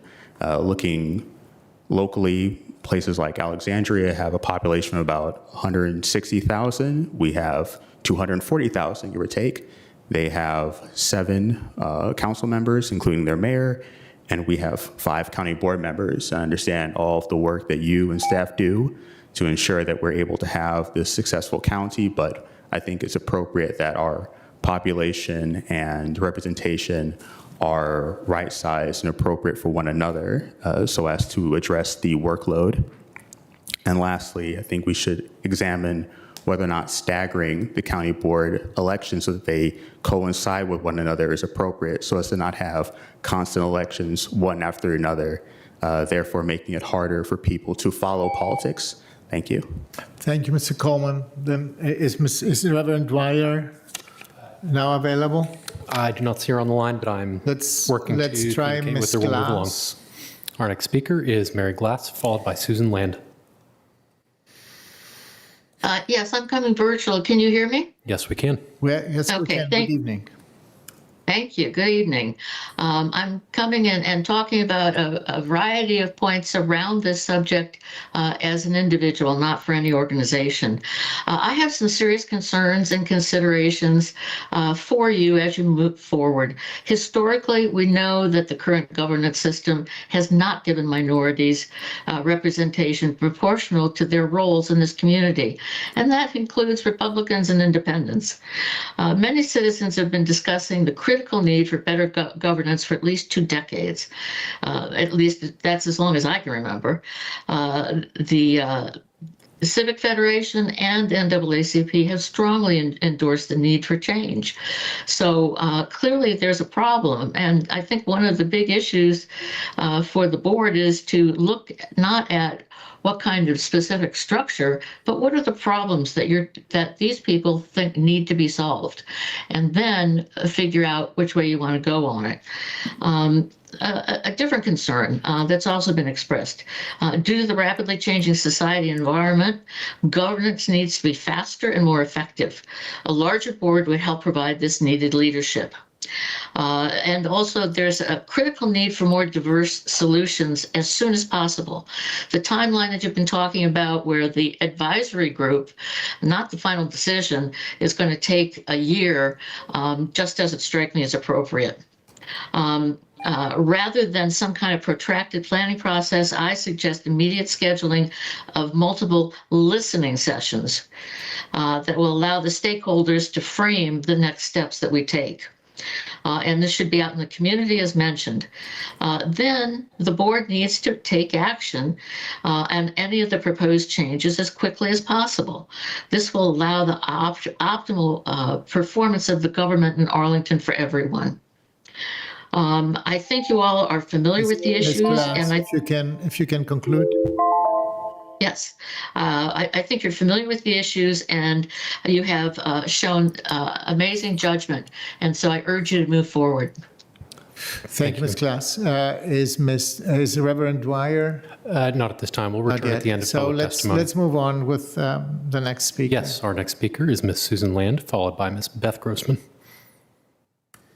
Ms. Land, good evening. Ms. Land? Maybe we can continue with Ms. Grossman. Indeed. Good evening, Ms. Grossman. Good evening, Mr. Chairman and members of the board. I'm Beth Grossman, and I'm here today to speak in support of the establishment of an advisory panel to examine the county's form of government. If Arlington wants to ensure a diverse and inclusive county board and one that encourages community engagement, it is essential that we move away from a board that is elected at large and with staggered terms. An at-large board with staggered terms by its very structure is in tension with inclusion. For example, assume that you have a community that is divided, say, 55%, 45%, either along demographic lines or on a particular issue. Under the current structure, each member of the board would, in winner-take-all elections, each be elected one by the same 55% majority. That means each board member would effectively represent the same 55% of the community, and that the substantial minority of other voters would not have a seat at the table or any voice in the discussions. That is not any way to be inclusive or to encourage engagement. There are a number of potential other ways to organize the county board and our elections to better foster inclusion and engagement. If an advisory panel is established, I would encourage the panel in particular to carefully look at the possibility of a board whose members are elected simultaneously and through multi-seat ranked choice voting. Multi-seat ranked choice voting allows for a substantial community of interest, even if not an absolute majority, to pool their support for an individual member to be elected to the board. Going back to the 55%, 45% example, under the multi-seat ranked choice approach, the majority community would still almost certainly win a majority of seats on the board, but other communities would be represented as well in rough proportion to their support, and they will have an opportunity for their voices to be heard. One final note, I hope that the panel, if established, will engage in a robust and proactive approach to community engagement and not, as seems to be envisioned by the draft charter, simply relying on a handful of community meetings that few people know about and even fewer attend. Thank you. Thank you, Ms. Grossman. Our next speaker in person is Mr. Jeremy Olmack, followed by Eric Berkey.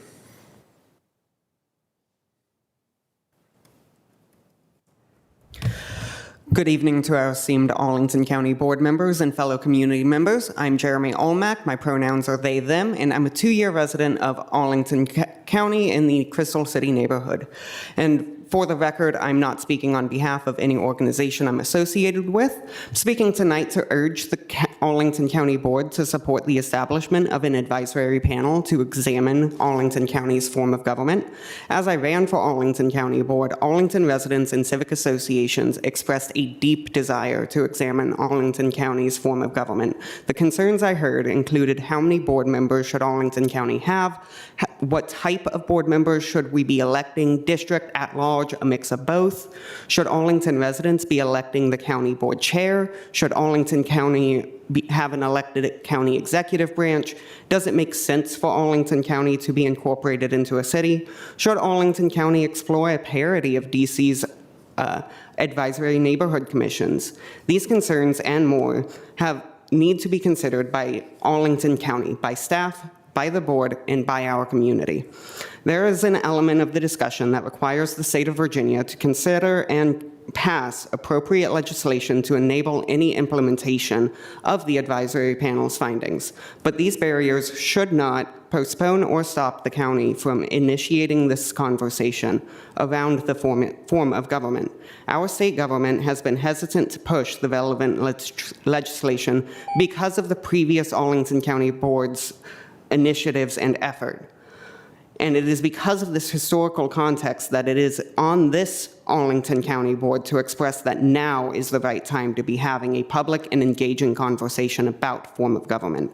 I agree generally with the mission, goals, scope, reporting, membership, engagement, fiscal impact, timeline, and next steps of the advisory panel. While I think we can make tweaks to the language, the outline presented today gets the ball rolling and allows the community to start having a formal discussion around the form of government. Appreciate each of you for all of the work that you put into Arlington County. Mr. Olmack, if you can conclude. Thank you all for letting me and the community speak. I hope the advisory panel has your support. Have a good night. The next speaker, please. Thank you. Our next speaker is Eric Berkey, followed by Adam Theo.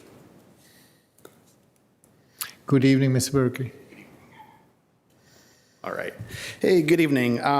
Just want to start by saying this is what's kind of awesome, like the number of folks who show up to these meetings, right, being here in Arlington, number of friends in the room, I think all of whom I'm about to disagree with, but this is kind of great. This is why I enjoy serving and volunteering. I sent an email. I came down tonight to testify in person because I have significant concerns about what we're doing. I definitely would associate myself with Mr. Coleman's remarks about how we got here as a county almost 100 years ago. And I think a lot of folks would probably agree. The question is twofold. Is this the right vehicle in which to initiate change? And is now the right time to do so, right? So we know about the austerity Ms. Cunningham was speaking of. Sitting through that last presentation, it just, makes me anxious about the coming year.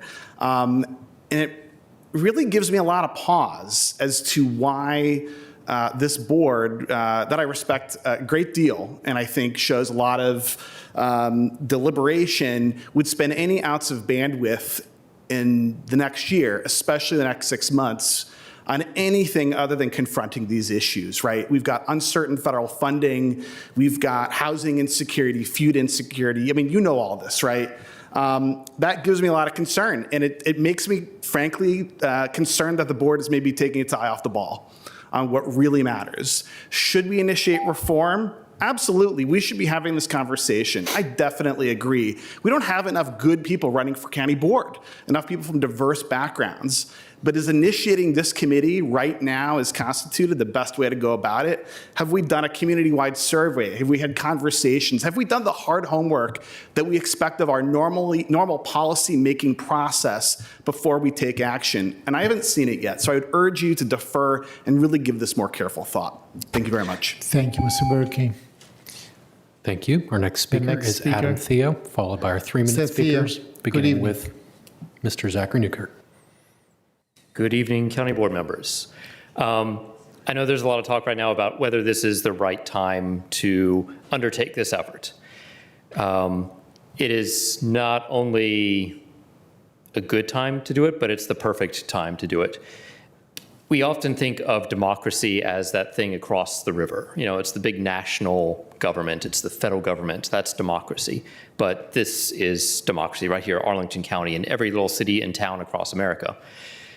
It's not a matter of us taking the eye off the ball, to not go against my good friend Eric, but it's a matter of what's causing all these problems that we're facing. The last presentation, the last agenda item was about our finances. That is essentially because of a breakdown in our government across the river.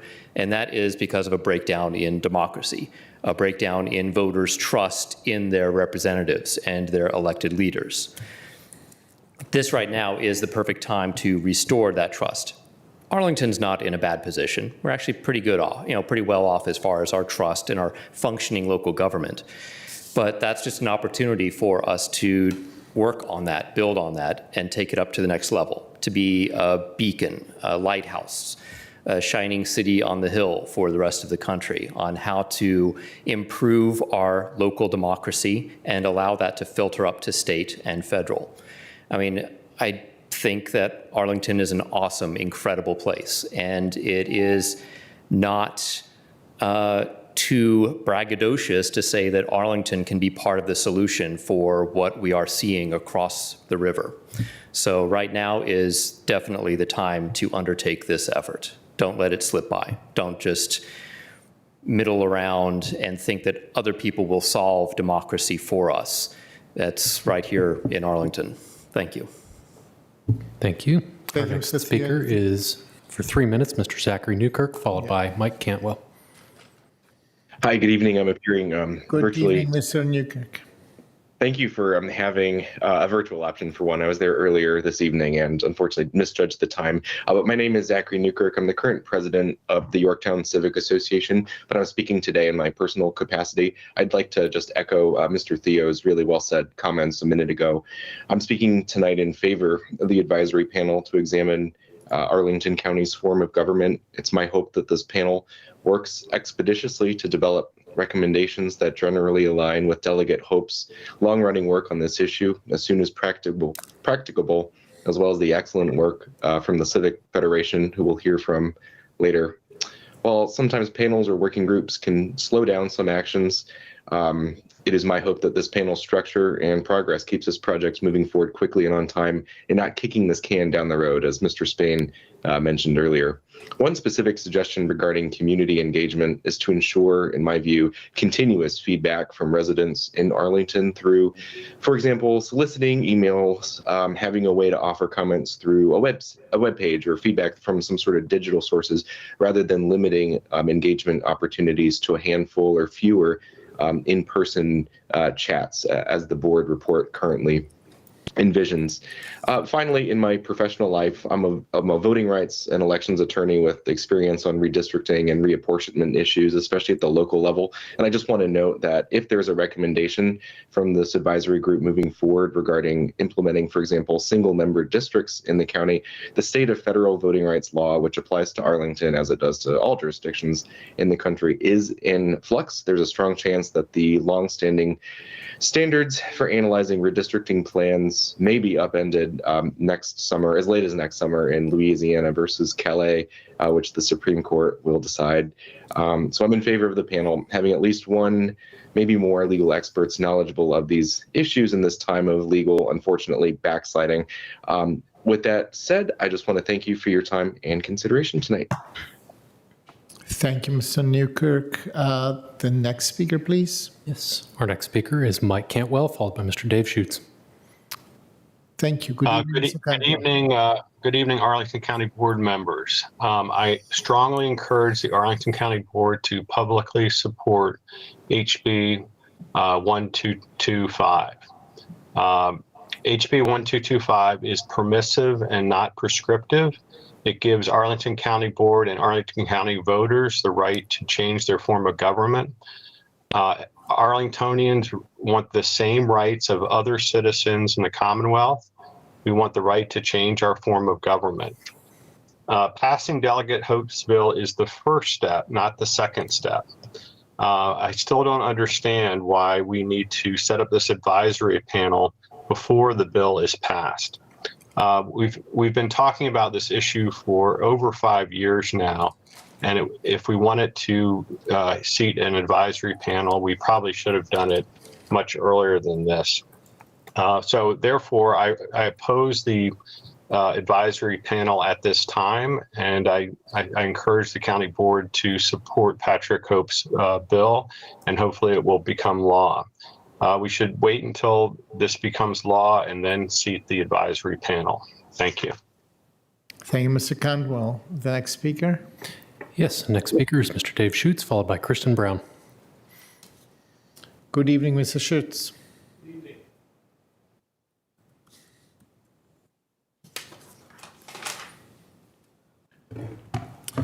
I'm Dave Schutz. I live on Ivy Street. And I thank you for having me here tonight. I hope and expect you will establish this task group. This should be a pivotal moment for improving Arlington's governance. It's high time. It's been 90 years, but only 1 year to redesign it and fix the public engagement process? That's an awfully heavy lift. It's not enough. CivFed's Tiger Committee spent 3 years on form of government and proportionality. We didn't have the time to bring in community engagement as well. Now you're asking this group to do both in 1 year. Engagement is not an extra. It deserves its own committee, not a rushed add-on. Let me suggest some improvements in the charge. Fixes for better inclusion. Don't limit committee membership to registered voters. Long-term immigrants, neighbors, long-term neighbors now at Goodwin House across the county line, they are Arlington people. Say instead, members shall have demonstrated commitment to Arlington and an ongoing role in our community.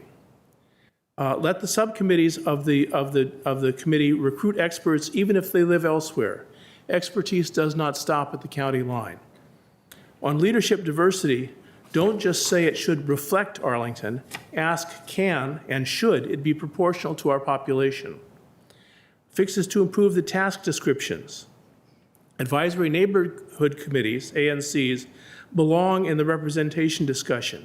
If we keep at-large boards to improve the voices of dispersed groups, ethnic, seniors, and transit advocates, for example, residents may feel shortchanged on service.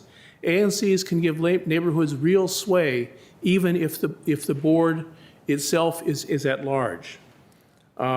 Revise the task description. Should we shift district to districts or hybrid? Could ANCs be a district-based complement? How would either improve equity and inclusion? Chairman Karantonis, you've expressed interest in ANCs. I hope you put input into this. The election method has big effect. I want to associate myself very strongly with Ms. Grossman. Ranked choice voting with multi-seat elections drives proportionality. It is a huge improvement on our current staggered system, which does not. This committee should compare systems and voting rules together. And in terms of what the task group does, self-education can eat months. So to finish in a year, start now to develop quality briefing papers and staff support to the members from day one. Recent municipal reform histories across the country have lessons for us. Learn from them. Limit the scope to form of government. Otherwise, we risk a report that checks boxes but changes nothing. Thank you very much.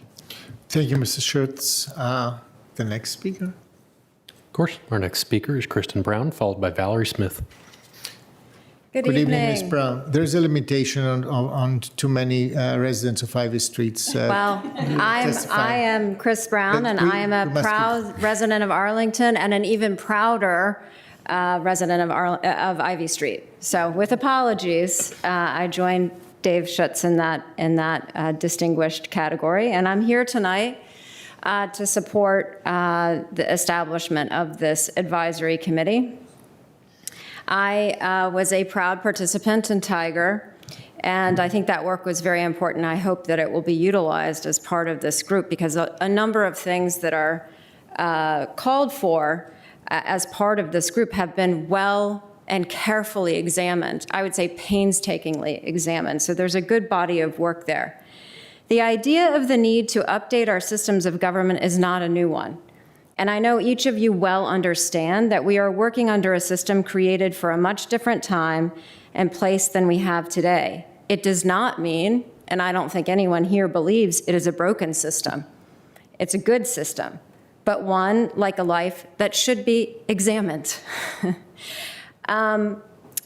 As some of you emphasized, and I agree, a yes vote for this is not an admission that our system of government is a failure. It's a recognition that we are in a changing time in the world, where, as other speakers have well said, confidence in government is shaken.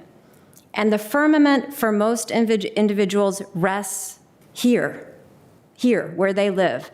A strong representative local government that is fit for purpose to address the myriad issues that we're facing is critical.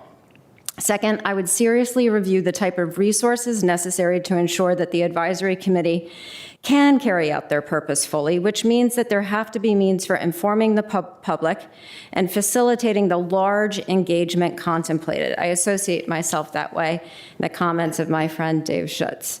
Third, and similar to what Beth Grossman and Dave Schutz both said, a key component here is comparing systems and voting rules together. The recommendations made by the advisory board there, I think, will be very important to the board. Fourth, with the charter, I think there needs to be better definition of the qualifications you are seeking in an advisory council. We have broad categories, which are great, but I think there should be more specificity and particularity with the kind of prior work, product, and materials you can rely upon. Again, Tiger materials are there, and others. Fifth, why are you requiring that participants be registered voters? Don't agree with that. Finally, I would take serious time and consideration in selecting the chair and vice chair. Obviously, that is left with the board.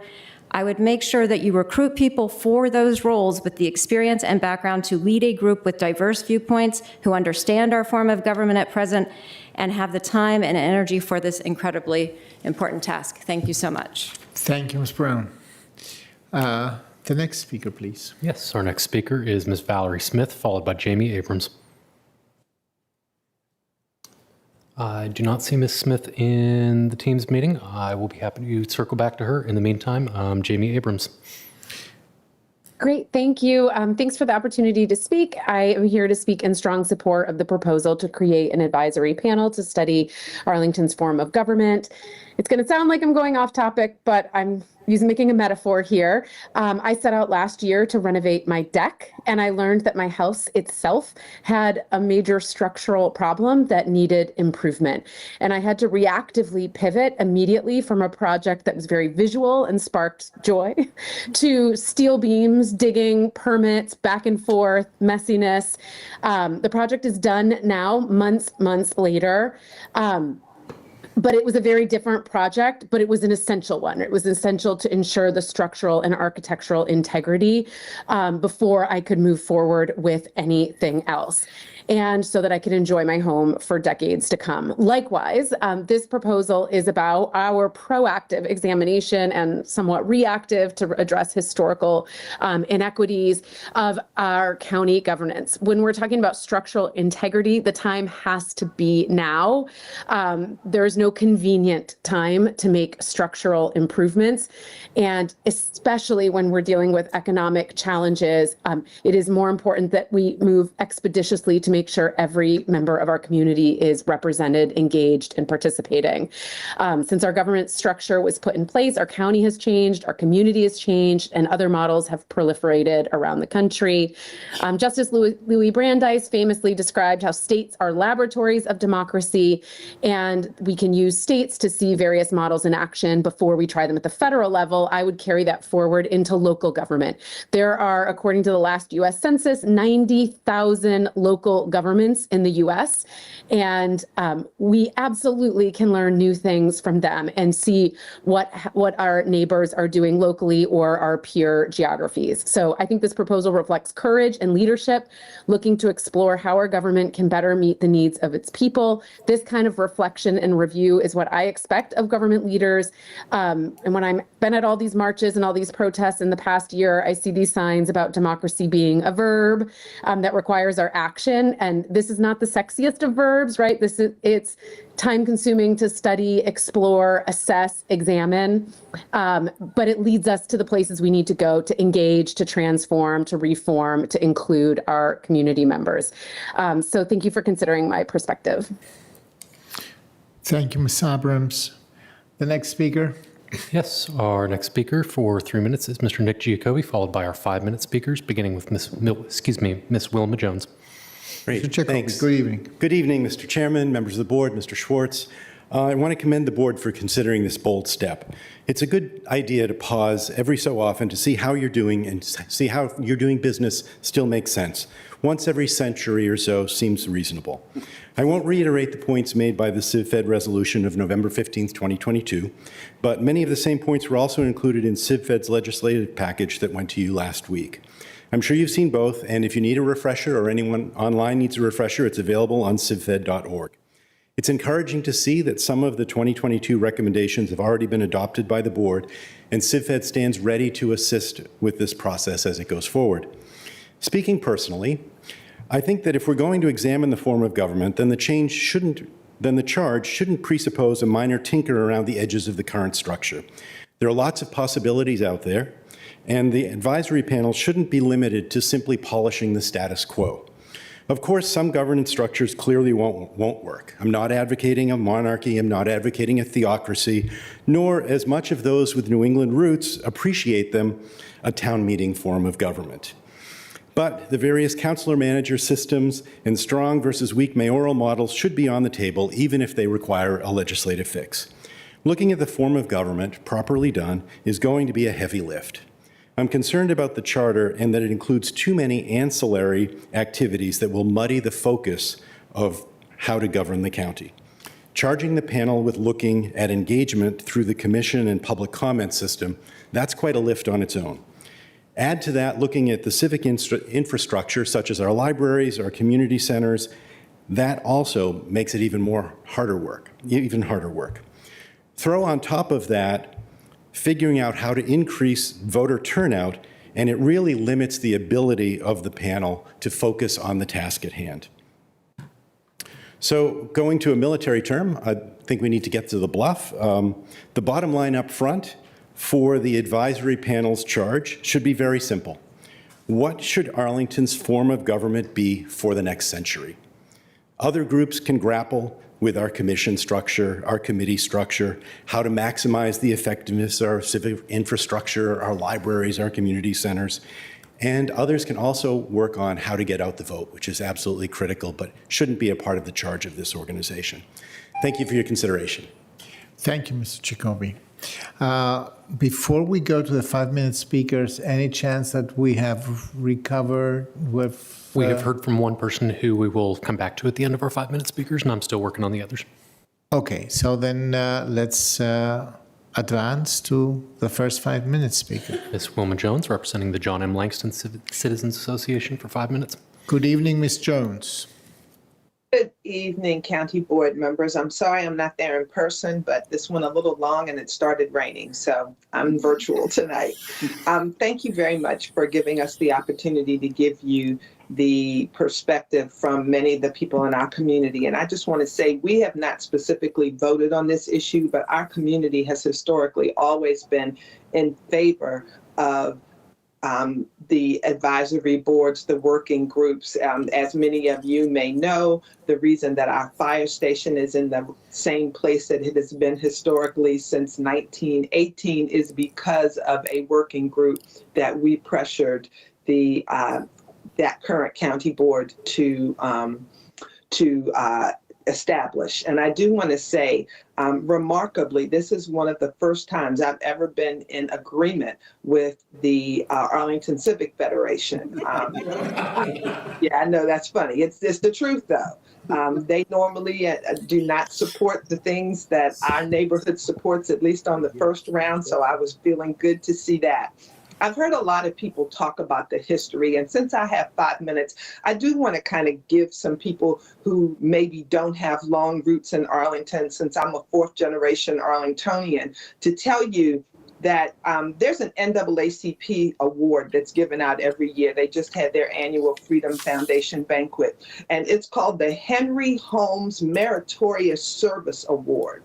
And one of the reasons that Arlington moved to change the way that the form of government was established or was running at that time was because of men like Henry Holmes. He was formerly enslaved from Freedman's Village, became a civic leader, and became the Commissioner of Revenue in Arlington County for 27 years. And he used his experience, knowledge, and skills to help a lot of other Black people in the Jefferson District, which is what the South Arlington District was called, to become elected officials. And it was because of their success and their influence that the people's primarily developers in northern Arlington wanted to change these rules. So every time that you hear about that Henry Holmes, it used to be called the Butler Holmes neighborhood. It's now Penrose, which is where one of our county board members lives. So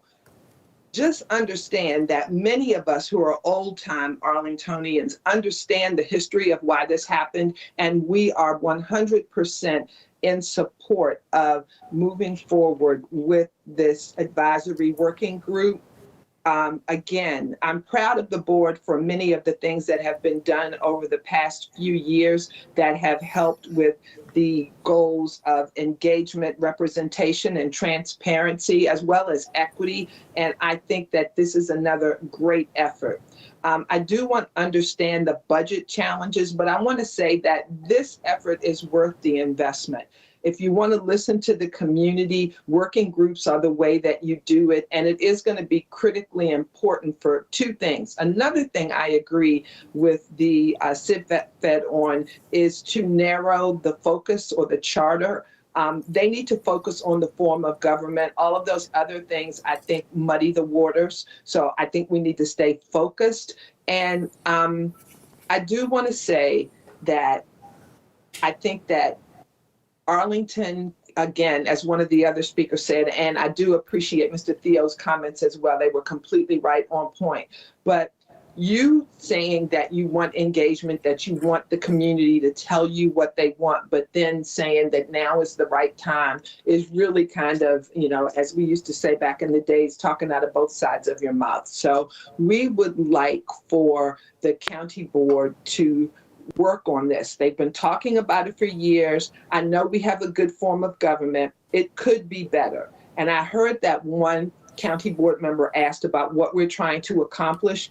From my perspective, I hope what we're trying to accomplish is to determine if there is a better form of government that gives the people who are in this community, who are the voters, an opportunity to engage more, because maybe we have somebody local who's district-based. Maybe we have more members. You know, maybe, and honestly, I think this is something we really need to look at, is that county board, county manager relationship. And then also ranked choice voting. There are a lot of things that need to be looked at. That's why I think that the focus needs to be narrow on this, and that we need to move forward on it now rather than later. Thanks very much. Thank you, Ms. Jones. The next speaker, please. Yes, our next speaker is Alan Gajadar with the Arlington County Civic Federation, followed by Ms. Pamela Berg with the League of Women Voters. Mr. Gajadar. Good evening. Good evening, Mr. Chair, county board members, Mr. Schwartz. So I'm representing the Civic Federation, so everything that I'm about to say are officially adopted positions of the Civic Federation beyond my own individual perspectives, which, as you can probably guess, mostly align. The Civic Federation passed a resolution recently that supports legislation which will give Arlington County parallel authorities to those held by peer jurisdictions across the Commonwealth, and which will enable the county board at its discretion, or the citizens of Arlington by referendum, to make changes in its form of government to include the number of the county and school board members and their terms of office, staggering of terms, including the authority to replace staggered terms with simultaneous election of all or several members, using ranked choice voting, the level of compensation of school board members, and the numbers and duties of staff to the county and school boards, as well as the election of the school board by ranked choice voting. Now, this is the current resolution that we passed, and it's in support of what we assume will be Mr. Hope's bill in the legislature. These recommendations were also included in the 2022 report of the Task Force on Governance and Election Reform, TIGER. We created TIGER to make recommendations to improve Arlington County's governance and electoral systems to help ensure that the county board and the school board are effective policymakers, best represent the views of our diverse communities, and promote effective citizen engagement in view of the fact that it has been over 90 years since Arlington's current form of government was established.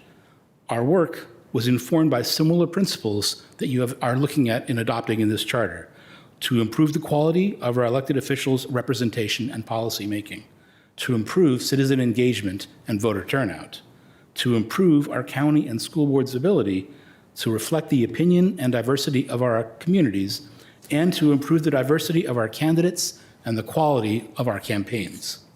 TIGER concluded that Arlington is basically a well-run county with a growing, denser, and more diverse population in an increasingly interrelated metropolitan region. However, improvements can and should be made to achieve better citizen representation and improve government accountability. Our research led us to develop the following problem statements to guide our recommendations. 1, Arlington County's elected boards remain the same size they were in 1930, despite a growing and more dense population, resulting in overworked officials, inadequate representation, and insufficient community engagement. Arlington County's elected bodies do not adequately reflect the county's diversity, including, but not limited to, racial and ethnic diversity, socioeconomic diversity, and viewpoint diversity. As a result, many Arlington residents, particularly those outside the dominant or majority groups, may not feel represented, and the county board and school board may not benefit from the full and robust range of perspectives and experiences of Arlington residents. Our electoral system does not ensure proportional representation in Arlington, encourage the most qualified or diverse candidates to run and get elected to office, or provide strong competitive races in general elections. The current system for obtaining and utilizing community input is inadequate in informing decision makers and makes many residents feel that they have not been heard. Concerns have been raised regarding government transparency, accountability, and the level of authenticity in engagement processes. Substantial time requirements for participation also limit the number of people able to participate in any of these mechanisms. The recommendations we came up with from TIGER, I'm just going to summarize a couple of them that are relevant through the charter that you're currently evaluating. One is to expand the county and school board membership from 5 to 7 members. In 1930, we had 26,615 people in the county.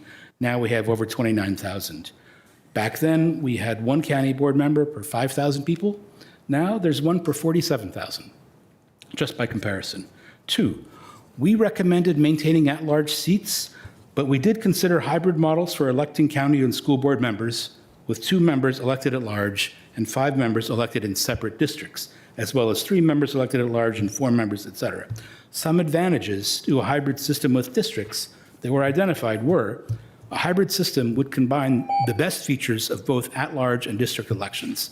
At-large members elected by the current county electorate, as you all are, would be accountable to all county voters, while having several members elected by districts may lower financial and other political barriers to entry for aspiring candidates and allow voters from particular geographic communities to be more likely to be represented and potentially feel more connected and engaged with their local government officials.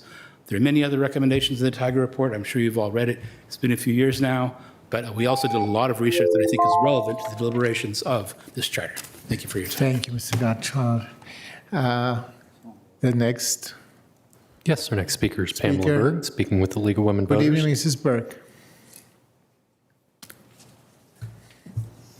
Good evening. My name is Pamela Berg. I'm the president of the League of Women Voters of Arlington and Alexandria City, and I am speaking on their behalf. First, I want to thank the board for the care and seriousness reflected in this draft charter. It lays out an ambitious, thoughtful, and community-minded scope of work, and we recognize the importance of taking a wide and inclusive look at how Arlington's current form of government meets the needs of a growing and evolving community. The League does not have a position on which form of government a locality should adopt, but we do have a strong position at both the state and national levels on how such evaluations should be conducted. The League of Women Voters of Virginia's delegation of power position emphasizes accountable governing boards, a balanced partnership between state and local government, and the importance of modern equitable structures. The League of Women Voters United States emphasizes transparency, public participation, and open, representative, and responsive government. Together, these positions allow us to say the League supports fair, transparent processes that ensure accountability, meaningful public participation, and broad community access and representation. With that in mind, we would like to offer a few observations of the draft charter. One, the time frame is probably too short for the depth of work envisioned. The charter outlines historical and legal review, comparative governance analysis, extensive public engagement, structural assessment, and formulation of recommendations. All of this requires not just listening sessions, but genuine outreach to underrepresented communities, data gathering, and thoughtful analysis. 12 months will likely be too ambitious for work of this scope unless dedicated staff support is provided. If additional time or resources become necessary, we encourage the board to keep those options open so the quality of the process is not constrained. Consider adding effectiveness as an explicit area of assessment. The 4 existing assessment areas focus primarily on process, transparency, participation, representation, and responsiveness. These are essential, but we also encourage including language about effectiveness, the quality, timeliness, and clarity of decision-making and implementation. This aligns with the League of Women Voters' principles around competent personnel, clear responsibilities, and adequate financing, and it would help ensure the evaluation considers outcomes as well as processes. 3, provide clarity on how advisory panel members will be selected. The charter outlines desired attributes for the panel: geographic, demographic, generational, and professional diversity, which we strongly support. To reinforce transparency and public trust, we recommend clarifying either here or elsewhere how applicants will be reviewed, what criteria will guide selection, and how the board will balance representational priorities. Even a brief explanation would strengthen community confidence in this important process. Overall, this is a solid and well-constructed foundation for the work ahead. The League looks forward to supporting this process in any way we can, and we appreciate the board's commitment to thoughtful, community-centered governance. Thank you for the opportunity to speak. Thank you, Ms. Berg. Our next speaker this evening is Kathleen McSweeney, representing the NAACP Arlington branch, and following Ms. McSweeney, we'll return to our previous speakers. Thank you. Ms. McSweeney, good evening. Good evening. Good evening, Chair Karantonis and members of the Arlington County Board, staff, and engaged public there in the room. I'm sorry I couldn't be there with you. I'm providing comment tonight on behalf of President Delisha Davis and the NAACP Arlington branch, and I will be speaking to the letter that we sent to all of you. We support the county board's efforts to convene residents to assess how Arlington county's form of government can be improved. In 2024, we released a statement supporting legislation proposed in the Virginia General Assembly to give Arlington County the authority to make changes to its form of government. We continue to believe that after 93 years, it is prudent to assess how our form of government can lead to governance that is more effective, responsive, and equitable. The proposed charter for the advisory panel to examine Arlington County's form of government is missing language for what should be a crucial driver of any assessment of Arlington's form of government. The charter must be explicit about the role of equity in guiding the advisory panel's work. Unlike in 1930, Arlington County now has an equity resolution committing our government to address poorer outcomes and disparities experienced by, quote, people of color, women, those living in poverty, immigrants and refugees, the LGBTQ community members, and those living with disabilities, in addition to those residents living in certain neighborhoods of the county, end quote. Many of these groups had few, if any, political rights when the county's existing form of government was adopted, and aspects of our form of government were adopted with the intent to keep people of color and other marginalized groups silent and powerless. Any consideration of changes to our form of government must be conducted with this injustice in mind and with an intent to remedy any lasting structural harm in our community. The advisory panel to examine Arlington County's form of government should be amended to include, one, a membership section that focuses not only on giving voice to outspoken community leaders and experts, but representatives from historically marginalized communities. And two, a charge to the advisory panel to develop an equitable engagement plan that details how they will consult and engage with historically marginalized groups throughout Arlington.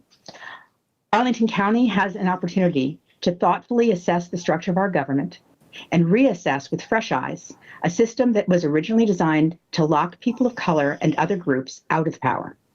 The county board must ensure that the advisory panel reflects the urban, multiracial, and socioeconomically diverse community we are today. Thank you for your consideration. Thank you, Ms. McSweeney. Mr. Clerk, I think we have speakers that we couldn't reach previously. Excuse me, we do have Ms. Kathy Dwyer on the line with us. Reverend Dwyer, good evening.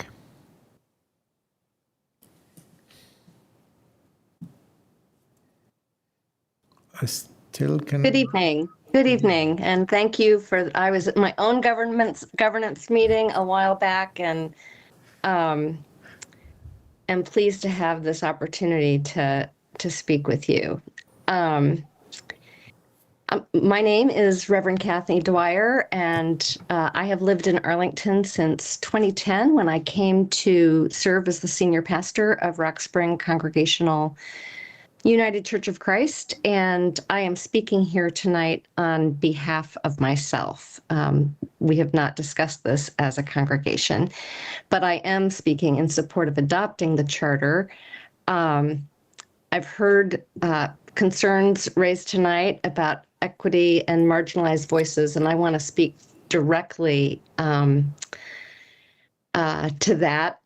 From my read, it did look like, I think that is so important that we need, any good democracy needs diversity, equity, inclusion as just a central piece of its community. And I did, I think it's important that that's not an afterthought, but a central expectation of the panel's work. The charter requires the panel to conduct listening sessions with underrepresented communities, including renters, youth, advocacy groups, civic associations that historically haven't had equal access to decision-making.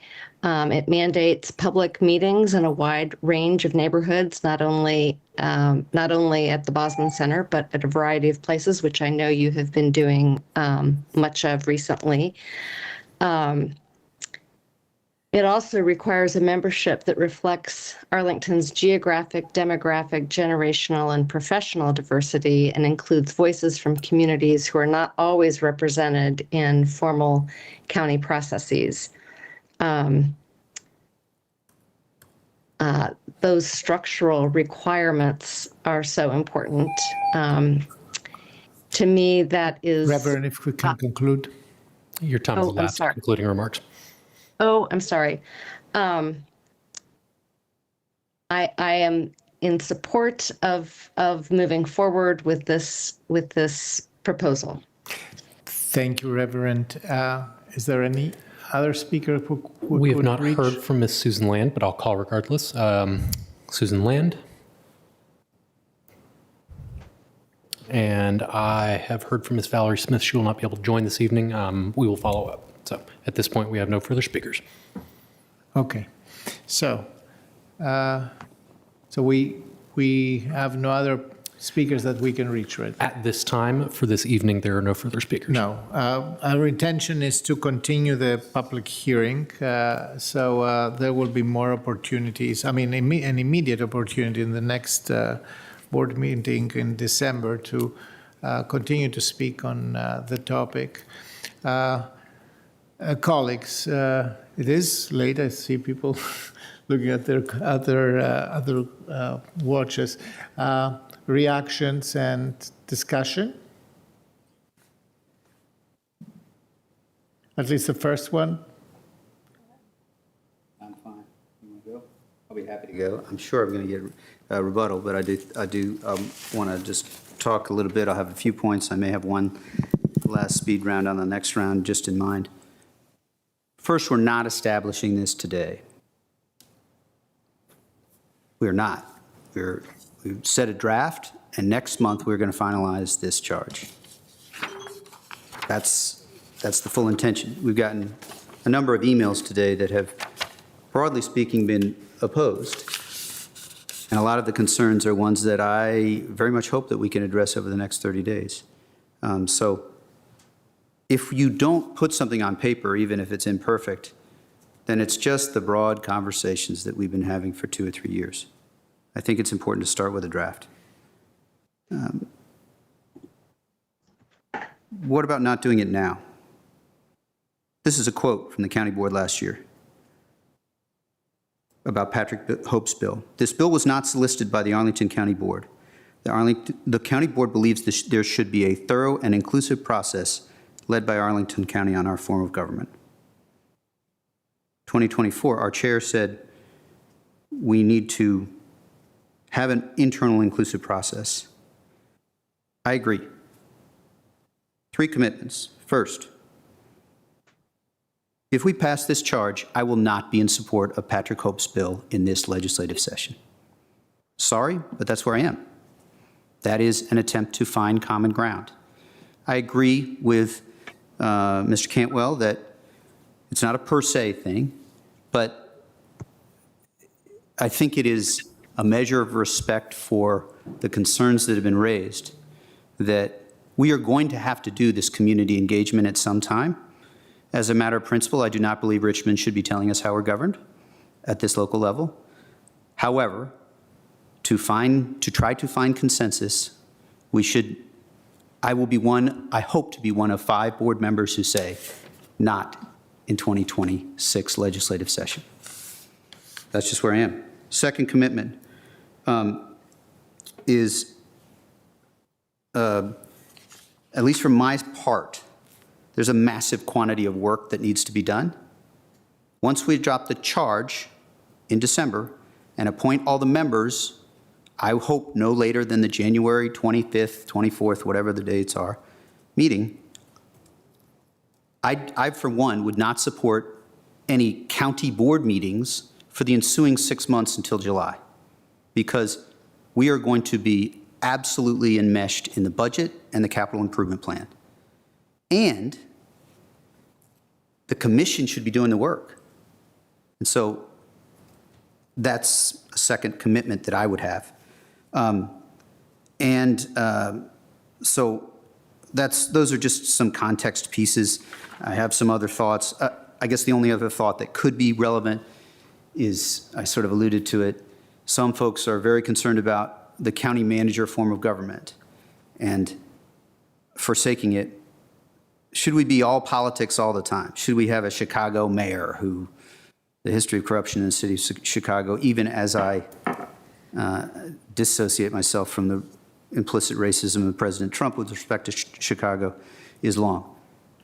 Whether it is a county manager or a county executive, I should not be determining whether your fence is consistent with an engineer's plat, or I should not be doing that. That type of politics does not strike me as important.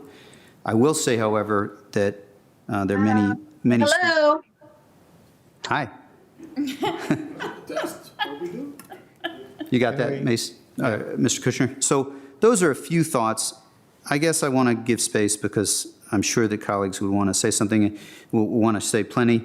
The specific problems we are trying to solve, for me, it's an impossible question to answer, in the sense that if you believe we're perfect, the question presumes that you don't think we have a problem. We got one email that said, if it ain't broke, don't fix it. That doesn't jibe with the testimony that I've heard tonight. Specific problems that would be different, in my view, if we had a hybrid form. That's where I am.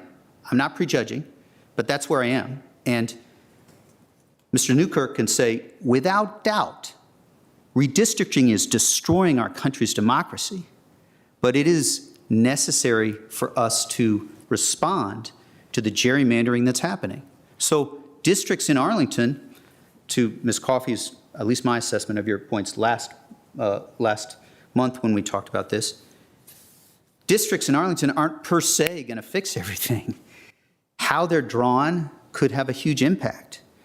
But specifically on districts, South Carolina Springs Road, there would have been a member who was driving to fix that faster. Serrano, I think there would have been someone driving to fix that faster because it would have been their district. Homeless service contracts, it wouldn't have taken forever for us to adjust to inflation. Electric buses instead of, these are the reasons why I ran for office. With due respect to CivFed, which definitely didn't support me in my first effort at running for county board, I'm not interested in this so that we come to a moderate, mushy middle. I'm interested in this to drive change because our government has to respond faster to the pressing issues that led me to office. Affordable housing, climate change, equity, inclusive economic growth. We're moving too slow for the great people that we represent. So I've said plenty. I could give more additional, and I do want to, there's one or two subjects that I may want to have thoughts on, but I'm mindful it's late. Thanks. Thank you, Vice Chair DeFranti. Others? I don't know. Yeah, I'm going to talk because I probably have some additional comments, but look, this is just the beginning of conversation, and whatever we see here tonight, again, this is not the end of it. We will be back here again next month to have a conversation. But I will say this, beginning this conversation now, in all essence, returns power back to Arlingtonians. Because for so long, we talk about 93 years, there's been a lot of folks calling the shots about what happens in Arlington and what best, how our form of government should be, how we engage. And I'll tell you, in the 17 years that I've been here, I think there are significant improvements that we can make to improve our government. And I've kind of shared a few things with my colleagues in the past 11 months of being here. You know, with 5 members on the Arlington County Board, and all of us have, I think there's about 30, 40 some odd commissions that we're all liaisons to, and we're on regional boards, and we're doing budgets, and we're getting emails, at least 50 or 60 or 70 a day. And I look at Alexandria, and I look at Loudoun, and I look at Fairfax, even though there's sharp land differences. We are burning the candles at both ends on this board. And people will say, well, you signed up for it. But I believe that we can improve. We're not the same county when there were 29,000 people and folks are probably riding around on horseback with a lantern. I'm just making a joke. We have evolved. And I will say honestly, we have not evolved with the times. It is easy to stay in the status quo. Change is hard. And I've often found that people will quickly rationalize their decisions based on a number of things. But I look at Arlington and I also think about the historical context from which we were, where we are, and where we're trying to go. And I think there's a lot of room for improvement. So to say no to this is just simply kicking the can down the road. This conversation is long overdue. And, you know, you cannot build an equitable future here in Arlington on a structure, quite honestly, that was intentionally designed to keep people out. Point blank, end of story. If you don't know your history, if you don't appreciate how we arrived here, then you're in the dark. And I think there's going to be some challenges, but I think there's also a lot that we're going to learn. I listen to folks like, Miss Wilma Jones, who's a 4th generation Arlingtonian who's been here longer than I have. And I live in South Arlington. She's in North Arlington. I understand what has happened over the years. And people may say, well, JD, you're here. You're a success story. Well, if you didn't listen to what Mr. Coleman said when he first came up here, it took about 50 some odd years after this jurisdiction was changed from districts to at-large for a reason for another minority to get on the board. We're not doing this exercise simply for demographics to make sure. We want to make sure we have equal representation and fair representation across all of Arlington. I'm very open to look at hybrid models. We already have 3 districts. We could probably align a board member to one of those districts, District 1, 2, and 3, where our House of Representatives, where our delegates are, and have 4 people at large and have a 7-member board. But I don't want to get in front of everything. We need to do our homework. We need to do our due diligence. But Arlingtonians deserve the right to direct us to where our future is, not just me or 5 members on the board. Let's hear from the committees. Let's hear from our commissions. I've heard some elected officials, they've come to me and said, well, JD, let's do some engagement with the commissions. Yeah, let's do it. Let's do some engagement with faith-based organizations. Let's go over and have some conversations with business. What do they think? There's a lot of potential here. But if you close off the art of the possible and having conversation because we're just hell-bent on some reason or another, then we'll never get to our fullest potential, in my opinion. And so again, this is advisory, this is conversation. Could we be doing a lot more? Are we gonna be challenged in the next couple of months given all that's going on in the federal government? And yes, we are. But that doesn't mean we don't start shooting for the stars and keep thriving and moving forward. And failure is not an option. We gotta push. Because this conversation, as you've heard tonight, this did not just happen 6 months ago. This did not just happen 5 years ago. This conversation was going on in 1995, in the early 2000s, and yet nobody did anything about it. Failure, that's what it was. So I see nothing wrong with the conversation. I look forward to it, and I'm sure my colleagues will have some additional comments, but I look forward to the next couple of days. And, if Delegate Patrick Hope, I I heard what you said, Vice Chair. You know, he put forward a bill, and that was before I came on the board. I watched it.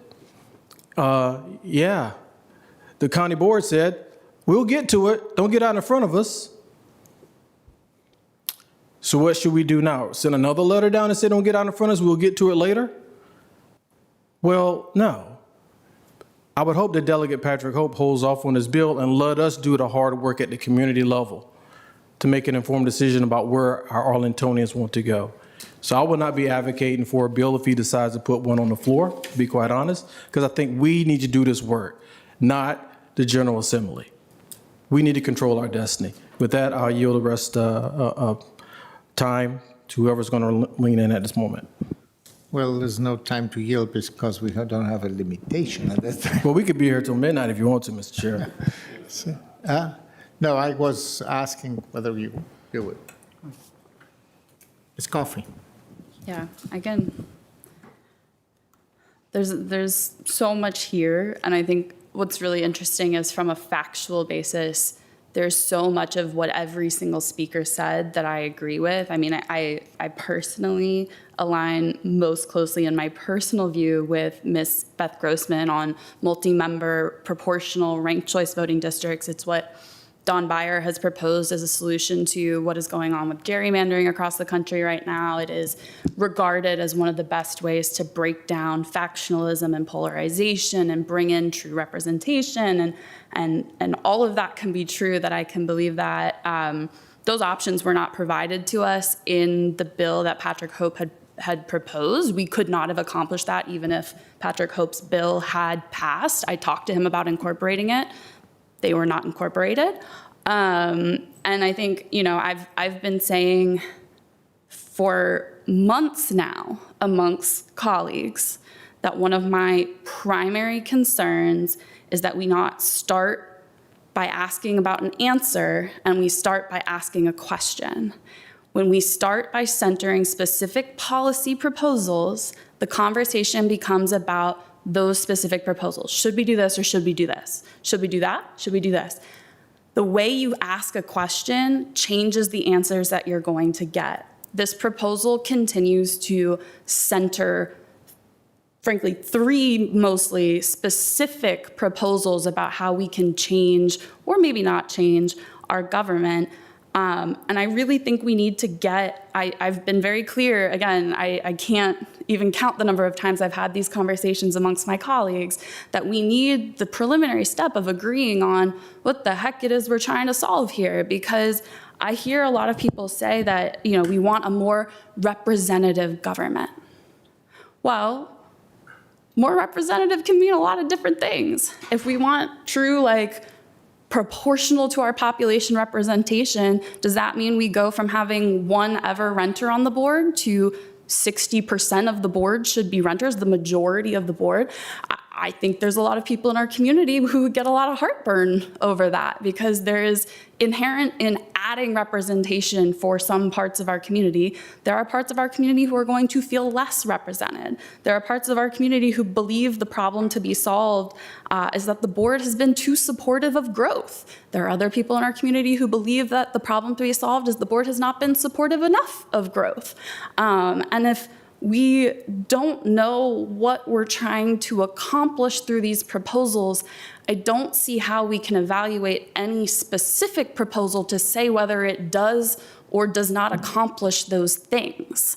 And so I'm very stuck inherently on the fact that the question being asked at the core of this is, should we do this or should we not, and not why are we trying to do this? How do we solve that? And then do these proposals solve those problems? There is not a through line that I can see in what is currently being proposed for those things. And I think evaluating choices also means evaluating advantages as well as disadvantages. Every system has trade-offs, right?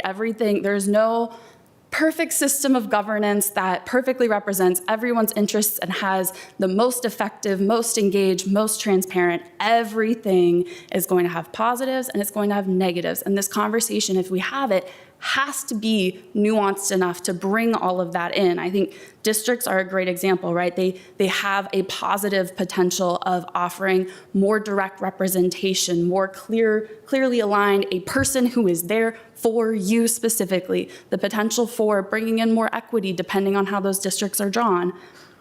They also have the disadvantages of the way districts are being weaponized right now in gerrymandering, right? It's not inherent in having a district that it can be a positive. It can be weaponized against communities that deserve representation. It also, there is academic evidence that local governments who have switched from at-large systems to district or ward-based systems permit 45% less housing after they make that switch. Is that a trade-off we are willing to take? I don't know, but it should be discussed and it should be considered and it should be part of the conversation. And just asking, should we do this, doesn't get us there if we're not talking about all sides of the issue. I think, trade-offs with having a popularly elected chair, I also can see the benefit, right, of establishing a clear seniority, right? Who is in charge? Who is in charge regionally? Who do we go to? Who is guiding the strategic direction of the county? Who sets the priorities? That can be a huge benefit. It also realistically means you are creating a tiered system in which other members of the board do not hold the same co-equal power as the chair. And you can look at other boards of supervisors where that might not be as much of an issue, but right now we all share staff. And so if the board chair is in charge and maybe you are one of the out-group people or you don't get along with that person or your political views don't align, how are you going to, what slice of the shared resources are going to be allocated to you? Do your priorities and your work get the same level of care and attention? Probably not. That's a weakness. And so as we consider all these things right now, we have a system that has flaws, right? Like no one's sitting up here saying everything's perfect and we've figured it all out and history doesn't matter. But it's about doing this right. This is such a huge deal and it deserves to be done well and it deserves to be done with adequate resources and adequate time for our community. It's not something that we can just jump into and expect to have turned out perfectly okay. I mean, as a board member, I had 5 days to review the written proposal before it was going to be publicly posted. That's not great. Doesn't make me feel great as a member of this board who is supposed to have input and discussion and the ability to opine on these things. And I think the fact that we had been talking about it all year to only get a document, that late in the game, I worry that we are not giving this the real care it deserves for the level of seriousness that it holds in our community. And similarly, the staff report on the fiscal impact really does not say what the fiscal impact is. And so I just, one of my questions for the proposers would be, what do you envision in terms of the actual need of resources, whether that's dollar amount, hours, consultants, staff, can you give some ballpark quantification of what you think this actually takes to do well? I'm happy to take a crack at that. I don't want to take away from. It's a question on purpose. I would say I'm not finished, but I would say I would like an answer before I continue. Will you yield to the old man? Right. Whatever it is, it's one-time resources. This board is about to commit $10 million in ongoing resources to our police and fire, and our sheriff's deputies. You're in my mind. That doesn't mean perfection. Next month, we will commit $10 million additional ongoing dollars. I don't know whether this is stuff that can be done, some pieces of it can be done in-house. I believe that there will need to be additional resources placed towards it. I think it's worth it. We formerly had a prepayment of our Barcroft deal, probably the best thing I'll ever do on the board, for $5 million scheduled. This board member ran for two reasons: affordable housing and capacity for our schools. Affordable housing is the center of why I try to serve. And that Barcroft affordable housing investment, I would be willing to take a slice of it.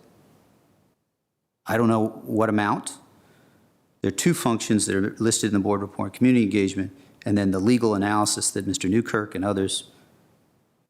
It could be up to $200,000. Oh my goodness, you can use it as an attack point for me. Go ahead. We spend way more on invasive plants, and you can use that as an attack point for me, because there are people. This is, for me, because this is one-time resources and because it is a targeted amount, I believe this is worth it. So I don't know if that helps.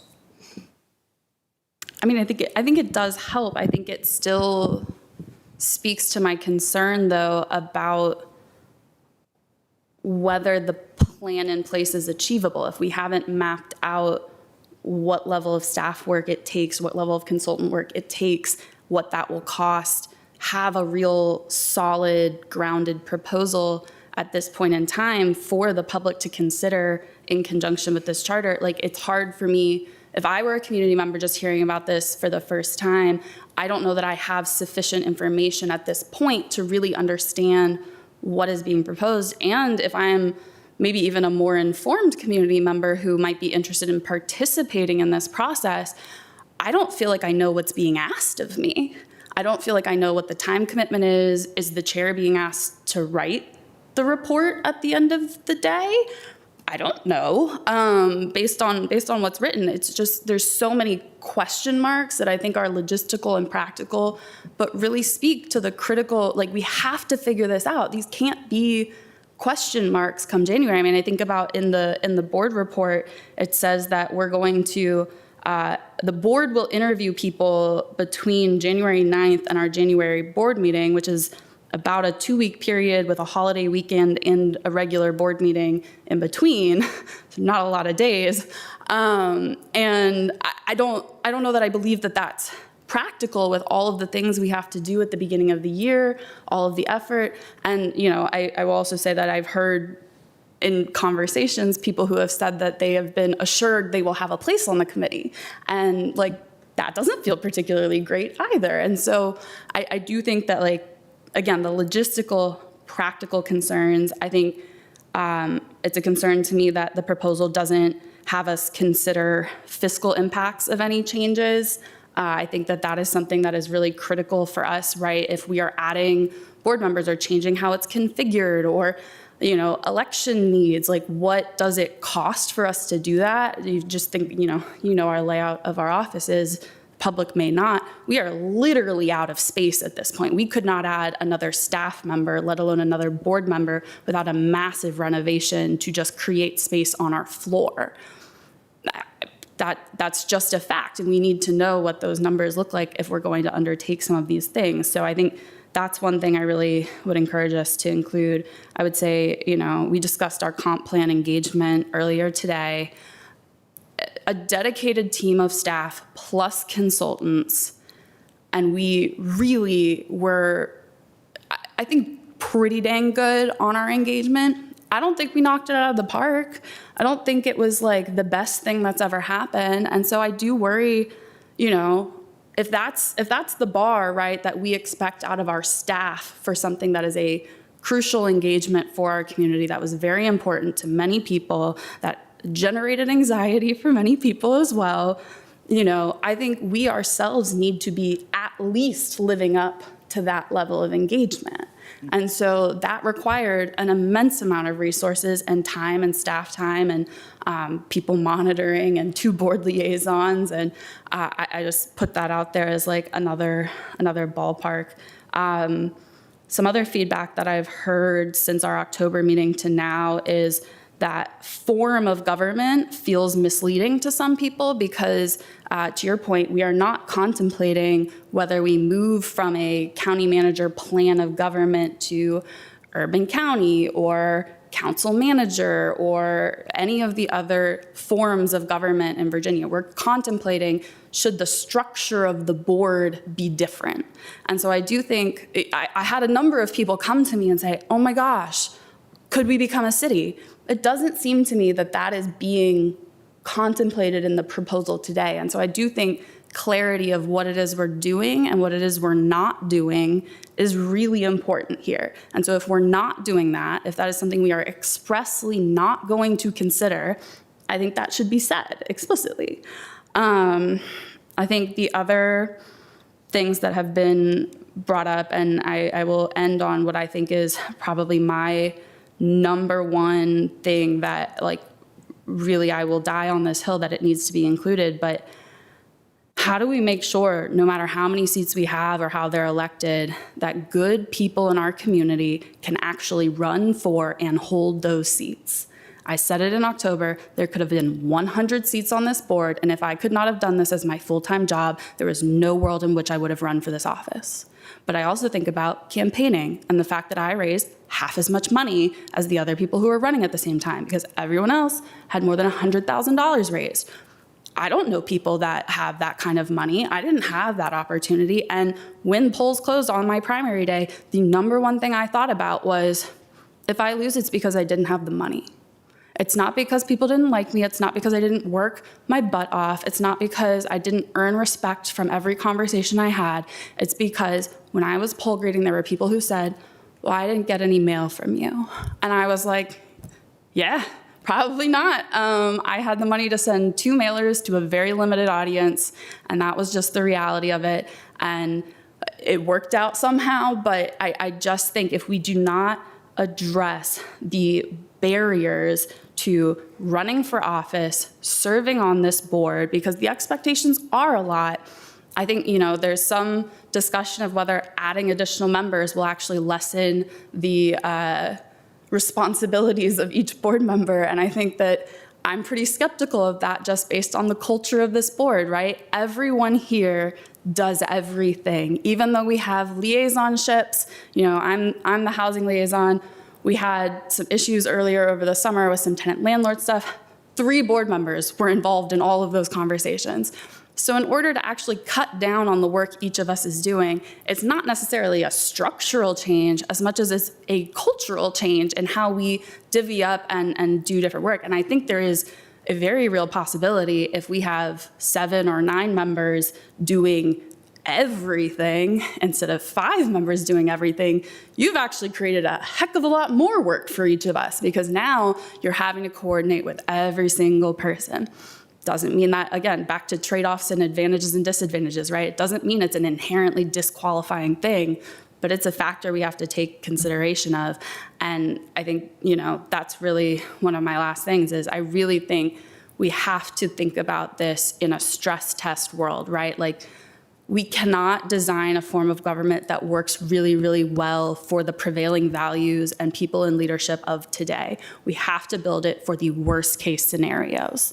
We have to think about what happens if there is massive backlash to something, what happens if the pendulum swings, what happens if there is, hypothetically suppression of progressive values in our country. Who's to say? But, we can't think about designing structures for the good people are in charge right now. We have to think about it in a stress environment, in the worst case scenario, and do we think this still holds up? And I really, this is a lot of work. I am pretty skeptical that we can get it done in 12 months. I think even a pared down charge of some sort, I'm a little skeptical that we can get it done within 12 months. I don't know, maybe, right? I think we're asking a lot of the community members who joined this commission. We are asking a lot of our community who, the first 3 to 6 months of next year, we're gonna want people to engage with us on the budget. And then we're also gonna ask them to engage with a commission on a form of government. And I don't know how, people can't do it all. None of us can do it all. Everyone's exhausted right now. It's been, not literally right now, but like more of a philosophical right now. But it's been a really long year. It's only getting worse. I think everyone says there's no good time to do something like this, but I do think that, If your house is on fire, that's not when you go ask the chief of the fire department and figure out if he's a good guy. You put out the fire first, and then maybe we figure out the managerial issues. And right now, I think about the fact that, it's not about the exact dollar value as much as we just allocated $200,000 to replace a federal grant that we didn't receive. What else is coming down the line, and what is the opportunity cost of allocating X dollars to this right now, and what are we not allocating it towards? And how do we, as a board, look at staff if we reach the point of cuts, layoffs, program cuts, and say, yeah, we really thought that this process was more important than the work that you do and the job that you had. And so it's a lot, and I think we need to be serious about it. I think, I think there's been some dismissiveness of me as just against this to be against this, and I really don't appreciate that, because I think I have tried throughout this whole process to be very thoughtful and clear. I don't think anything that I've said tonight or in my written feedback to you all should have been a surprise. I think it's things I've been consistently saying for months. And I don't think it's dismissive of the concept or the reality that we need to talk about and look into change. I think it's also incumbent on us as leaders to recognize the moment that we're in and respond to changing variables around us. I think it's like when I was thinking about this last year under a world in which Kamala Harris became our president, it's very easy for me to see, yeah, let's do this. Let's have this conversation. The world changed. My perspective changes with changing things around me. I can't say that every time I commit to something or every time I think something is going to happen a year from now, that it's always going to happen, because all the variables changed, and I worked really hard for this to not happen, and it still did.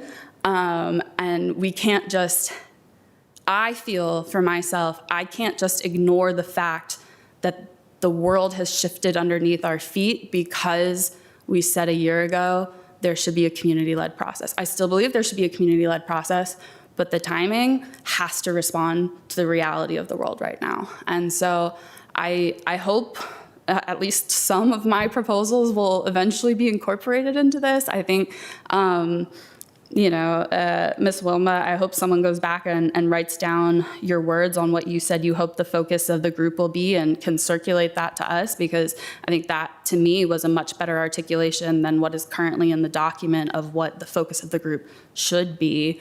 But I have serious concerns, and it'd be a lot easier, frankly, for me to just shut up and go along with it. But I think it is important to me that if we do this, that we actually do it right and we do it well. Because the other thing that I think is kind of a worst case scenario is that we do this and we do it subpar, and it then taints the ability to have these conversations in a successful manner going forward. Because I don't think this is a thing that you get, 5 swings at. I think this is a one-time conversation, once in a century, right? And so if we mess this up, I don't know where that leaves us with the ability to actually think about governance changes in the future. And that is the seriousness and sincerity with which I approach this conversation. It's not about shutting things down because I'm afraid of change. I'm constantly pushing for us to do things differently and to shake things up. And it's really with the deepest sincerity of believing this is a good community, but we have a lot of work to do. We have a lot of very important work to do right now, specifically, that we've never had to do ever in the past. And how do we look at our community and do these two things at the same time? Some people really believe that we can. I think it's okay to have a difference of opinion, but don't dismiss that it's a legit concern.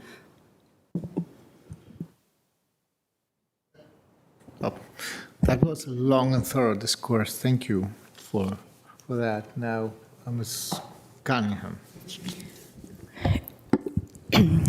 I would say thank you as well to to Mr. Spain for pushing this along throughout the year, kind of like pushing a string, and to everyone for considering it, but I think especially to Ms. Coffey for sharing so deeply the concerns that you have with the process to date and the trade-offs going forward. I think I'll try to center my comments on, as we look forward, it's always good to look back. So just as we need to understand the history of why we have the government we have now, we also need to understand the history of how are we doing on it, you know, and does it work for the community? So, I mean, I think it's Al Eisenberg's old question, right, of, you know, what problem are you trying to solve?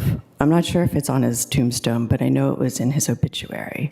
And Al was elected 40 years before Maureen and I were, and then went on to serve in the seat that Patrick Hope later took over. And so his thoughts run through, I think, and it's also kind of fundamental problem solving. Sorry, got the McKinsey bug in me, but fundamental policy making as well, that you always start with what's the problem you're trying to solve? And then you gather the evidence. I think we have a lot of work still to do on which problem or problems we're trying to solve, and a lot of work to do on solving some of them with the levers that we have now. You know, you'll hear me in the office sending a break glass email or two when we don't answer the mail. Everyone in this room has probably had that experience. We have spent nearly 2 full years building systems, building processes to even know what wasn't getting answered, much less to get caught up on answering it. That's just basic stuff. This last week, when we had 5 days while we were at conferences and balancing family emergencies to give an urgent response to a new charter that could have been written in January, and I thought was going to be written in January. Vice Chair, you said yourself you've been too distracted with this to do the manager's review, to write the budget guidance, to do all of the year-end things that we fundamentally must do today to govern well. So I'm all for having community conversations.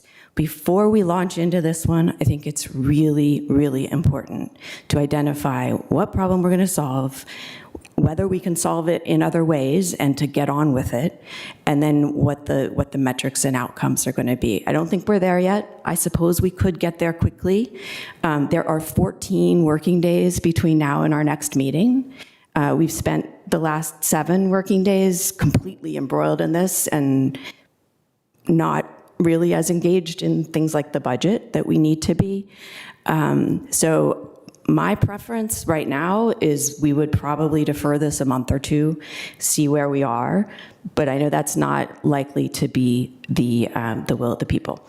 Also say one of the things I hear very loudly throughout the community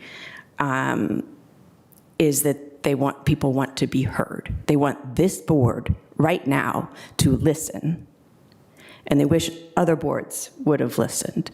That's in our control. We can start by listening to each other and taking feedback. But we can also, as Ms. Glass said, think about diverse voices, right? I mean, also, Al Eisenberg was famous for saying we have to have at least 2 Republicans on every commission. And I would say 2 Republicans, 2 independents, or whatever the mix is, because diverse thought in every deliberation makes us better. It's what Arlington has been amazing at over the years, and we've got to stay true to that in this process, but in all of our stuff, every commission, every meeting. I think finally on the issue of doing our jobs well, this year, as we've talked about, much of Saturday we've dreamt about and had scary dreams throughout the year. It is going to be about caretaking, carrying the torch through a really likely to be challenging and extremely unpredictable time. We cannot take our eye off that ball, and our community does not want us to take our eye off that ball. So I want to stay true to the basics, make sure we've got the budget in hand, make sure we're asking the right questions, make sure we're doing our job today and that we're growing as a board so that we can do a great job in the future. And then I will just say one last bit on the timing. There's never a right time. That's true. It was a more right time the first time that Patrick Hope put this bill in than it is right now, in my opinion. And I honor that we have to focus on the time that we're in and make some accommodations if need be. As I've described, this last week has been incredibly rushed and incredibly disruptive as a result during a time of year that's really quite important for us as a board to wrap up the year. Likewise, I strongly believe that the timing matters for equitable engagement. We can go back and look at the incredible number of hours our staff and our experts have put into the comp plan work this year to try to really have a new model of equitable engagement. It's not easy, it's not cheap, and it's not fast. So if we're really gonna have equitable engagement, we need to fund it, we need to resource it, and we need to make sure that the people who we want to equitably engage are able to engage. Our immigrant population is terrified. Our low-income population and moderate-income population and young people are concerned about keeping a roof over their head and having a job. Our federal workers are just heading back to the office and resorting their whole lives again and trying to figure out how to pay bills.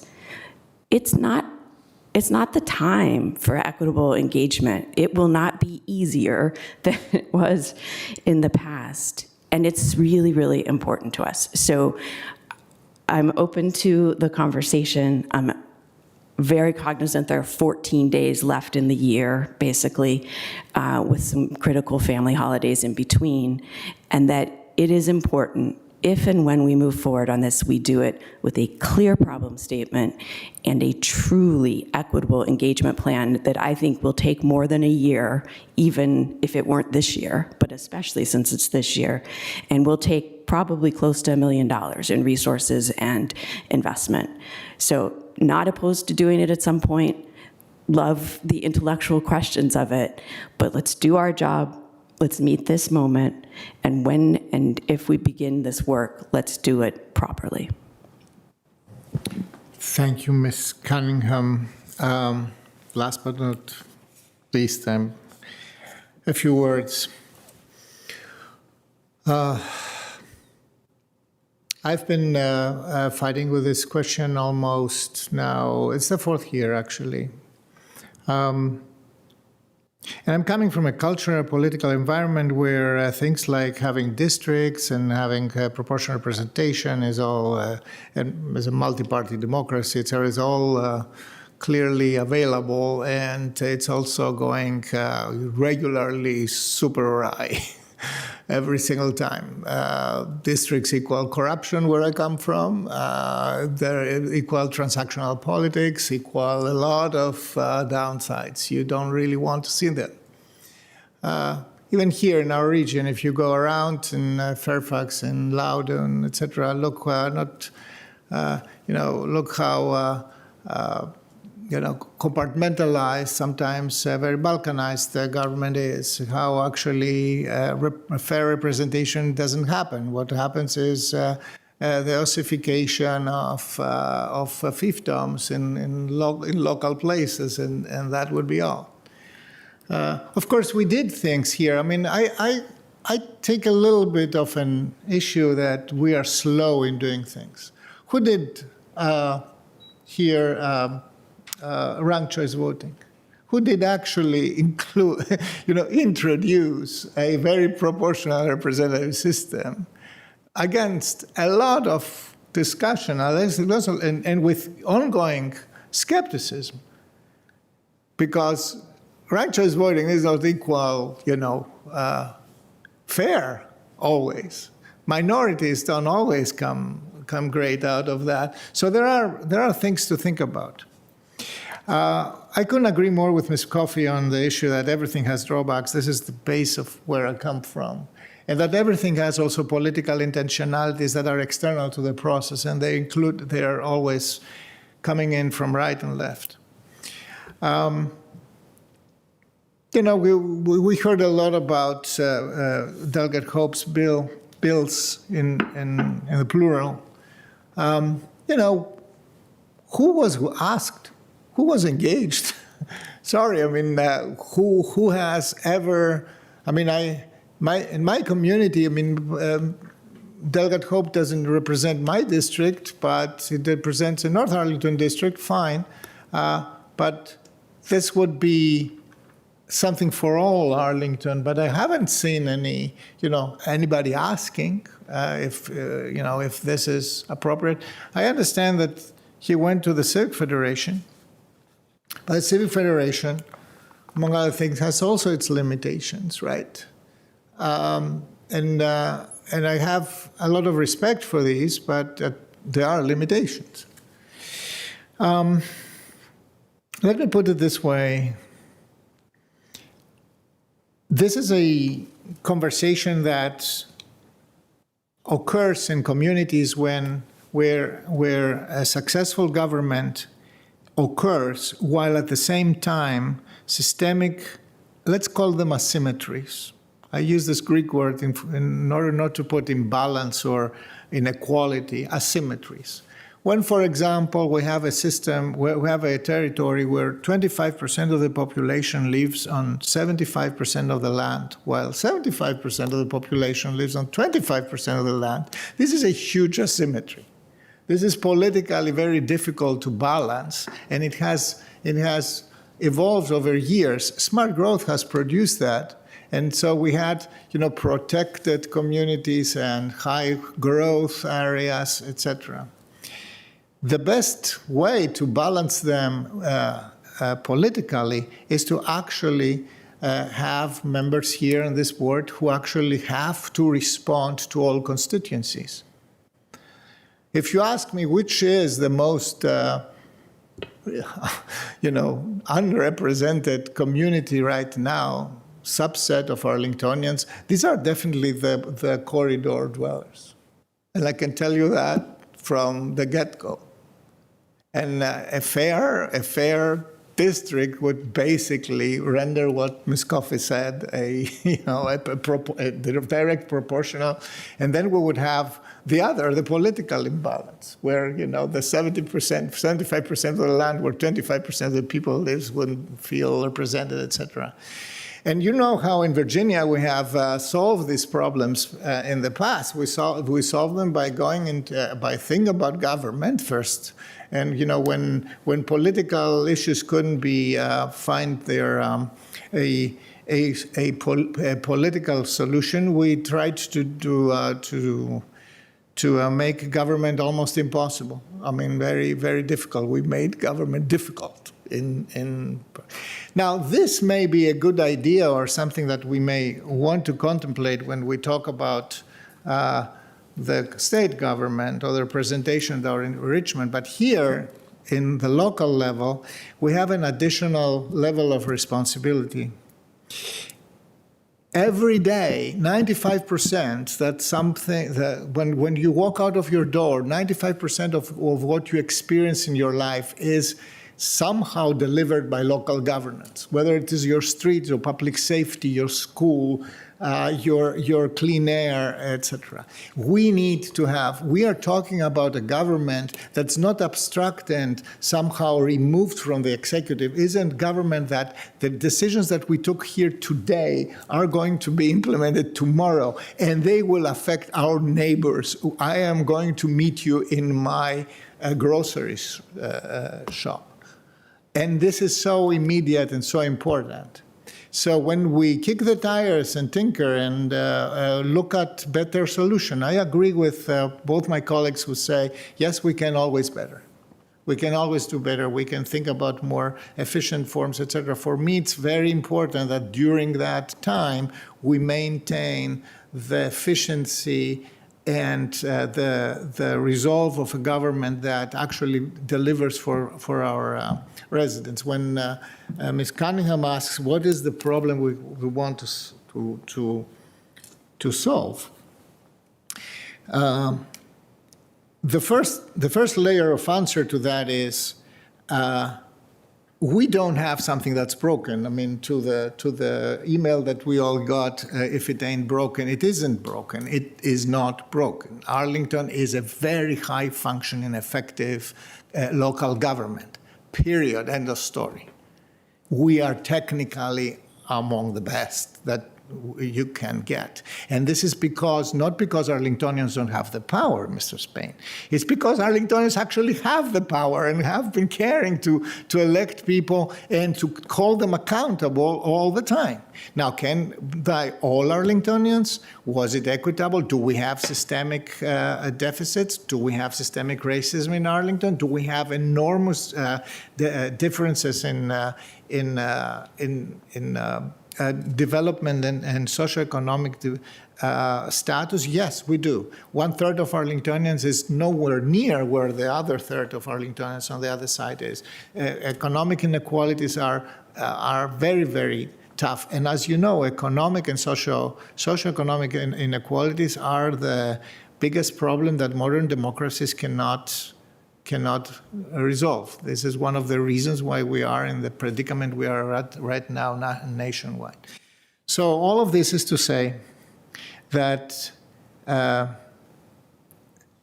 I fully agree that it is a good thing to kick the tires and see how we have done for the last 90-something years. I don't disagree with that.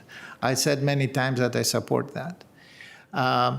I am very far from supporting specific proposals there, but I am very close to seek a process that will provide a place where we have a decent discussion.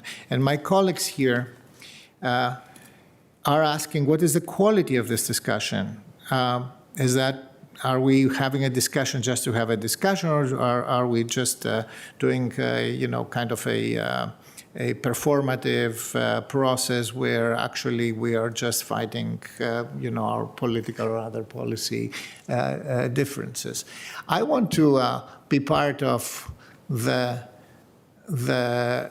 substantial discussion of where we really can have a common understanding at the end of what we do well, of what we don't do well, what are the real still unresolved systemic inequalities, what holds us back, because there are many things that holds us back. I just invite everybody to drive from South Carolina Springs to North Carolina Springs. You will immediately see that you don't need a second moment to understand that. But at the same time, I want to safeguard as much as I can the ability of this government to continue to enjoy the trust and the agency that we have. Because right now, what Arlingtonians don't need is a government that is, occupied with itself and thinking about itself and not delivering every day to the needs of people who are growing every day, more acute every day. So with that, I feel enriched by the testimonies today. I feel that there are points to be thought about. There's a lot of food of thought for introducing reasonable modification to the charge, to the scope. We can think about timing. I do think, though, that we need to move we need to move forward at this point, but we need to do that with proper resources. And it is fair to request to have more of a transparent account of what resources we need. It may not be to have the detailed of a, huge spreadsheet, but I believe that a more of an account that we have today needs to be there. And we have to be also clear about what kind of resources we need to invest in that, and for what, what's the good, what's the benefit. I still believe that there is a lot of benefit in talking about that, and I still believe that the message to everybody who has a different level political interest in that, like our delegate, they should please respect this process. I ask them to respect this process, as they have done until now, and I'm actually appreciative of that. So we are not done with the conversation. I have one thing I would like the clerk to show on screen, just so it can be incorporated as the public gives feedback. I know I said a lot verbally, but having it in writing and visually, I think, is a critical thing. So if the clerk could show.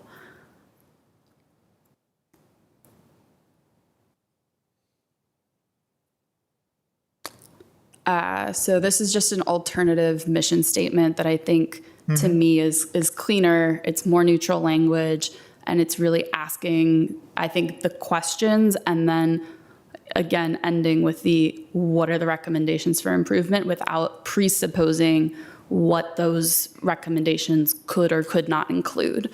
I think that is really kind of the blue sky version of, if this task force is going to go through all of this energy, I want them to be unconstrained in what they can recommend to us, and not just really hone in on 3 things because they were selected to be put in a bill previously. So would love feedback and engagement on that. And then next. Fair.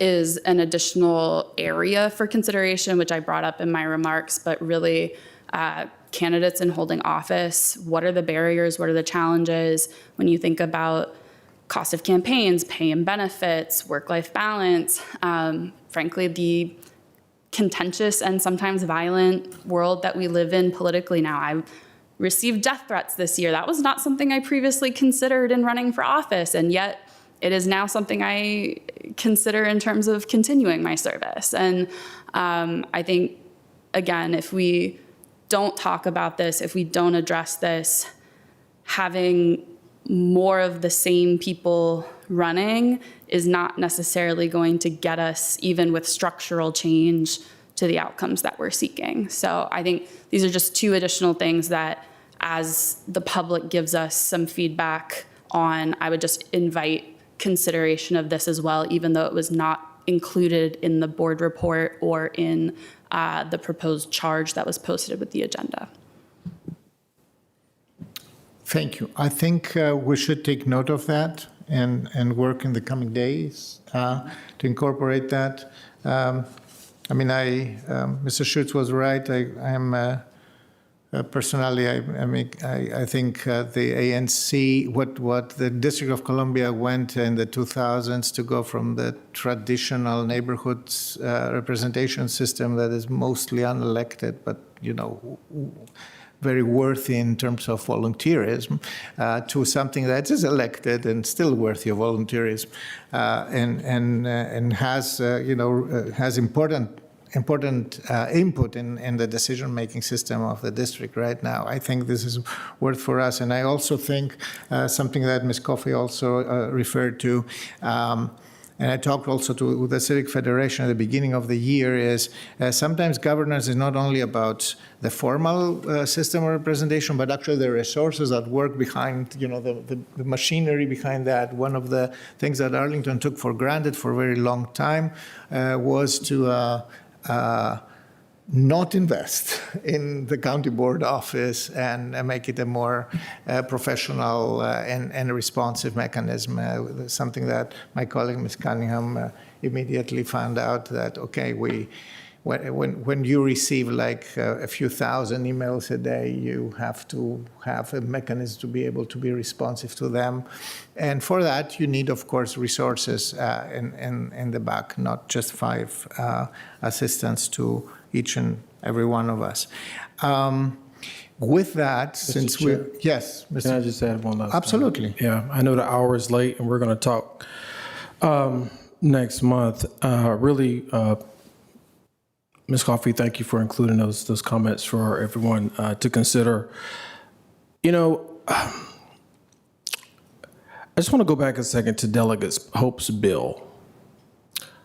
And that's for those that may not have followed this for a while, this is what perplexes me in so many ways. You know, if you did not know, Delegate Hope's bill was written and passed both chambers of the General Assembly. And every member of our delegation voted in support of it. Only for it to be vetoed by Governor Youngkin. Say what you may about that moment in time, but fast forward to where we are now. And though you mentioned, Mr. Chair, that Delegate Hope has not done any level of advocacy here, I do know that he made an attempt to many years ago with that bill to this county board of which I was not at the time. Now, Delegate Hope would have to speak for himself on this, but I will just say that these moments keep coming and going, and we make these deals behind the scenes. And to be quite frank, I'll tell everyone here, I have not made any deal or made any promise for anyone to be on any commission, more especially this. I have not. I have not made a promise to anyone. I just want to make that clear. Not to saying that it was implied that I did, but I just want to be clear. But I believe in this advisory commission should be a cross-section of our community. Similar to what we saw today, it is a small cross-section, I believe, of our community. You heard Wilmer talk about, I never thought I'd be on the side with the Civ Fed, talks how far we have come as a community. And I will submit to you that this is by no way, shape, or form perfect. And I appreciate my colleagues, Susan Cunningham, bringing the McKinsey side of the house to the conversation to keep us honest, because I used to be in corporate, and I guess there's a lot of things we can do differently in this plan, in this advisory group. The possibilities are endless. But let us not, in efforts to try to make some level of progress, I think, figure out where we can start and where we can compromise. And I hope that in the coming days that we will work together in unity to find that way, those places where we can agree. But I will also tell you openly that I understand, as I said at the beginning of this conversation today, there's just some places that we're probably not going to agree on all the time. And that too is healthy for democracy.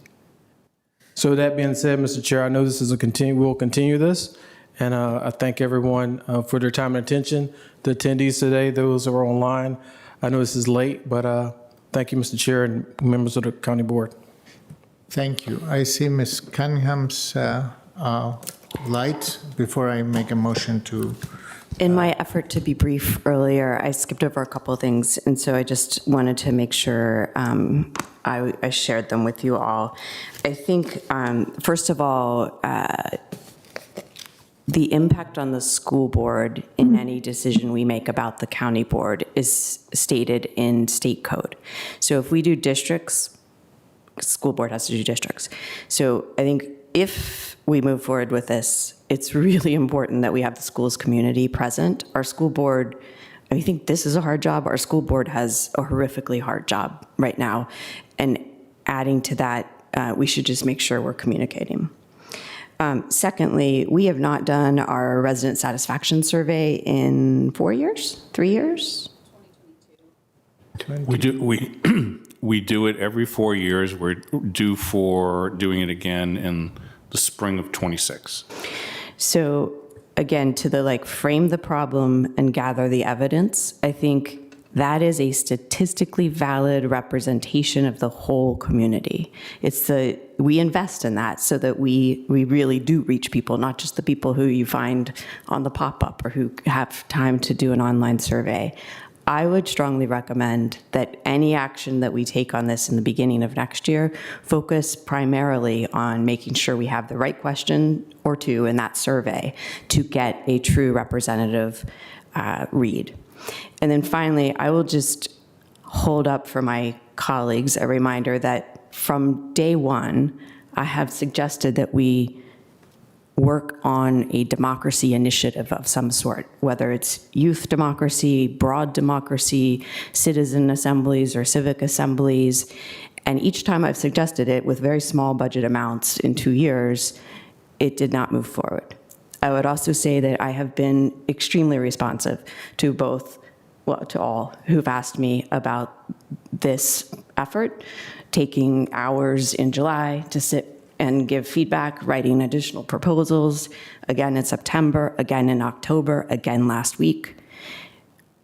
So it's not that I'm not showing up and that I'm not trying to suggest ways to truly do equitable engagement. I think it's really, really important. I think we should be investing in it. I think we should have been investing in it long before this last week of activity. So, thank you. Absent other comments, I would like to move that we continue the public hearing, public testimony and discussion, item 35 of the December County Board meeting, which is this item, and extend the public testimony sign-up period in accordance with the board's normal procedures for the December meeting. Is there a second? Second. It's seconded by Board Member Spain. Any discussion about this? Could I have some discussion about it? We have a December meeting that's already in danger of going to 3 days because of the site use plans that are involved and the degree of interest and concern from the community. Maybe I'll just leave it there. Does this really need to be done in December? Because we're going to be here for 4 days at that point, the week before holidays. Actually, the week of Hanukkah. I hope not, but we will need to budget time for that if necessary. We will have to see how the agenda shapes up, and that won't be very, very long from now. I think right after Thanksgiving, we will know that. Okay, so, but if we act on this today, we're committing to do it in December, correct? This is a question for our attorney. Of course, I can imagine that we can, on the December meeting, decide otherwise. Yes, you could take another vote in December, but you would be continuing this discussion with. But for the community, again, there's like 14 working days, fewer weekend days between now and our meeting. We're asking our whole community to give feedback on this in an equitable, engaged way in the middle of major holidays, major disruption, major distress. Funeral that I personally would like to focus on. So I would just hold up the possibility that we move it to January so that the community can digest it and that we can make sure we've done our homework as well. Mr. Ferrand, sorry, I'm not in a place to support that. I offered 3 commitments, and all of it is fair to say that, that there are specific edits that you both have offered that are not yet incorporated in this piece, and I can take ownership of imperfect process, but it's time. And I'm sorry, but delay in perpetuity is just not where I am. We got to have a conversation, and the robust efforts, and I'm sorry, but I can't support that. I mean, I think I should perhaps leave it there. Ms. Coffey. Yeah, I mean, I have a wake Sunday, a funeral Monday, it's Thanksgiving, and then it's December. I understand the desire to not delay in perpetuity. I think to cast Ms. Cunningham's suggestion as that is not true to what she's saying. She's not saying delay or defer in perpetuity. She's setting a date. I think I'm not as strong there. I mean, it definitely would give me more time to engage on this than what I will have between now and December. But the reality, I don't believe that this motion will be successful, or that this suggestion would be successful. that's fine. But I appreciate Ms. Cunningham's intention, and I just, I would recommend we not put meaning on other people's words that is not there. So I will do the following. I want to, Ms. Cunningham, I want to keep the December target. As we know, we will see how this shapes up, and we will. Right now, I don't know what exactly will be on the agenda in December. With you, I agree that it may be a heavier agenda that may force us to go into a third meeting for the month. I would, and there are several things that we need to work on the scope, etc. I don't believe that this is insurmountable, but it's still work that needs to be done. So I cannot guarantee that we will there, but the target is a good target to try to accomplish. Could we commit to the community when those materials will be posted and available for full review of polished materials? We want to make it so that we have them at least. I mean, that we post them with the rest of the materials when we post them before. So that would be Friday, December 5th, but not too short before the. Friday, and they December are already 5th. in the wild. I mean, they are already in the public, right? And we are receiving already specific input on all the materials that have been published already.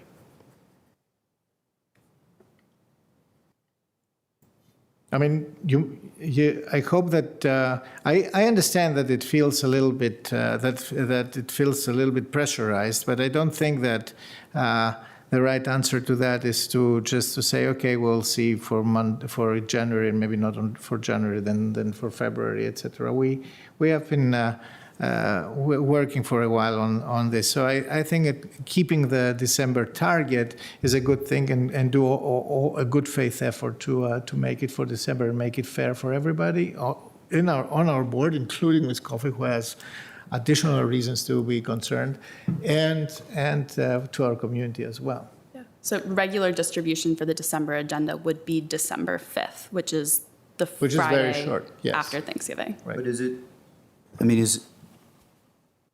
can we do it for the Tuesday meeting? And we could still have. Which is during Hanukkah, just FYI. Or the Wednesday meeting if we end up having 3 days. Still during Hanukkah. Sure.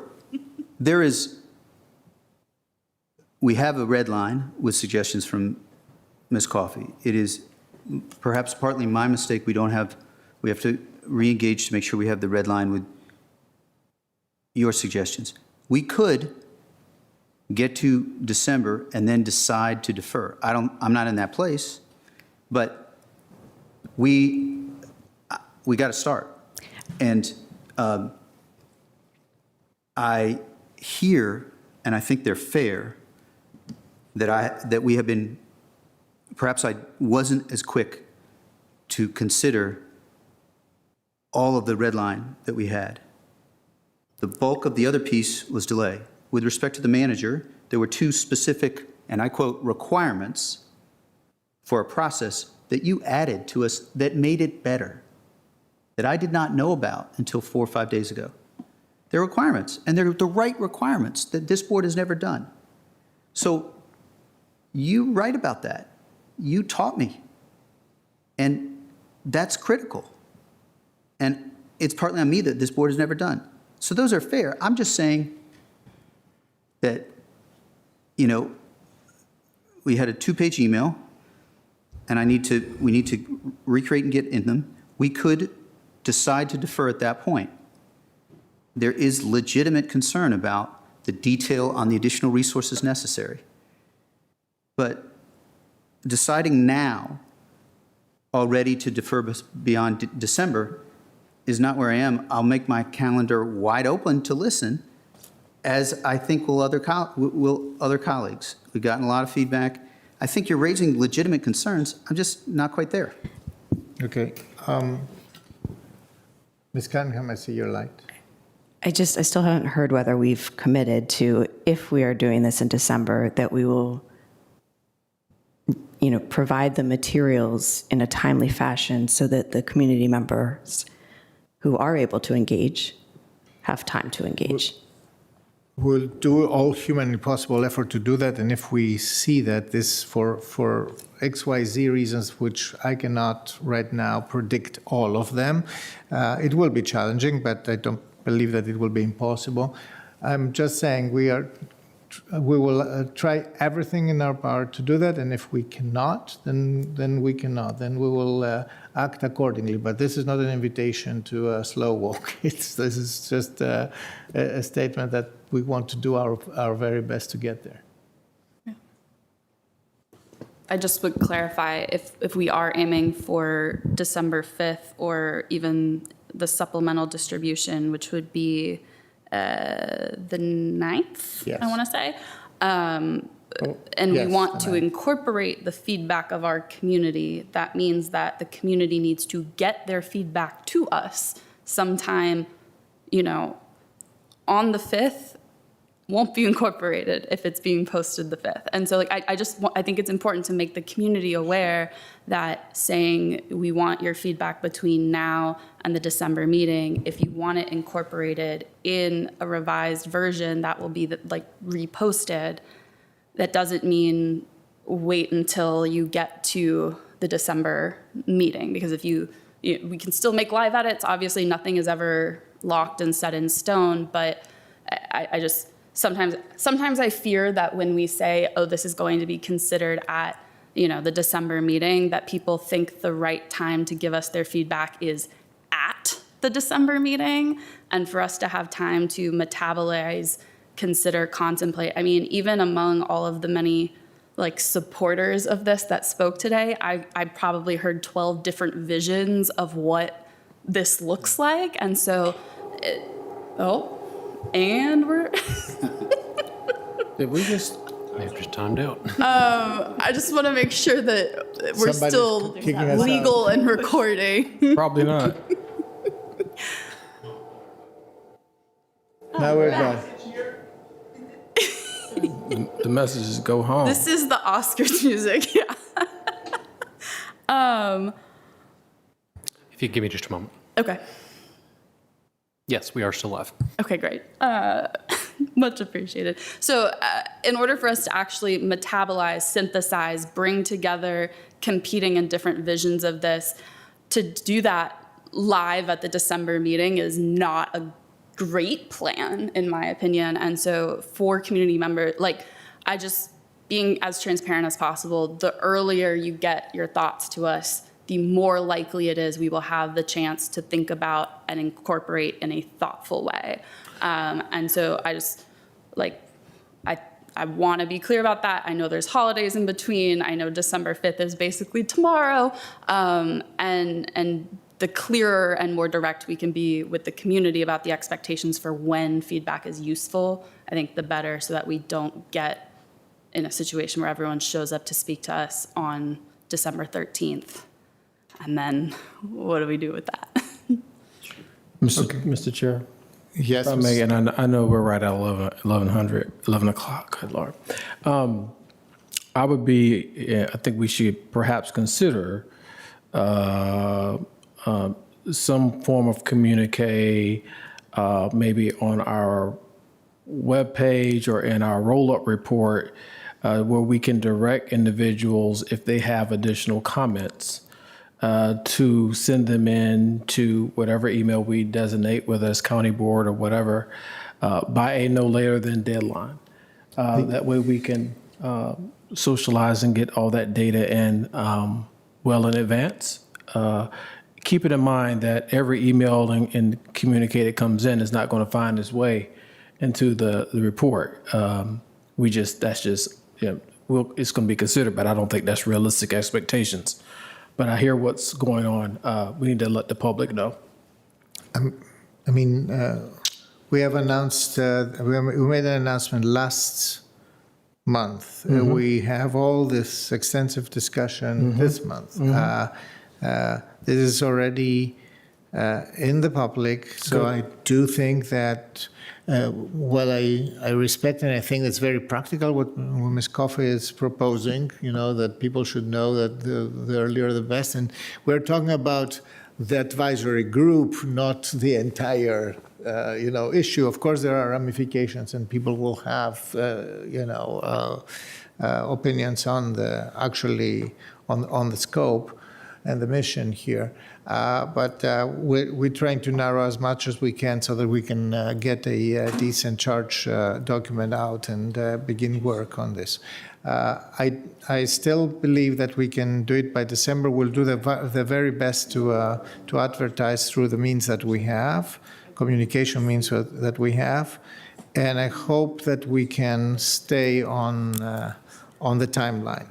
I will do definitely my best to support efficient work on this. I still don't have a second on the motion. You second. Okay, Mr. Spain has seconded, just stating for the record.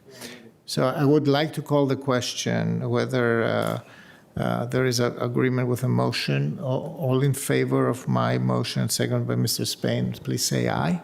Aye. Aye. Opposed?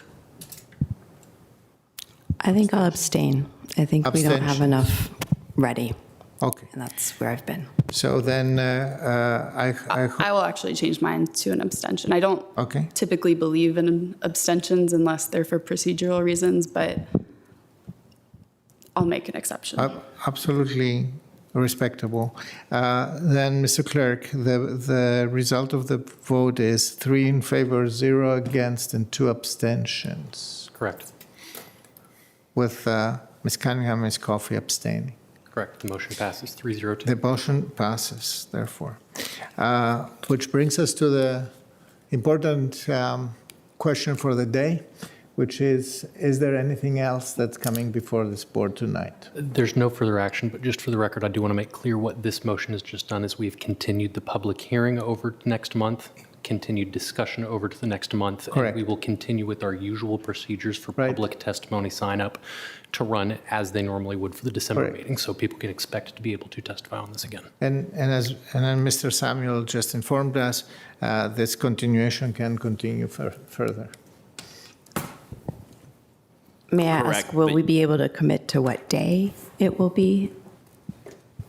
At this moment, I cannot say that, but I very much hope that we can do it at least on the Tuesday, the 16th of December. But I very much hope that we will announce it as soon as we announce our agenda for the meeting.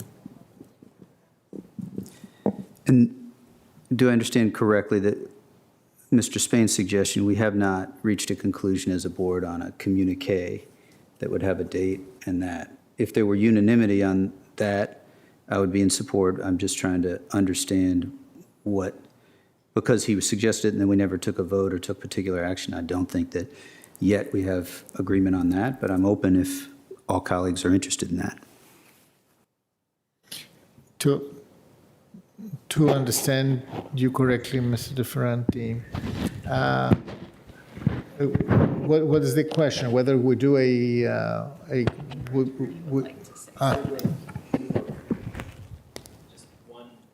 One point of clarification, you would have to hear public testimony, yes, before voting to defer. Exactly. This is a hearing and a discussion that is transferred to the next meeting.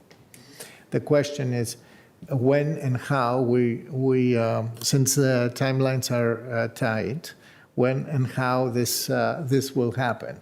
And when we announce that it's not going to be or whether or not it will be on Saturday, the 13th or so, or the Tuesday, the recess meeting on the 16th.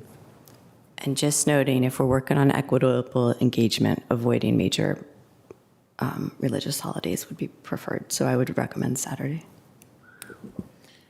You recommend Saturday the 13th?